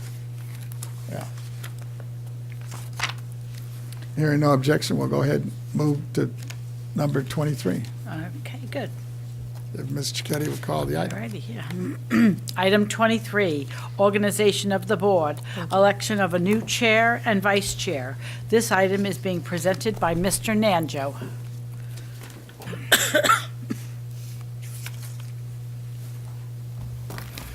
Good afternoon, Chairman Vasquez, Vice Chair Lieber, honorable members of the board.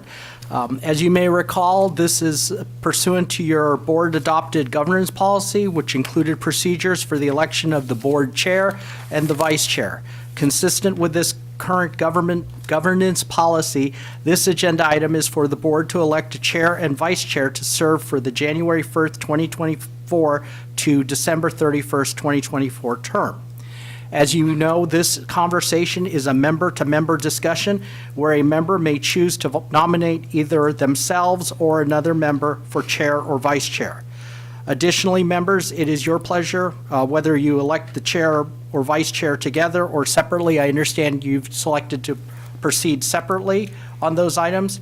I do have a few procedural reminders for you before the board begins today's discussion. According to your governance policy, there is no limit on serving consecutive terms, and in the event of a tied vote for either or both positions, as the case may be, the 2023 chair or vice chair shall continue to serve for the 2024 term pursuant to the governor's policy. And at this time, I turn it back over to you, Chairman Vasquez, to conduct the item. Thank you. It is now time to nominate and select members to serve in our board leadership positions for the next term. First, we will open nominations for the board chair. This is an open process, meaning any member may nominate themselves or another member for chair. So the floor is open. Member Gaines. Yes, I'd like to nominate Member Lieber as chair, and nothing against you, Chair Vasquez. You've done a wonderful job. I've enjoyed working with you, but it was of my understanding that there would be a rotation when Member Lieber came on, and so I just like to proceed in that fashion and work with everybody on the board. So, thank you. Member Schaefer. I'd like to nominate Member Gaines to be chair. He was our first chair briefly and performed it outstandingly. I think it's important that our chair not be distracted by being involved in another campaign because the campaigns that they're in just require a lot of energy to be successful. We want them to be successful. I don't think Malia Cohen has any interest in being chair. I don't think Ms. Lieber, as qualified as she is, should be chair while she's a candidate as she is for another very demanding job, which she would be very good at, I hope that she's elected, and wouldn't want to lose her on the board, but I mean, that's a fact of life. I think our chair today has done a very fine job, but I think we need to have some fresh leadership in the board, and he is involved with the campaign for a state job, which also would conflict with his duties to us being first. He has to dissipate what energy he has on his campaign also.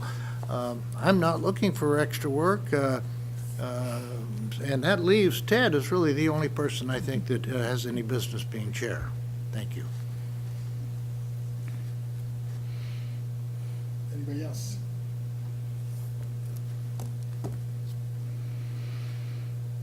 Well, let me ask. Oh, my mic's off.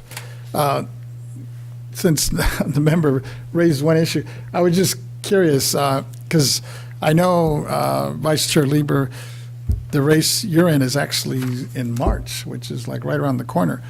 And I'm just wondering the time commitment. I know it's a local race, somewhat of a local race, because I guess it's a county versus a state or a regional election. And I guess my question is, what's the time commitment? Because I think what we've started, I think some of the energy that we have going, I mean, I'm hoping 24 is the year that we actually take the offense instead of the defense for the BOE in terms of legislation. And I'm just a little nervous about that, primarily because just this last week, I know you were probably real busy, but I put in a couple of calls to you and I didn't get a return call, so I was thinking you're probably on the campaign trail this last week. Maybe it was just a bad week. So I would just like to hear from you. Yeah, thank you, Mr. Chair. I do have sufficient time to devote to chairing the board, and I'm sorry that I wasn't able to meet with you in San Francisco, but that was more of a question of timing, and we didn't have advanced plans to do so. So that's where things stand. Thank you.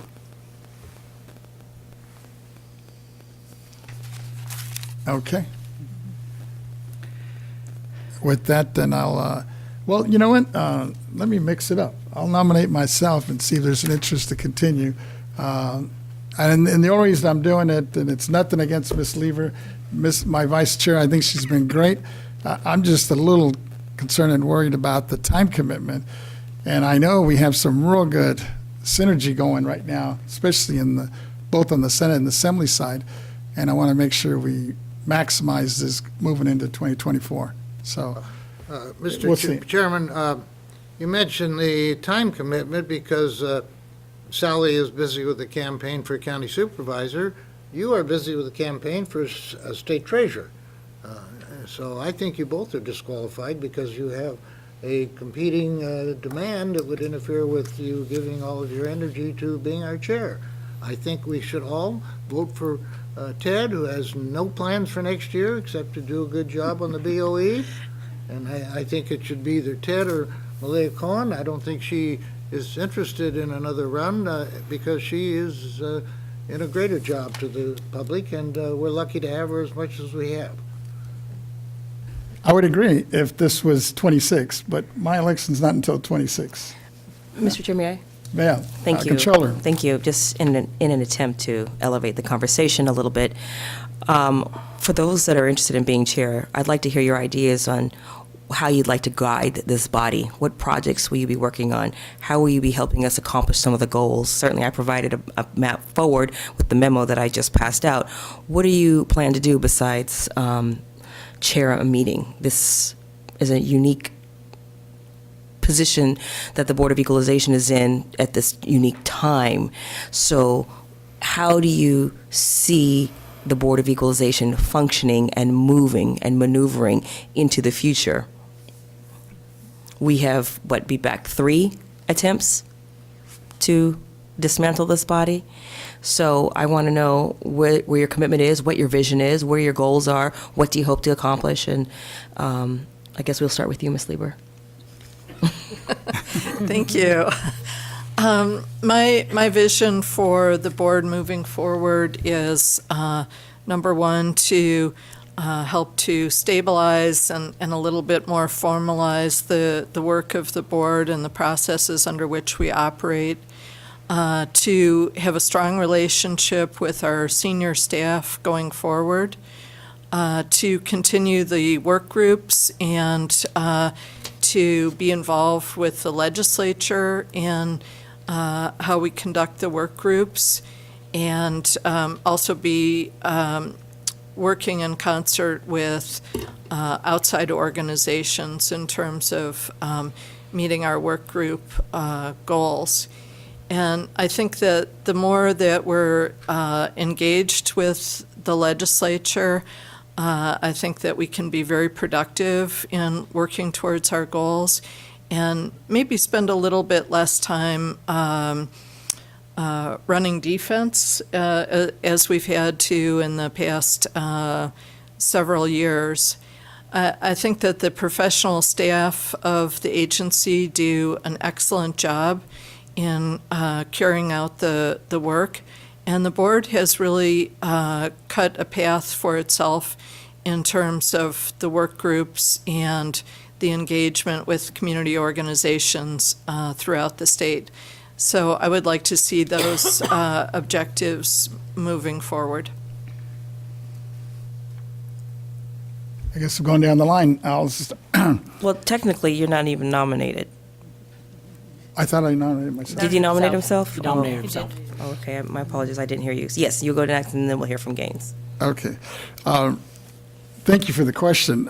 For me, it's all about taking the offense now. I mean, you and I were part of the original team where we came into this thing with this threat over our heads that they were in the process of eliminating the BOE. And I think what was real instrumental, I thought, was both working with the Latino caucus and the African American caucus to block the first attempt. And then this last one, I thought they were, once again, when ACA 11 came up, it never saw the light of day. It never came out of committee. And I think it was primarily because the members that we had on there between the Latino caucus and the African American caucus were able to block it. And in 24, and I have the honor, I guess, and the privilege to sit on that caucus, we're up to about 35 members, and hopefully, knock on wood, in 24, we might be up to 40 members. So I think any attempt on the, especially from the ACA level, to try to eliminate us, I think is very little or very minimal. And so I'm hoping that we're in a position in 24 now to start taking the offense and forget about the defense. And I think there's some real good synergy, both from my senator and a couple assembly members now on both sides of the House that are willing to carry some bills that I think would not only expand the BOE, but I think would also enhance and hopefully provide more authority. Because I think there's several things that we can do. One of the two things that jump at me that we constantly get calls on is CDTFA and OTA.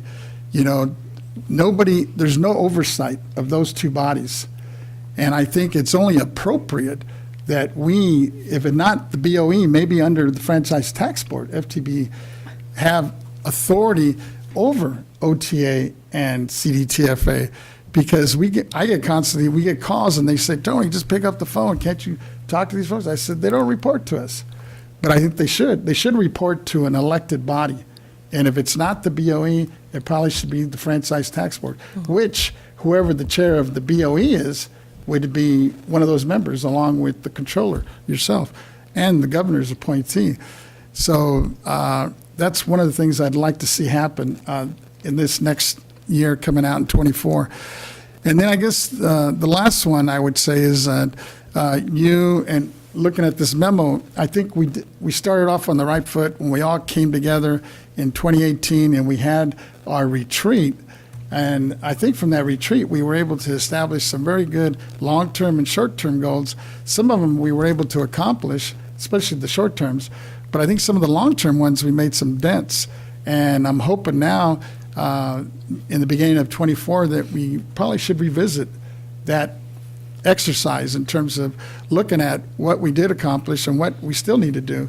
And possibly now with Vice Chair Lieber and some of the new ideas that we've been hearing about, incorporate some of those. And there might be other items that we should look at in advancing our authority. And like I said, I think one that would be key for me is to see how, if it's not BOE, maybe FTB, that would have some authority over the OTA and CDTFA. So those are just kind of my thoughts. Real quick, just for the record, not only was it the Latino and the African American caucus, but also the Republican caucus was very significant in Yes, helping us you're right. beat back I AC forgot. 11. Want to recognize that. So my final question for you, Tony, is what accomplishments are you most proud of? I think that's the key one, that we were able to block it, because now I was just at a reception with some of the members over the weekend, and they're telling me, one, they don't see that threat coming back to try to eliminate us in this next session, especially on the constitutional level. And I think one of the things that we did, Phil Ting, I think, has been like the spearhead of this thing, and he terms out in 24. And he's actually lost his chairmanship. I think the fact that we have now a new speaker out of the Latino caucus, Robert Rivas, he assured me that he was going to put people, at least chairs, on the different committees that hopefully will be helpful to our taking the offense as opposed to being on the defense in 24. Thank you. Tony, I feel that we have been growing our responsibilities and expanding what we do for a living and going into workshops and this and that, and I don't know that that's really the best thing. I think our constitutional mandate is to see that the assessments are equal and that the assessors are happy and doing a good job. Also, we are a nonpartisan job of tax administration. We're not making laws like they are across the street.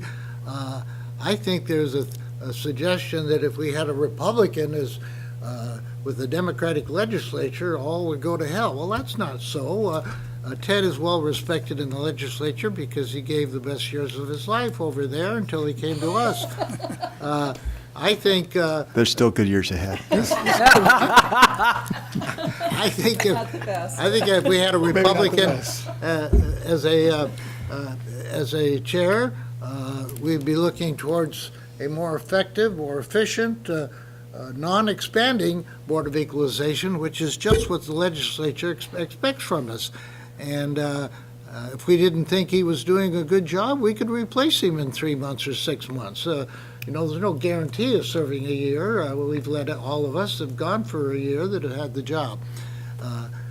I think he has a public image that there's no chance in hell that he'll ever be chair doing a Democratic legislature, and I don't think that's fair. I don't think that's right. I don't think that's factual.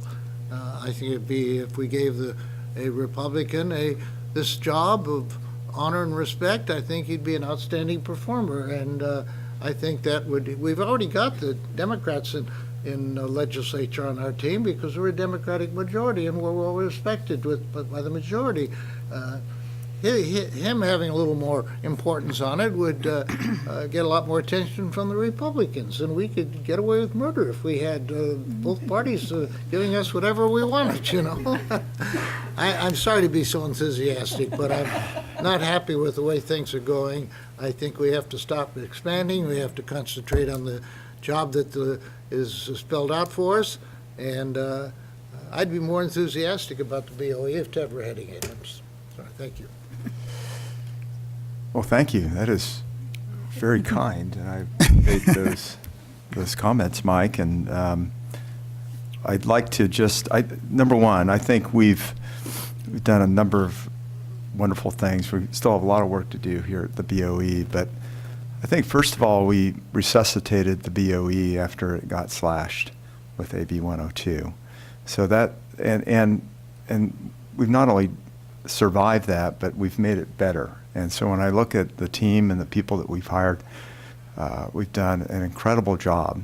And now we've got to look at the confines of AB 102 and, where are there areas of flexibility where we might be able to do more to help our constituents? Certainly affordable housing has been one of those. We've talked about getting the word out and branding, like what does the BOE do, right?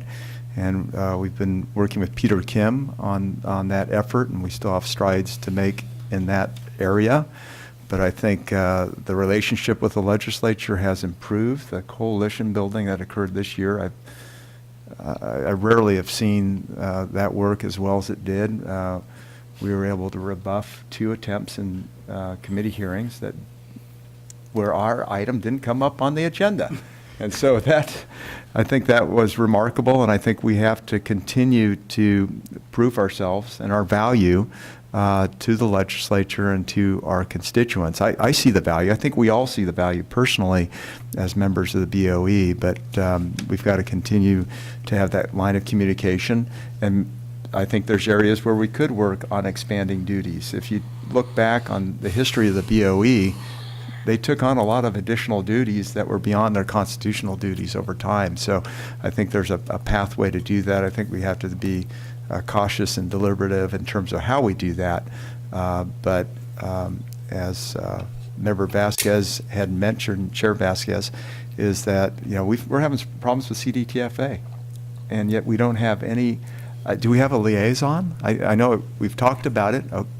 Okay, but are they satisfying the needs of our constituents or the county assessors? There's real problems there. So I just would like to take this time to tell you that I don't want my name to go forward as chair of this board. I'd like to maybe have that considered in the future, because I do like this aspect of other people serving in that capacity.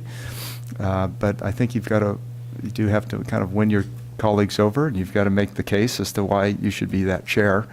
And so I just want to be consistent here in my nomination of Member Lieber. So thank you. Did he say, if nominated, I will not run? If let's test him out, okay?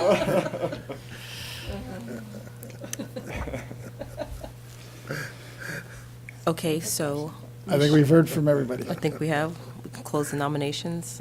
We'll close nominations, I guess.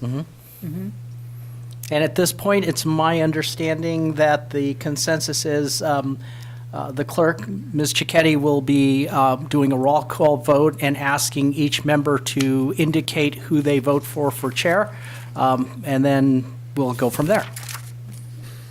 Thank you, Chairman Vasquez. Alrighty. Alrighty, so please state the name of your selection for the chair. Chair Vasquez. Vasquez.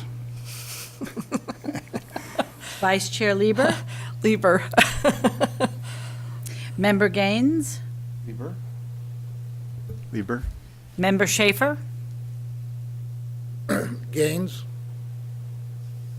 He withdrew, sir. Pardon me? He withdrew his Member Gaines withdrew his name. You will not accept the vote. I don't think it's appropriate. Maybe there's an opportunity. Okay, I will vote for, I'm not even nominated. Your time passed. Well, can I even nominate myself? I will put in the extra effort. If not nominated, I will run, and if elected, I will serve. That is up to the chair, because the chair has closed the nominations, so. Somebody'd have to reopen it Yeah. according to parliamentary procedures. Correct. Yeah. Well, we have an open vote right now. Maybe in terms of parliamentary procedure, we should probably finish The vote, yes. the vote Yes. first. Yeah. Yeah, I'm sorry, Mr. I think that's the Mr. order Schaefer. of I think you business. Yeah. just missed the vote. Thank you, Controller. We could leave Member Schaefer's open right now, and or do you want me to? You want to make? Do we want to go back and open up the nominations? What did you want to do? Well, there's, They wanna we have a finish the vote. motion. We need to Okay. finish the vote first. All righty. Yeah. Member Schaefer. I would vote for myself. Controller Cohen. Thank you, Lieber. All righty. Well, I will change my vote to Lieber. Thank you. Yeah. So at this point, as I understand it, Ms. Lieber is the the new chair. chair for 2024. Thank you. Congratulations. Congratulations. Thank you. And may I make a motion on vice chair? Sure, go ahead. I'd like to nominate Mr. Gaines as vice chair.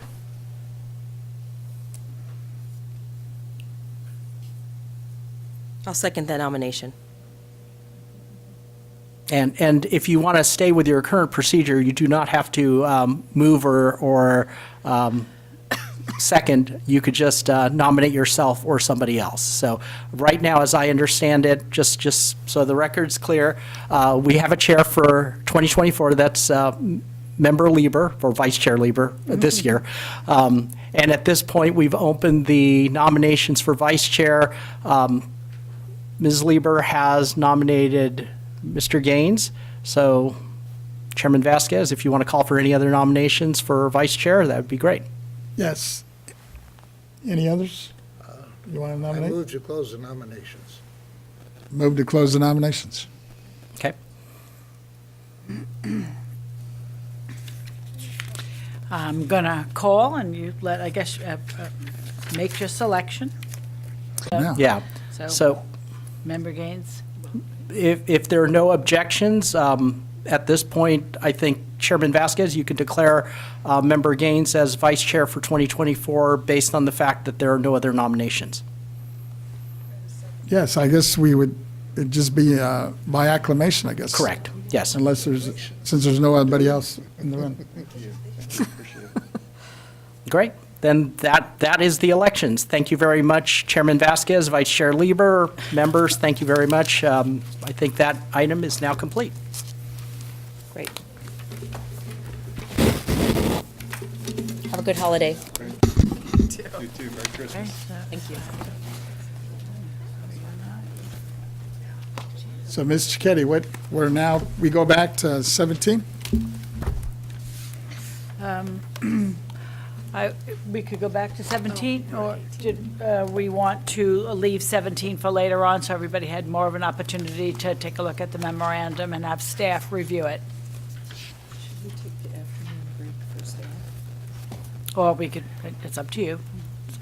It's 3 o'clock. Well, I guess it's, so what do you, well, you know what, we skipped 9, didn't we skip like 8 and 9, I think it was, or 9 and 10?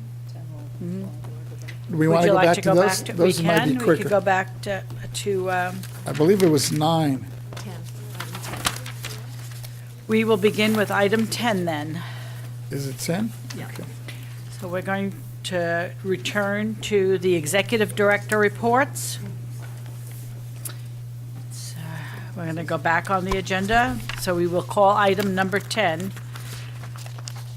It's the executive director's reports, the Taxpayer Rights Advocate Office report, update on the activities of the Taxpayer Rights Advocate Office, and this item is being presented by Ms.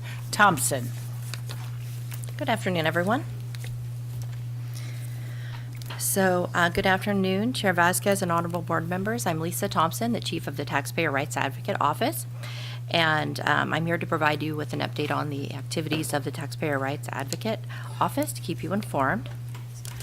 First, I'd like to share with you some statistics on the number of taxpayer cases that were completed last month. In November, we completed 27 cases. 10 were in Board Member Gaines's district, District 1. 7 were in Board Member Lieber's district, District 2. 4 in Board Member Vasquez's district, District 3. And 6 were in Board Member Schaefer's district, District 4. Excuse me. As far as the composition of completed cases, 3 were in the administrative category with 24 in the evaluation category.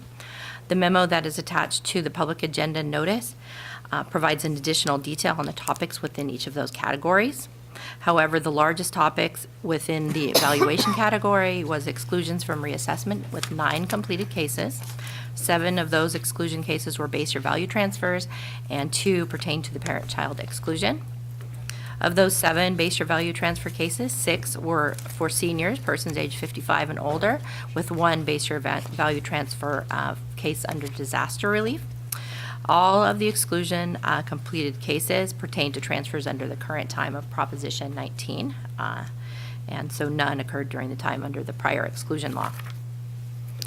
The second largest topic was the change in ownership category with 8 completed cases, and those dealt with properties reassessed for various types of title changes and receipt of supplemental assessments. That concludes my update, and I'm happy to answer any questions that you may have. Members, any questions? Seeing none, I think you're good. Thank you. Thank you. Alrighty. The next item on the agenda is Executive Director Reports. Item 11, Property Tax Deputy Director's Report. Report on the status of pending and upcoming projects, activities, and department issues, including letters to assessors, appraisal training, and state-assessed property. These items are being presented by Mr. Young and his team. Welcome. Thank you. Thank you. Thank you, Chairman Vasquez, honorable members of the board. For the record, my name is David Young, Deputy Director of the Property Tax Department. We have our usual 3 reports for you today, but before I turn the program over to Ms. Schultz and Mr. McCool, I just wanted to add just a little bit of color commentary to some of the statistics that Ms. Renati gave you earlier today.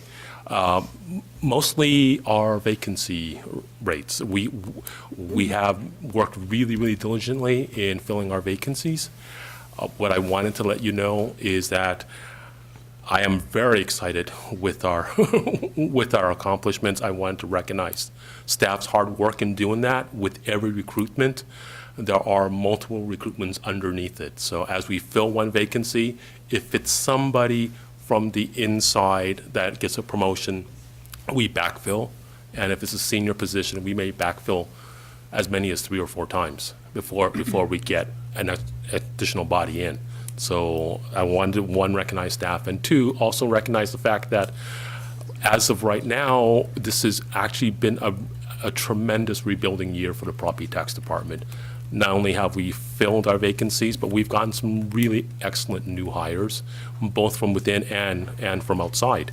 And for the first time in quite a while, we've actually brought in folks from county assessors' offices. So we have brought in new staff that has a great new outlook, and we're investing heavily in our training and the development of our staff. So I just wanted to let you guys know that, and it's been a tremendous year of growth for the Property Tax Department. So with that, I'll turn it over to the first report. Ms. Schultz, I believe, has the letters to assessors report for you. Good afternoon, Chair Vasquez and honorable board members.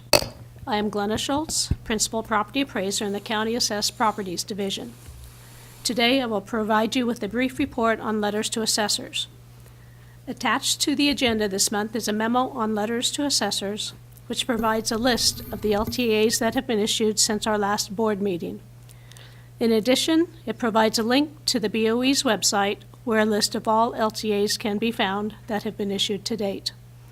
As of the date of the attached memo, BOE staff had issued a total of 48 LTAs for calendar year 2023, and 10 of those LTAs had been issued since our last board meeting. Those 10 LTAs are summarized as follows. An LTA to issue the Placer County Supplemental Assessment Practices Survey, an LTA to issue the Marin County Assessment Sampling Survey, an LTA that announces the 2024 Timberland Production Zone values, an LTA to issue the Riverside County Assessment Practices Survey, an LTA that notices the publication of the proposed changes to Property Tax Rule 192 Audit Selection, an LTA on change in ownership exclusions, Proposition 19 Technical Cleanup, an LTA on the welfare exemption, building rehabilitating housing for sale to low-income families, an LTA on the spaceflight property tax exemption, sunset date extension, an LTA to issue the Tuolumne County Assessment Sampling Survey, and an LTA on possessory interest, publicly owned housing project. This concludes my report on letters to assessors. I'm available to answer any questions you may have. I just had one quick question on the LTA. I guess it was terms of SB 734, do you happen to know if there are any retroactive effects to SB 734? And if there are any low-income households who may be entitled to relief for a tax bill they may have received for SB 734 that was signed into law? SB 734 was effective October 11th, 2023. It was not retroactive. Not retroactive. Thank you. You're welcome. I will now provide, I'm sorry? Go ahead. I don't see any other hands up. Thank you. I will now provide a brief report on the BOE's appraisal training and certification program. For the 2023-24 fiscal year, we have scheduled 34 classes and 3 workshops. To date, 20 of the 34 classes have been completed. Since the last board meeting, 3 classes have been taught. We also continue to offer our existing online basic training courses available through American River College and California State University, Sacramento, as well as our online courses and self-study training sessions available on the BOE's website. This concludes my report on training and certification, and I'm available to answer any questions you may have. Oh, Member Gaines, go ahead. Yeah, great. I just, this would be through the Executive Director, Yvette Stowers. I had an opportunity to meet with Rolf Kleinhans of Nevada County Assessor, and he was very happy with the classes that are being offered, but he said that some of the offerings were filling up very quickly. And so I was just hoping that we are assessing that and making sure that we're providing additional classes if the demand is requiring it. Part of his issue is that he in the last year, he's hired 8 additional people in a department of 24 people, and I think 6 of them were appraisers. I'm not sure about the other 2. So they're having issues with getting into those classes, and then he also expressed problems with appraiser auditors and trying to get them trained up. And I know that's an issue we're working on here on the board, but I thought I'd just highlight those since I met with them last week. We'll reach out to the assessor regarding the classes and go over our schedule and see how we can accommodate his new staff. Happy to hear that he hired 8 new people. That's wonderful. Yeah, isn't that impressive? Yes, Yeah. very impressive. Yeah. And before it's the auditor appraiser, that has been an ongoing conversation. And I think Ms. Chairman Vasquez has some suggestions on how the county assessors may be able to attack it. And then we have our own plan as far as our auditor appraisers, because we use them as well. Sure. And we've said, and I will say it again, go out to the colleges and get those majoring in accounting. Yeah. That's the easiest way, even if you're not looking to hire, have a presence there. Sure. And I will say, you know, we recruit at the colleges 4-year and 2-year. And I would say that when we're going out to a college, let's say Fresno State, I'm not sure where that assessor is located at, Humboldt State or something. Nevada County. Nevada. When we go out that direction, we would gladly give them a call and pick up some of their brochures and pass it out as well. Wonderful. So we can help them, as long as we're there. Yeah, that's great. Thank you. Appreciate it.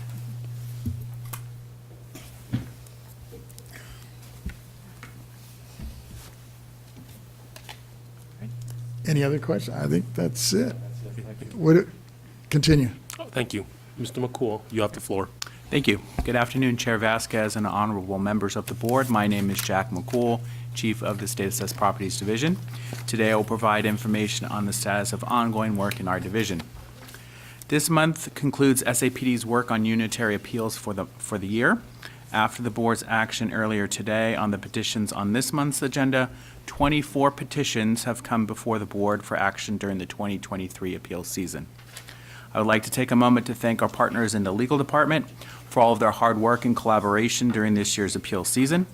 And additionally, I would like to thank the Board Proceedings Division's Appeals Case Management Team for their work that they have done in these last several months to ensure that all of the proper procedures were followed and that everything went smoothly. Now that our appeals work is complete, SAPD will be bringing completed property tax audits before the board in the early months of 2024. Staff spent the summer and fall months of 2023 conducting financial audits of state assessees. Some of those audits have been concluded and resulted in no findings that warrant a change in value. Those assessees were notified that their audit has been closed and were thanked for their cooperation. The audits that do result in a recommended change in value must go before the board for consideration. Assessees for each audit receive a copy of their completed audit report and audit findings and are given an additional opportunity to present information in response to the audit findings prior to any audit appearing on the board's agenda. Assessees will also receive notification when the board has taken action on any audit findings and will receive information on their appeal rights. SAPD staff are also currently in the final stages of updating the annual property statement forms and instructions. This involves collaboration with the Forms and Publications Unit at CDTFA. The final electronic version of the forms and instructions will be placed on our website and will be made ADA accessible. Each assessee will be mailed a hard copy of their applicable forms and instructions in late December, with the forms due on March 1st of next year. That concludes my monthly update for the State Assessed Properties Division, and I'm happy to answer any questions you may have. Thank you. Thank you. Thank you for your hard work on this. I know there's been a lot of issues that have been resolved because of you and your staff on this. I appreciate it. Thank you. Any other comments or questions? I think we're good. Thank you. Thank you. Thank you.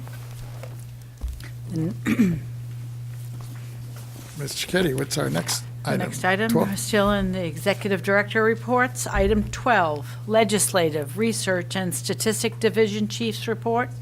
Update on administrative and program-related legislative bills impacting the BOE. This item is being presented by Mr. Angelo.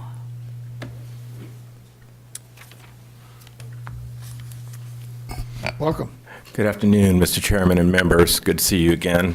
Ted Angelo with the Legislative Research and Statistics Division. I'm going to have a brief report today as we're entering the last month of interim recess.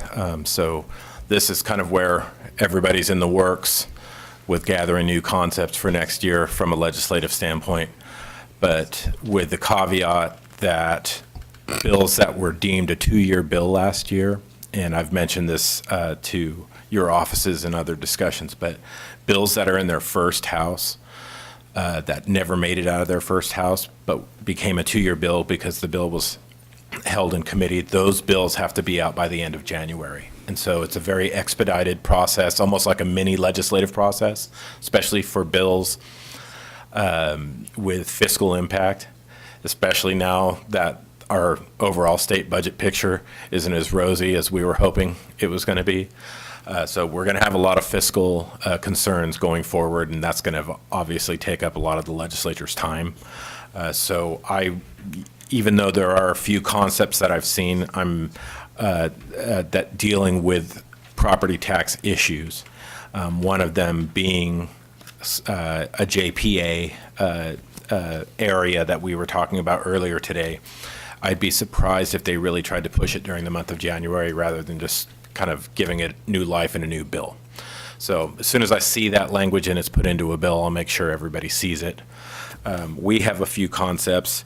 From an in-house standpoint, my shop right now is doing the legislative bulletin, which is a compendium of all the analyses we did on all of the bills of this year. So it's just kind of one document for all of our analyses from the bills that impacted BOE this year. We also do an annual report with a summary of some of those bills from a narrative standpoint in a much more abbreviated format.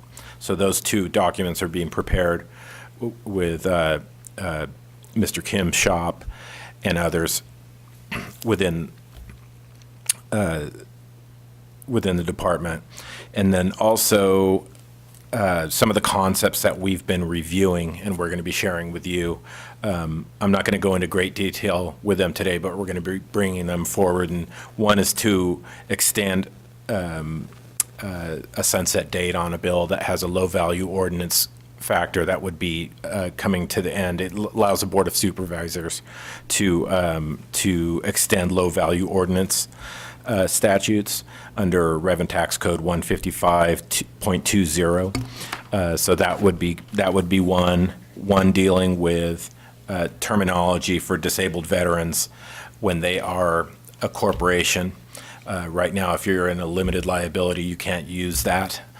So it's really nomenclature. So it's something that we're contemplating, just extending it to those that have the same type of impact.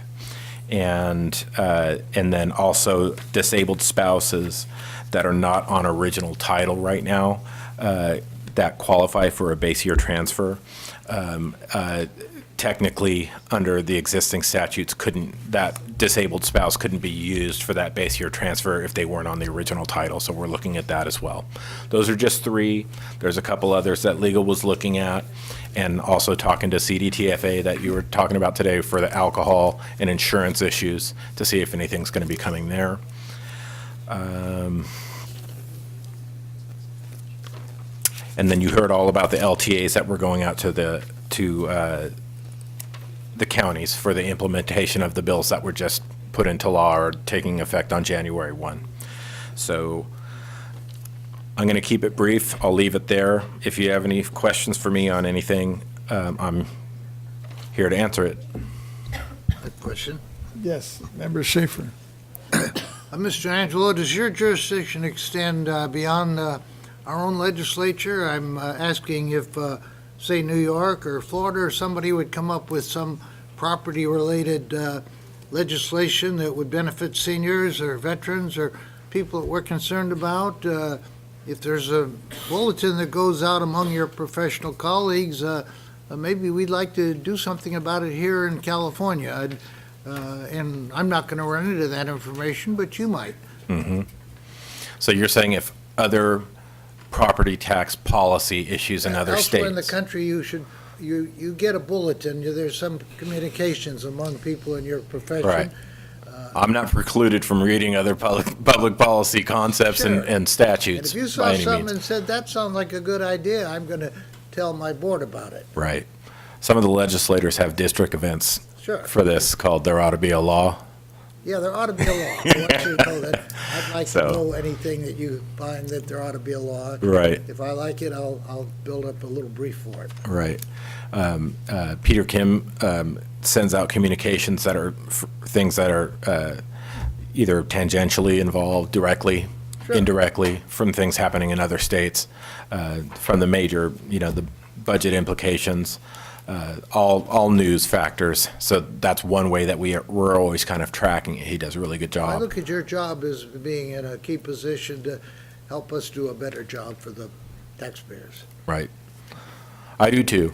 And there are constraints on what I can and cannot do, but not in that area at all in terms of gathering public policy and bringing those ideas to you for decisions going forward and for the policymakers in the Assembly and the Senate. Thank you. Mm-hmm. Deputy Controller, I believe you had your hand up. Yes, thank you, Mr. Chairman, and thank you, Mr. Angelo, for your report. I know that the legislative session is coming up in just a few weeks here. It's going to kick off relatively soon. I've gotten some headwinds about a possible bill from the Assessors Association in regards to electronic signatures when it comes to property taxes. I just want to put that on your desk, and just if you do get any types of headwind, just please give us a briefing, and we'll love to see how the Board of Equalization can also be able to assist, and also just us knowing in general what's going on. I really, really appreciate it, and good luck to you as the session comes up. Thank you. I appreciate that, and I'll keep my eyes open for that. I haven't heard from them directly. I do know that e-signatures in general, statutes have been updated over the past 10 years for various different departments. Insurance is one of them. I know Mr. Young here was talking probably back in September on some of the electronic capabilities that we're now implementing within BOE. So he obviously, working with the counties directly, would probably have that information as well. I just haven't seen any language, but I wouldn't be surprised if they're implementing, because that's the way we're moving towards with all the security provisions intact. for e-signatures. Yes, I absolutely agree. Thank you, Mr. Angelo. I think we're good. Thank you. Great. Happy holidays, everyone. Likewise. We don't have any written comments on this, do we, Mr. Chickadee? You do not, no. And I don't have anyone in the audience who wanted to make a public comment on the executive director reports. But let's go out to the AT&T moderator. AT&T moderator, could you let us know if there's anyone on the line who'd like to make public comments regarding the executive director reports? Ladies and gentlemen, if you wish to make a public comment, you may press 1, then 0 at this time.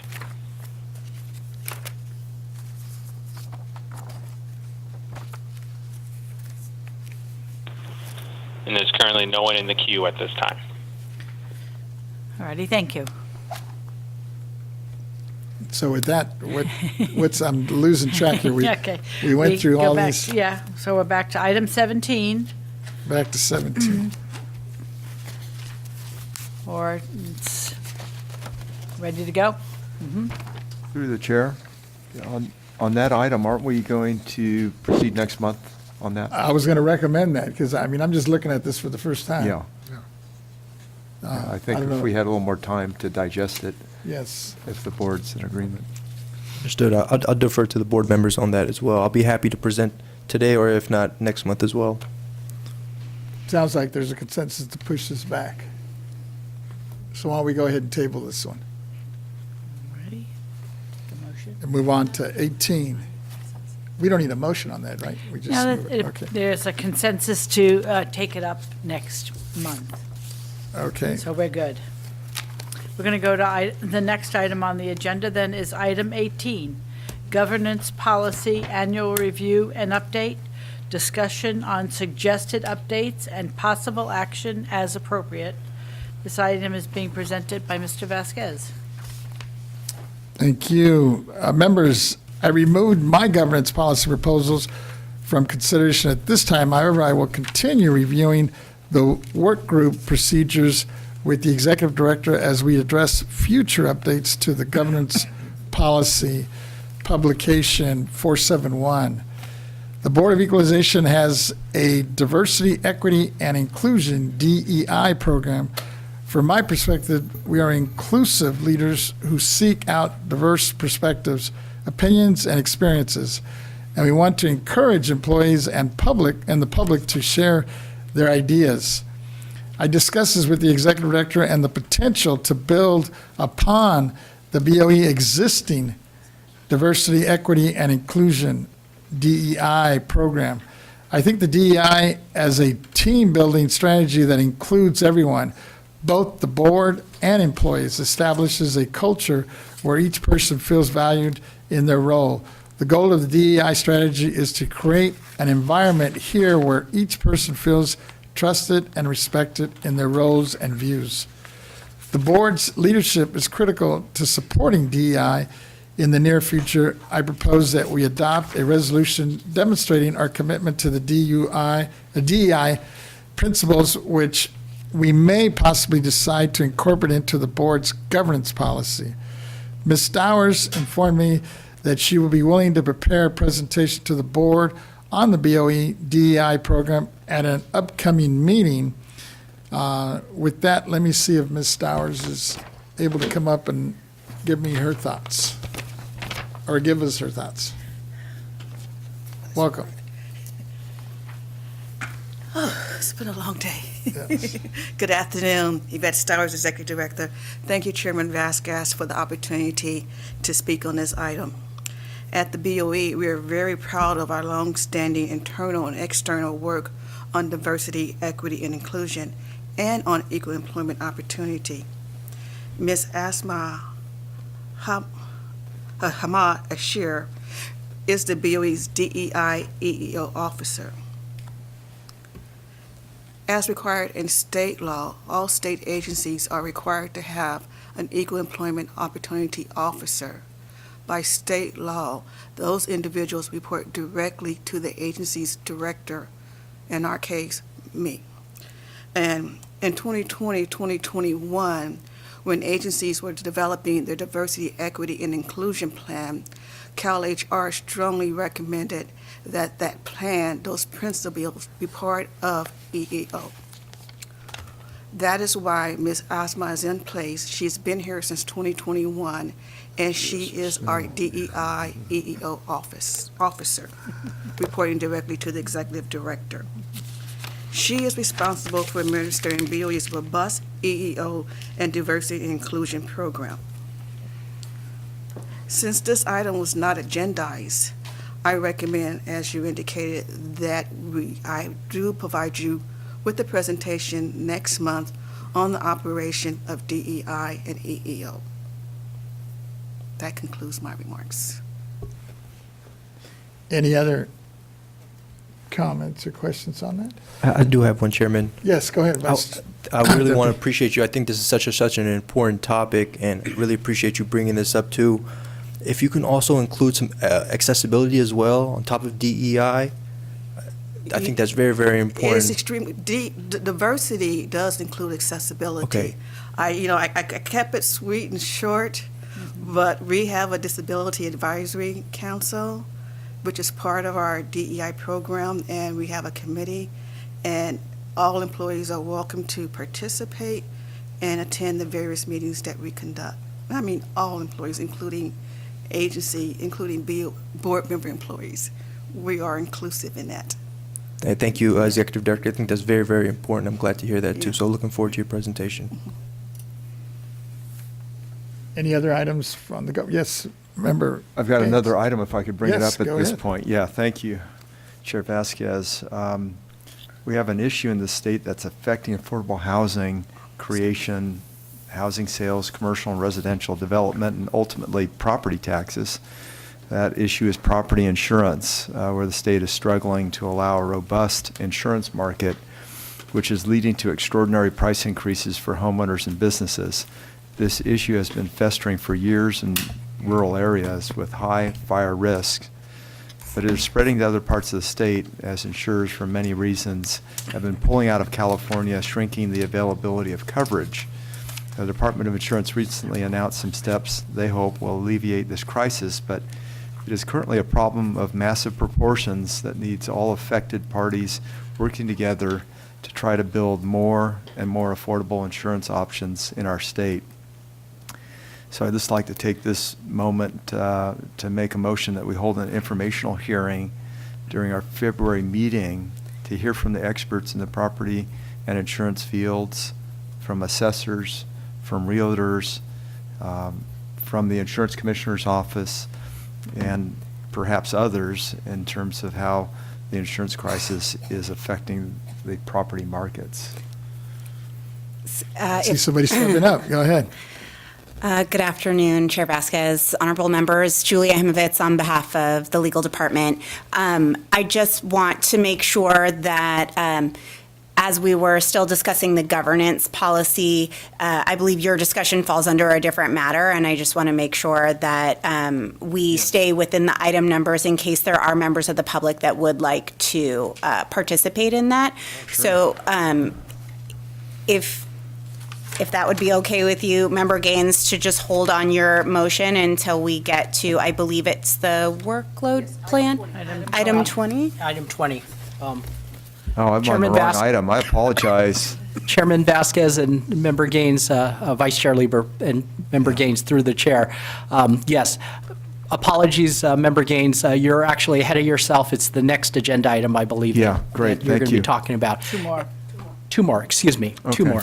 Hold that thought. Hold that members. thought. Hold- And just to complete our governance policy discussion, I believe Member Schaefer had some governance policy suggested changes.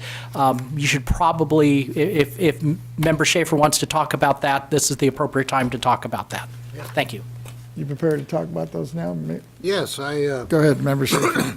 well, I issued Thank a letter of November 29th to each of my colleagues, and my letter quotes the present current language and suggests a couple of modifications. Number one, I would like the opening remarks, if any, that we have be limited to no more than a couple of minutes. We limit speakers to 2 minutes or 3 minutes, and we have had occasions where we members have gone on for 5-6 minutes on something, and our time is very precious up here. I think it's good that we be permitted to speak at the opening, but I'd like to sort of have a self-imposed couple minutes, and we won't blow a whistle on each other, but we can try in good faith to do less rather than do more. The second one, I'd like to have the comments have some relation to the district of the member. I know that Member Gaines is always commemorating or noting the loss of life of a fireman or a policeman or somebody of significance in his community. I know that Chair Vasquez is noticing the loss of the great Gloria Molina, that was a political figure. I think these are all related to the district. I was mentioning the birthday of the King of England, but I related it to our district because he has a son that lives in our district, and I think I was making more of a humorous joke because I said the kid could get a job if he got a work permit. I think these are interesting remarks that we have, but I think we should all try to do it within a couple of minutes, and I'd like to see it related to our district. Mr. Emeren doesn't have a district. He's substituting for the representative for the whole state. So I'm not sure that he would have opening remarks that members would have. If Ms. Cohen is with us, as she was today, she should be able to speak as to any issues on the entire state, such as breast cancer, stuff like that. But I don't think that Mr. Emeren, without a district, I think that little opening remarks is our way to talk to our constituents before we get into the business of what we're up here for. And if there's something else a member wants to say, we can always do that at the end of the program if we have time left. So I would ask that we modify our existing requirements to just suggest a self-imposed limitation of 2 minutes on opening comments, and that opening comments have some relation to the district of the member. And I have it all spelled out. I would ask that you adopt my 1, 2, 3, and 4 added into what we have now. Thank you. Any thoughts or comments on this? My first reaction is that I have no problem with some limitations. I'm thinking it might be appropriate to go to 2 to 4 minutes, right, and allow people to choose who they want to. Let's compromise at 3 minutes. What are people's thoughts on it? Vice Chair Lieber. I am very much in agreement with Mr. Schaefer that 2 to 3 minutes. I think longer than that. Sometimes we have members of the public here who are sitting waiting for an item, and they may be waiting for a very long time. And I haven't really experienced being on a board or being in the legislature. We didn't really have lengthy opening comments. We might ask for an adjournment in memory of a notable person. But I think trimming it so that it's, I could live with 3 minutes for it, because that's what we give the public on many issues. But I think extending it past that tends to be a little bit much. Our agenda here, I'm told by staff that it starts about 10:30, and so we start at 10, and about 10:30 we get down to business. We don't have 30 minutes to party. Maybe the flag, takes a couple minutes. We don't have a religious invocation, which a lot of groups do, that would take another few minutes. I think if we just have the flag and 2 to 3 minutes from from the 4 of us that are the elected officials here, and maybe Ms. Cohen, if she's here, I think we can get down to business by 10:15 easily instead of 10:30. And that 15 minutes, I think, is very important to all of us. Thank you. Yes, Vice Chair Lieber, go ahead. Sorry, I missed one of the contexts of it. I think that Mr. Emron is Ms. Cohen's representative.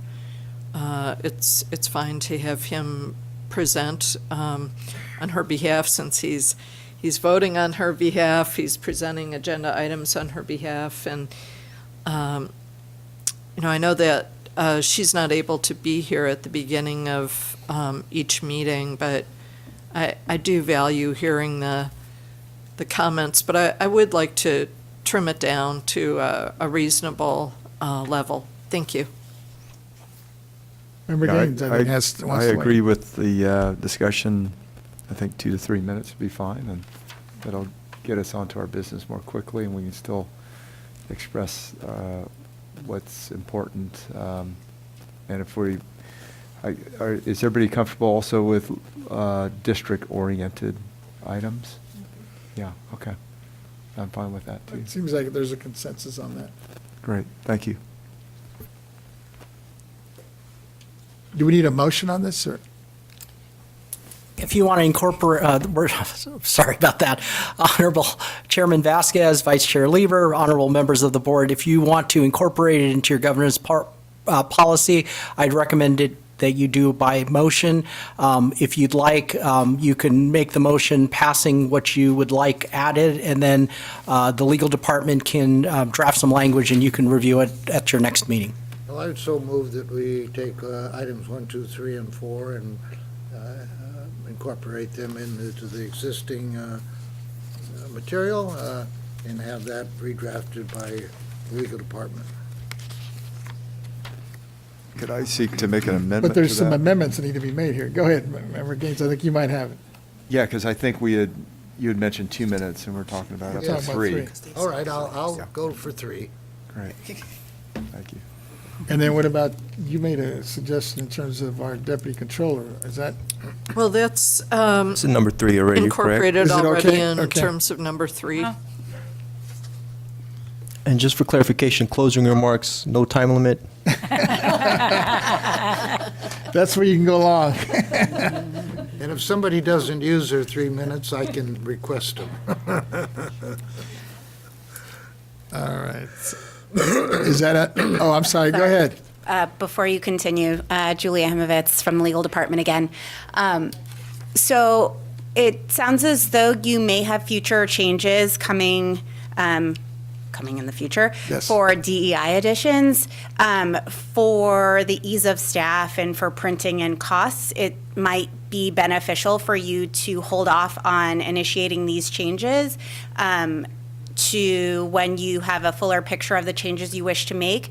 But in the interim, if there is a consensus of the board, these changes don't necessarily need to be written into the governance policy at this time. Rather, you can agree as a board to stay within the confines of what's being presented by Mr. Schaefer and follow that along until you're ready to do a more robust change to your policy. I think that would be more cost efficient and a better use of state resources for staff to implement those changes. If people are comfortable with that, we could do that. Yes, and thank you, Ms. Himovitz. And since Ms. Lieber will be chair in January, you can just kind of remind the members at the beginning of the meeting that that's kind of your agreed policy, if you will. Agreed. Go ahead, Vice Chair Lieber. Yeah, and if I could answer back to Ms. Himovitz on our understanding.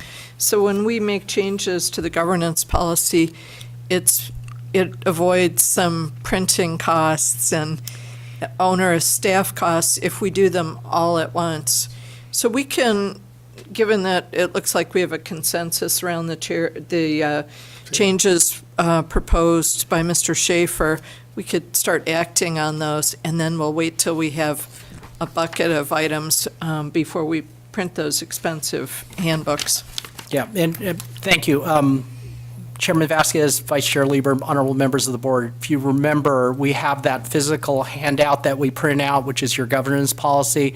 That Ms. Himovitz is correct that, yes, it would be much more cost-effective not to have to make changes on the timing policy and then do DEI a couple months later. So if we can hold those all together, that would be appreciated by staff and the budget.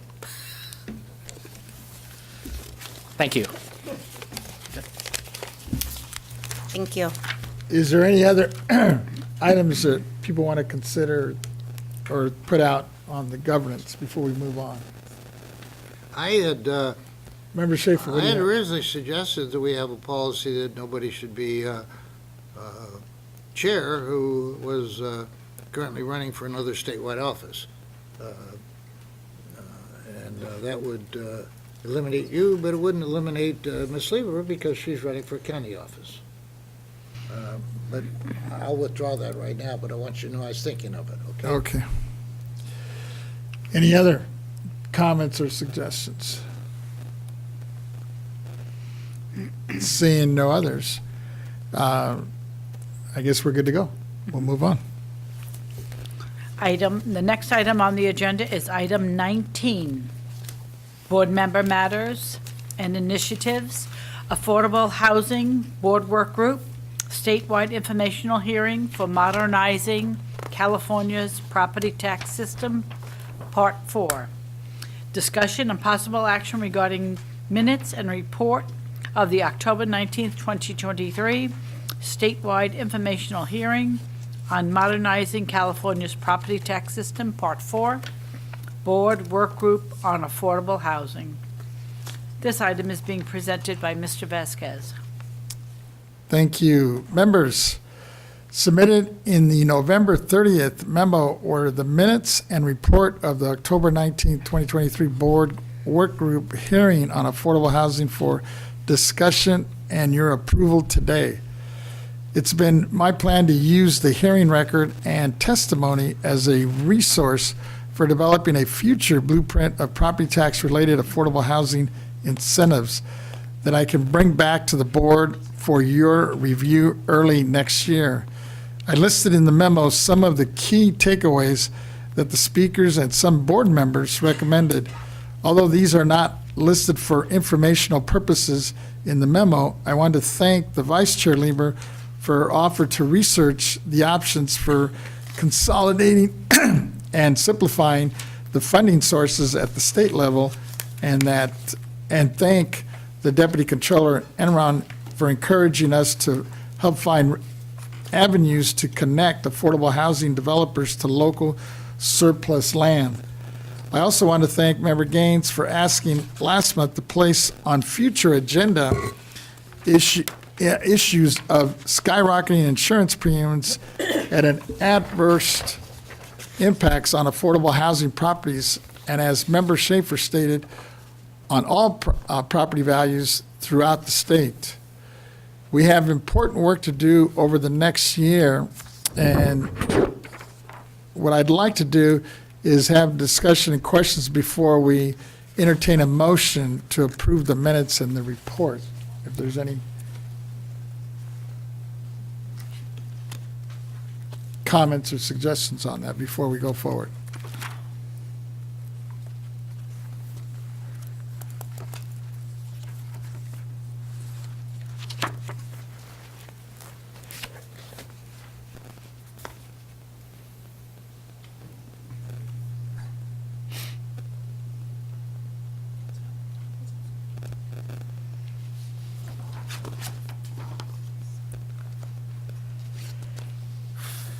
I guess my question would be is if there's no comments on this, I would just like to move that we approve the minutes and the report as presented. So moved. It's been moved by our Deputy Controller. I would go ahead and second that.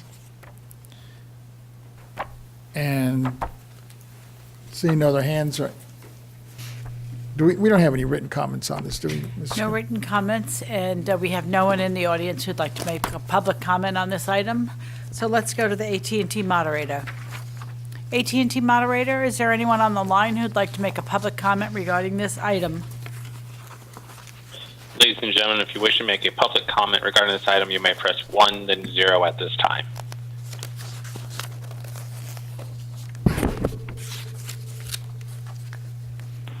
And there's currently no one queuing up at this time. All righty, thank you, moderator. All right, so we have a motion by Mr.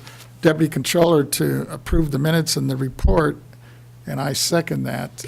And seeing no other comments or suggestions, I guess we can go ahead and take a roll call vote on this. Yes. Chair Vasquez? Aye?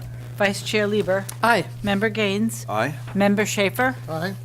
Deputy Controller Emron? Aye. So that's unanimous of all those present. With that, now we move on to number 20, right? Item 20, I think yes. This is your item, Gaines, member Gaines. But Okay. let me go ahead. Let me Go call ahead. it first. Call it up, and Yep, then then we'll I'll get open going. it up and then turn it over Thank to you. you. Great. The next item on the agenda is item 20, 2024 Board Meeting Workload Plan, discussion of the 2024 workload plan, identifying potential issues, and a roadmap for the coming year and possible action. This is being presented by Mr. Vasquez. Thank you. Members, this is strictly an informational item to advise you that the 2024 Potential Issues Plan we've been working on has been revised in 3 ways. Number 1, based on the discussion last month, we added under board member matters the state insurance crisis and its impact on affordable housing and property values. Number 2, after further discussion with the ED, we added a new category to the agenda entitled Report on Board Directive Actions. And under that, we would listed the updated of the board meeting reference manual, publication 311, and the annual report to the governor. And then number 3, finally, by request of the ED, we consolidated the annual overview reports by each department head into one comprehensive written and oral presentation by her as she looks ahead at the 2024 year. With that, let me turn it over to Member Gaines and have him give us now his thoughts and ideas on the issue on insurance. Wonderful. Great, thank you. I've made my presentation, so if I could just cut to the chase, and I'd like to move that we hold an informational hearing during our February meeting to hear from experts in the property and insurance fields, assessors, realtors, and others on how the insurance crisis is affecting the property markets.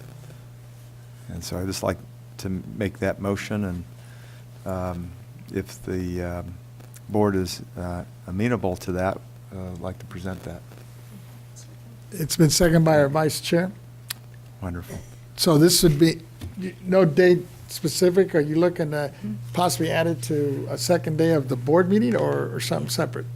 Well, we could all work. Second day of the board meeting. We'll work with the Okay. staff, yeah. Okay. Okay. That's great. So it's been moved and second. Any other thoughts or questions about it? We did talk about February. February? That, Yeah. that'd be great. Okay. February 22nd. February 22nd. Is the actual board meeting. 2024, the second day of the board. It's a Thursday. It'd be the second day. Vice Chair Lieber, yes. Is that enough time to get speakers and et cetera? I believe so, yeah. Okay. Okay. So I'm assuming, just to clarify, through the executive director, have you been in communication with my office on this issue? So my recollection was that February was the month. Yes, good afternoon, Yvette Stars, Executive Director. You're absolutely correct, Member Gaines. I have been in contact with your office and regarding this informational hearing. Initially, the 2 months was presented, February or March. Okay. March, we have a full calendar for the first day and the second day, so we went to February. Okay. We've already started doing a draft agenda and providing your office with our internal process for scheduling speakers. That's great. So we're ready. It's Coming along. And as we continue to develop the agenda and we look at our agenda, I think we've already looked at our agenda for February. So it has to be on the second day. It has to be on the second day. Right. Very well, thank you. Thank you. Okay, with that. Chairman, if I may. Oh, yeah, go ahead. Just want Deputy to Controller. thank you, Senator Gaines, for your leadership here. I think it's such an important issue. Dealing with the insurance issue, it's been all over the news, and I think it's just heartbreaking to see families losing their homes when there's a chance that they may be uninsured, and to see big insurance companies pulling out of California as well has been very worrisome. So I commend you taking initiative here, and I think the Board of Equalization has a very, very important role to play in figuring out what's going on and finding out the solutions for the future. So really looking forward to February, and please utilize our office as a resource too. We Well, that's actually great. share Thank the you. building with the Department of Insurance, so. Yes. No, we'd love to have the insurance commissioner attend, and I know that he's been working on things to help resolve the market, but I think it's just helpful to bring everybody together and address the issue, find out where the tension points. We learned about tension points today, didn't we? Yes. But certainly there's several of those in the insurance industry right now. So, Thank you, Senator. great, thank you. If I may, members, I'm going to put on that, I'm going to pretend like I'm an attorney hat. I think it's wonderful for you guys to collaborate. Deputy Controller, it sounds like you may be able to reach out to the Department of Insurance. For the other members, if you don't mind, Member Gaines, if you guys have potential speakers, will you just contact my office so that I can coordinate it with Member Gaines without violating Bagley King? Absolutely. Okay. Great. Thank you. We don't have any written comments on this We have item. no written comments, and I have no one in the audience who wanted to make a public comment, so let's go out to the moderator. All right. AT&T moderator, is there anyone on the line who'd like to make a public comment regarding this item? Ladies and gentlemen, if you wish to make a public comment, please press 1, then 0 at this time.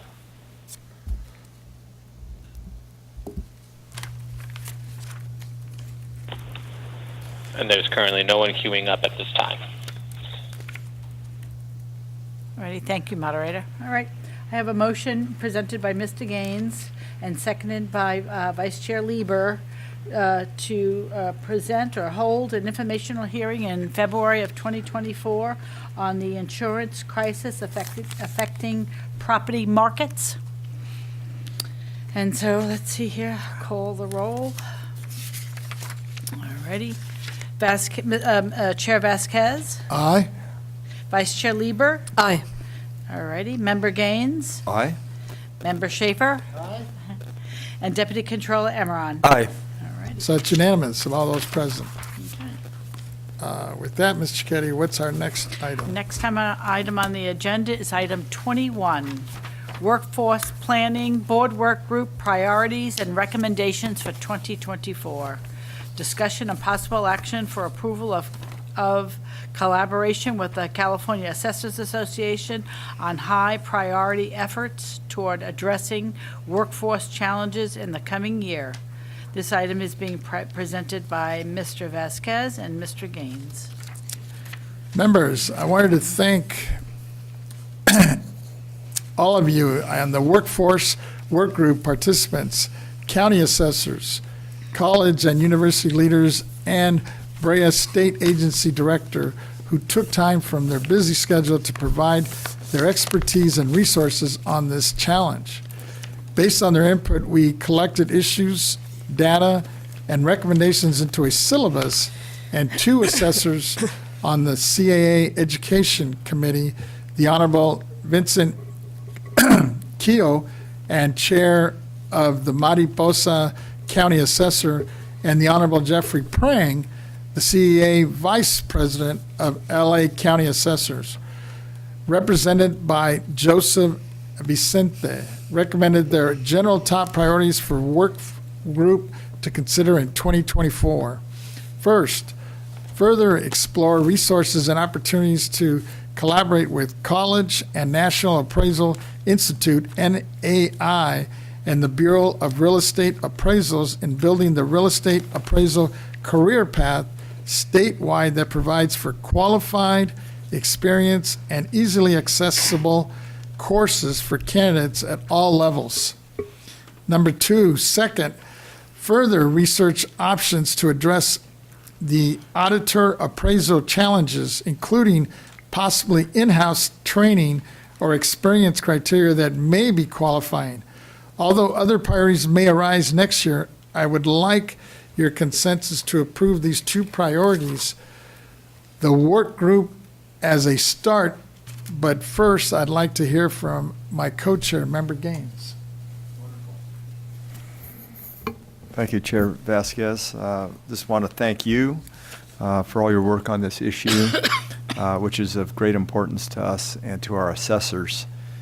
It was in meetings with some of my assessors in the last week that they continue to emphasize the challenges with recruiting and retaining qualified staff, particularly auditor appraisers. This challenge is most acute in some of our smaller counties.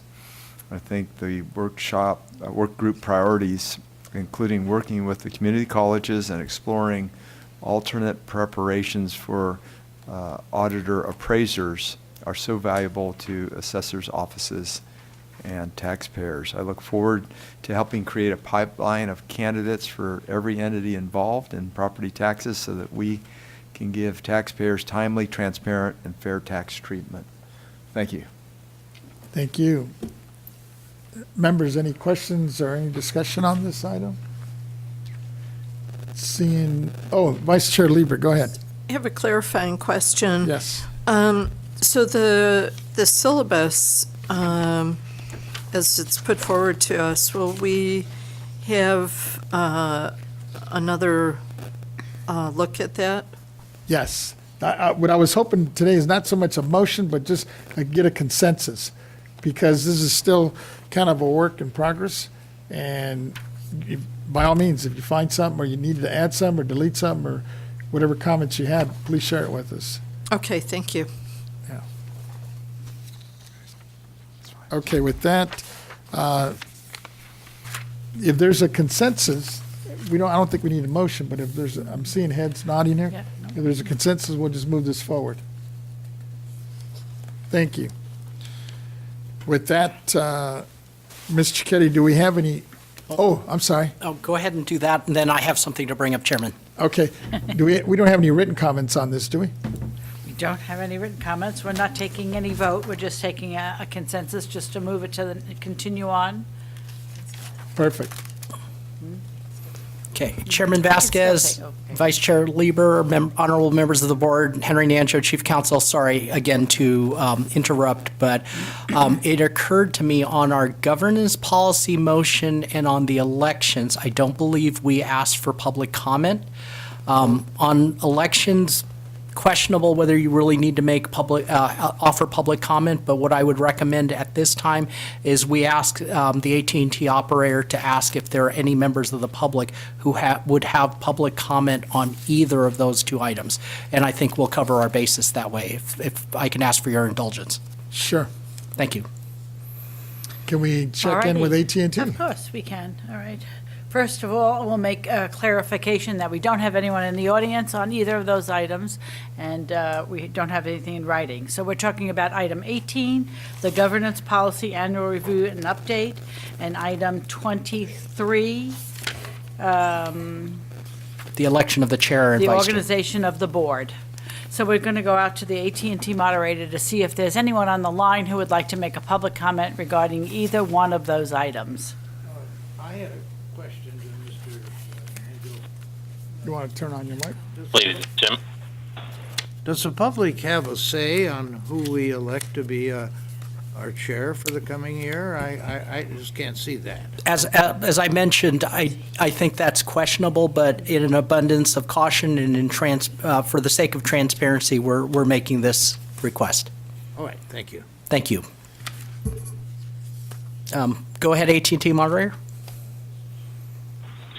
Ladies and gentlemen, if you wish to have a public comment on one of these two items, please press 1, then 0.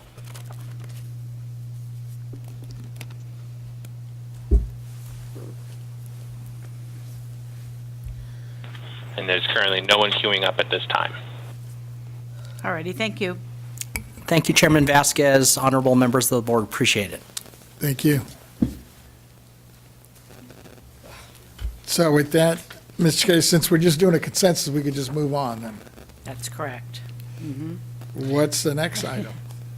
The next item on the agenda is item 22, 2023 Year-End Review and Highlights, an overview of the board's accomplishments over the past year.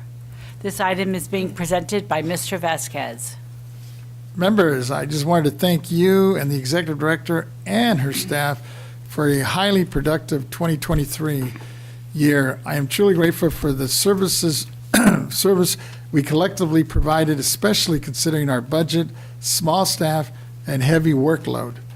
The legislation we worked on and addressed was significant. We provided many, including legislators and their staff, assessors, stakeholders, and taxpayers with the opportunity to testify and engage in problem solving on numerous critical issues. Many bills we supported were signed into law by the governor. One that stands out is SB 734, the Rubio property tax possessory interest that we worked on collaboratively with the assessor and the legal department to place into law our longstanding opinion that assessors should not consider government-owned possessory interest units that are rented to low-income families as taxable. This bill is a real victory for our low-income families living in government housing. Finally, I wanted to commend the board and the executive director and staff for assisting with the 3 work groups and the 5 hearings that we held last year, inviting, hosting, and providing the forum for a total of 51 speakers, from legislators and government leaders to assessors, college chancellors, veterans, nonprofits, and many other stakeholders. Members, on any other highlights for 23 on this discussion that you may want to add that I haven't included? We good? Okay. With that, this is just an informational item, Ms. Cicchetti, so we can move on.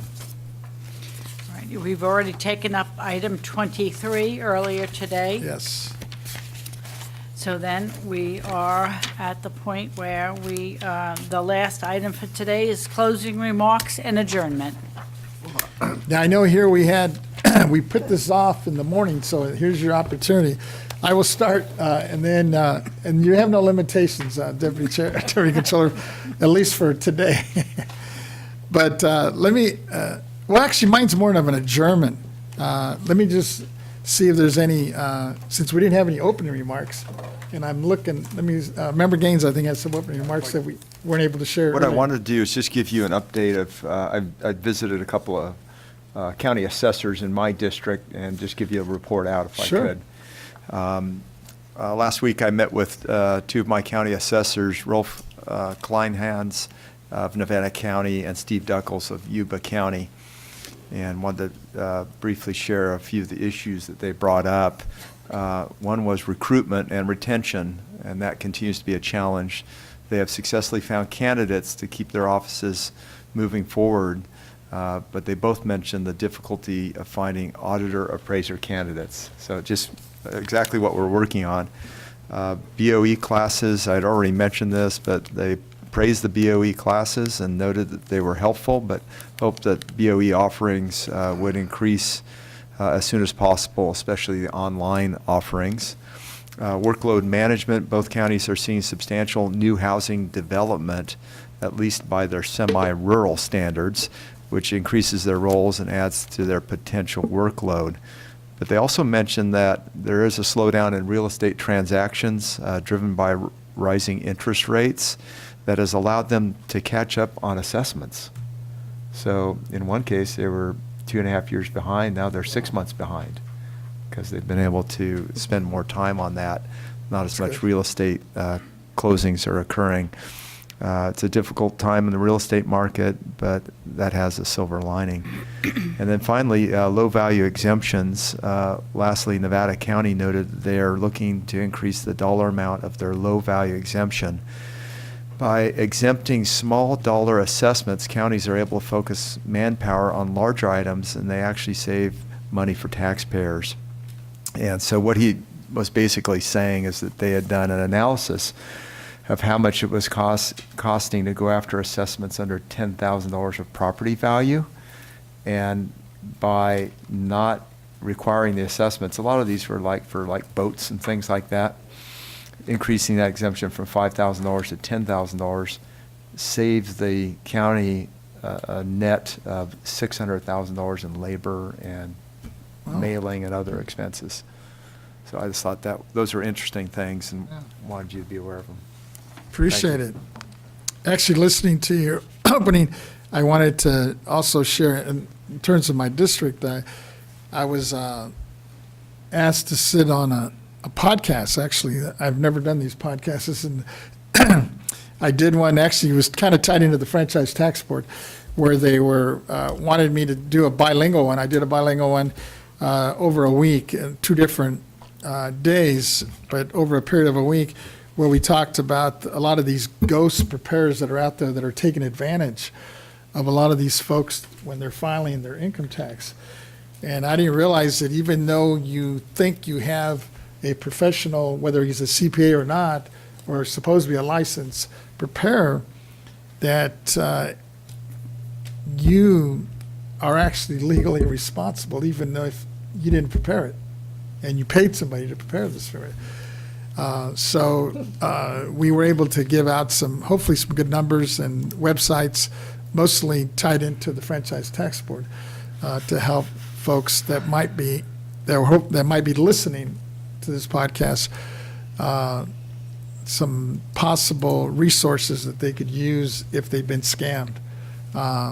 So that I thought went pretty well, and hopefully we have some folks that we were able, both in the, this is both done in English and in Spanish over the last week.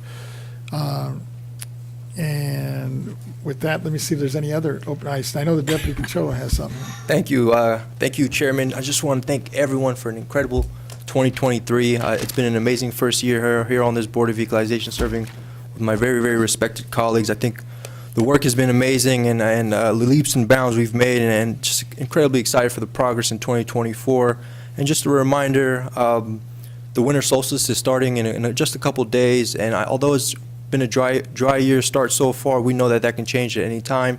If you look back at last year, 2023 December, there was so many atmospheric rivers, dumps trillions of gallons of water. It caused roads to collapse, schools to close, people with power outages, caused evacuations. So I just want to make sure that people exercise caution. Please check in on your loved ones, your neighbors, your family, and your friends. And the controller in the state of California is working to limit property damage and also saving lives. And if you do, God forbid, something does happen to your property or yourself, please do not hesitate to reach out to this California State Board of Equalization. This is the elected board. We are here to represent you, and just please continue to be safe out there as we endure this California winter. Thank you, Chairman, and thank you to all my board members. Yes. Member Schaefer. Yes. I picked up the morning paper today and was astounded to see a headline article that Mexico's President Lopez Obrador claims that oversight commissions and boards are costly and useless, and he's vowing to eliminate them all. He says there are a lot of wasteful agencies that don't serve any purpose, and all these supposedly autonomous agencies have to disappear. We have a lot of agencies, the PUC, us, and a lot of others that are doing real effective work and are very important. And I just want you to know that our neighbors to the south, their president is speaking otherwise, and if anyone has any questions, I think all of us are very capable to tell them all the good things we're doing and how important it is that we have elected people making the decisions instead of bureaucrats. Thank you. Yes. Chair, if I might. Vice Chair. Thank you. Well, given that this is our last meeting of 2023, I'd like to thank all of our staff who have done such an outstanding job during this year. You really set the pace for serving the citizens of California very, very well. And even the staff that we don't have an opportunity to engage with and to see, I know that they are doing an outstanding job. And it's very moving to me to think about people who are going through life changes when they come forward to a tax agency. And the thought that they are fully served and their questions are answered and that they're dealt with respectfully and kindly and in a warm fashion is very, very meaningful. So thank you so much for all your work during this year. Yes. And Mr. Chair, I wanted to thank you for all of your work and leadership. You've set a very strong example for this board. And we're reaching out into areas that I know that we have not reached out to before. And our state controller as well, who set down the tracks for some of our major initiatives. It is very exciting to be able to work to carry these forward. So thank you for all of your work, and I hope that at our first meeting in January, we can honor our outgoing chair and in a way that we maybe didn't have time to today. So I look forward to that. Thank you. Thank you. Sally, you were referring to the 3 or 4 guys behind the door over there. We never see them, but they do a great job. We rarely see the board staff, but they are there in force and doing so much work on drafting memos, doing research, providing us with questions and answers, and really keeping us running. So thank you to the board staff and all the staff of the agency as well. Thank you.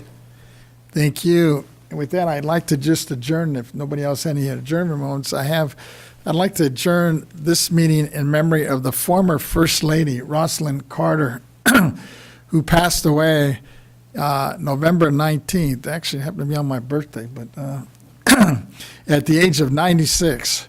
She was known not only as the wife of the former president, Jimmy Carter, but as a writer of 5 books, an activist, a humanitarian. Among her many contributions and accomplishments, she was the leading advocate for the women's rights and mental health, who also contributed to the national and international work of the private nonprofit Carter Center and the expansion of the nonprofit housing organization Habitat for Humanity. Funded the Institute for Caregivers to inform and support the efforts of caregivers. In recognition of her decades of public service, Rosalind Carter received a number of awards and honors, among them the Presidential Medal of Freedom, the nation's highest civilian honor, alongside her husband in 1999. Finally, I wish everyone a happy and healthy and safe holiday season. Whether you celebrate Christmas, Hanukkah, or Kwanzaa, or another celebration meaningful to you, and a happy new year in 2024. With that, we stand adjourned, and we will reconvene next year on January 24, 25 of 2024. And it is 4:25. We actually made our deadline. We were supposed to be here at 5. Look at that. I cut 35 minutes. We stand adjourned. Yes, yay.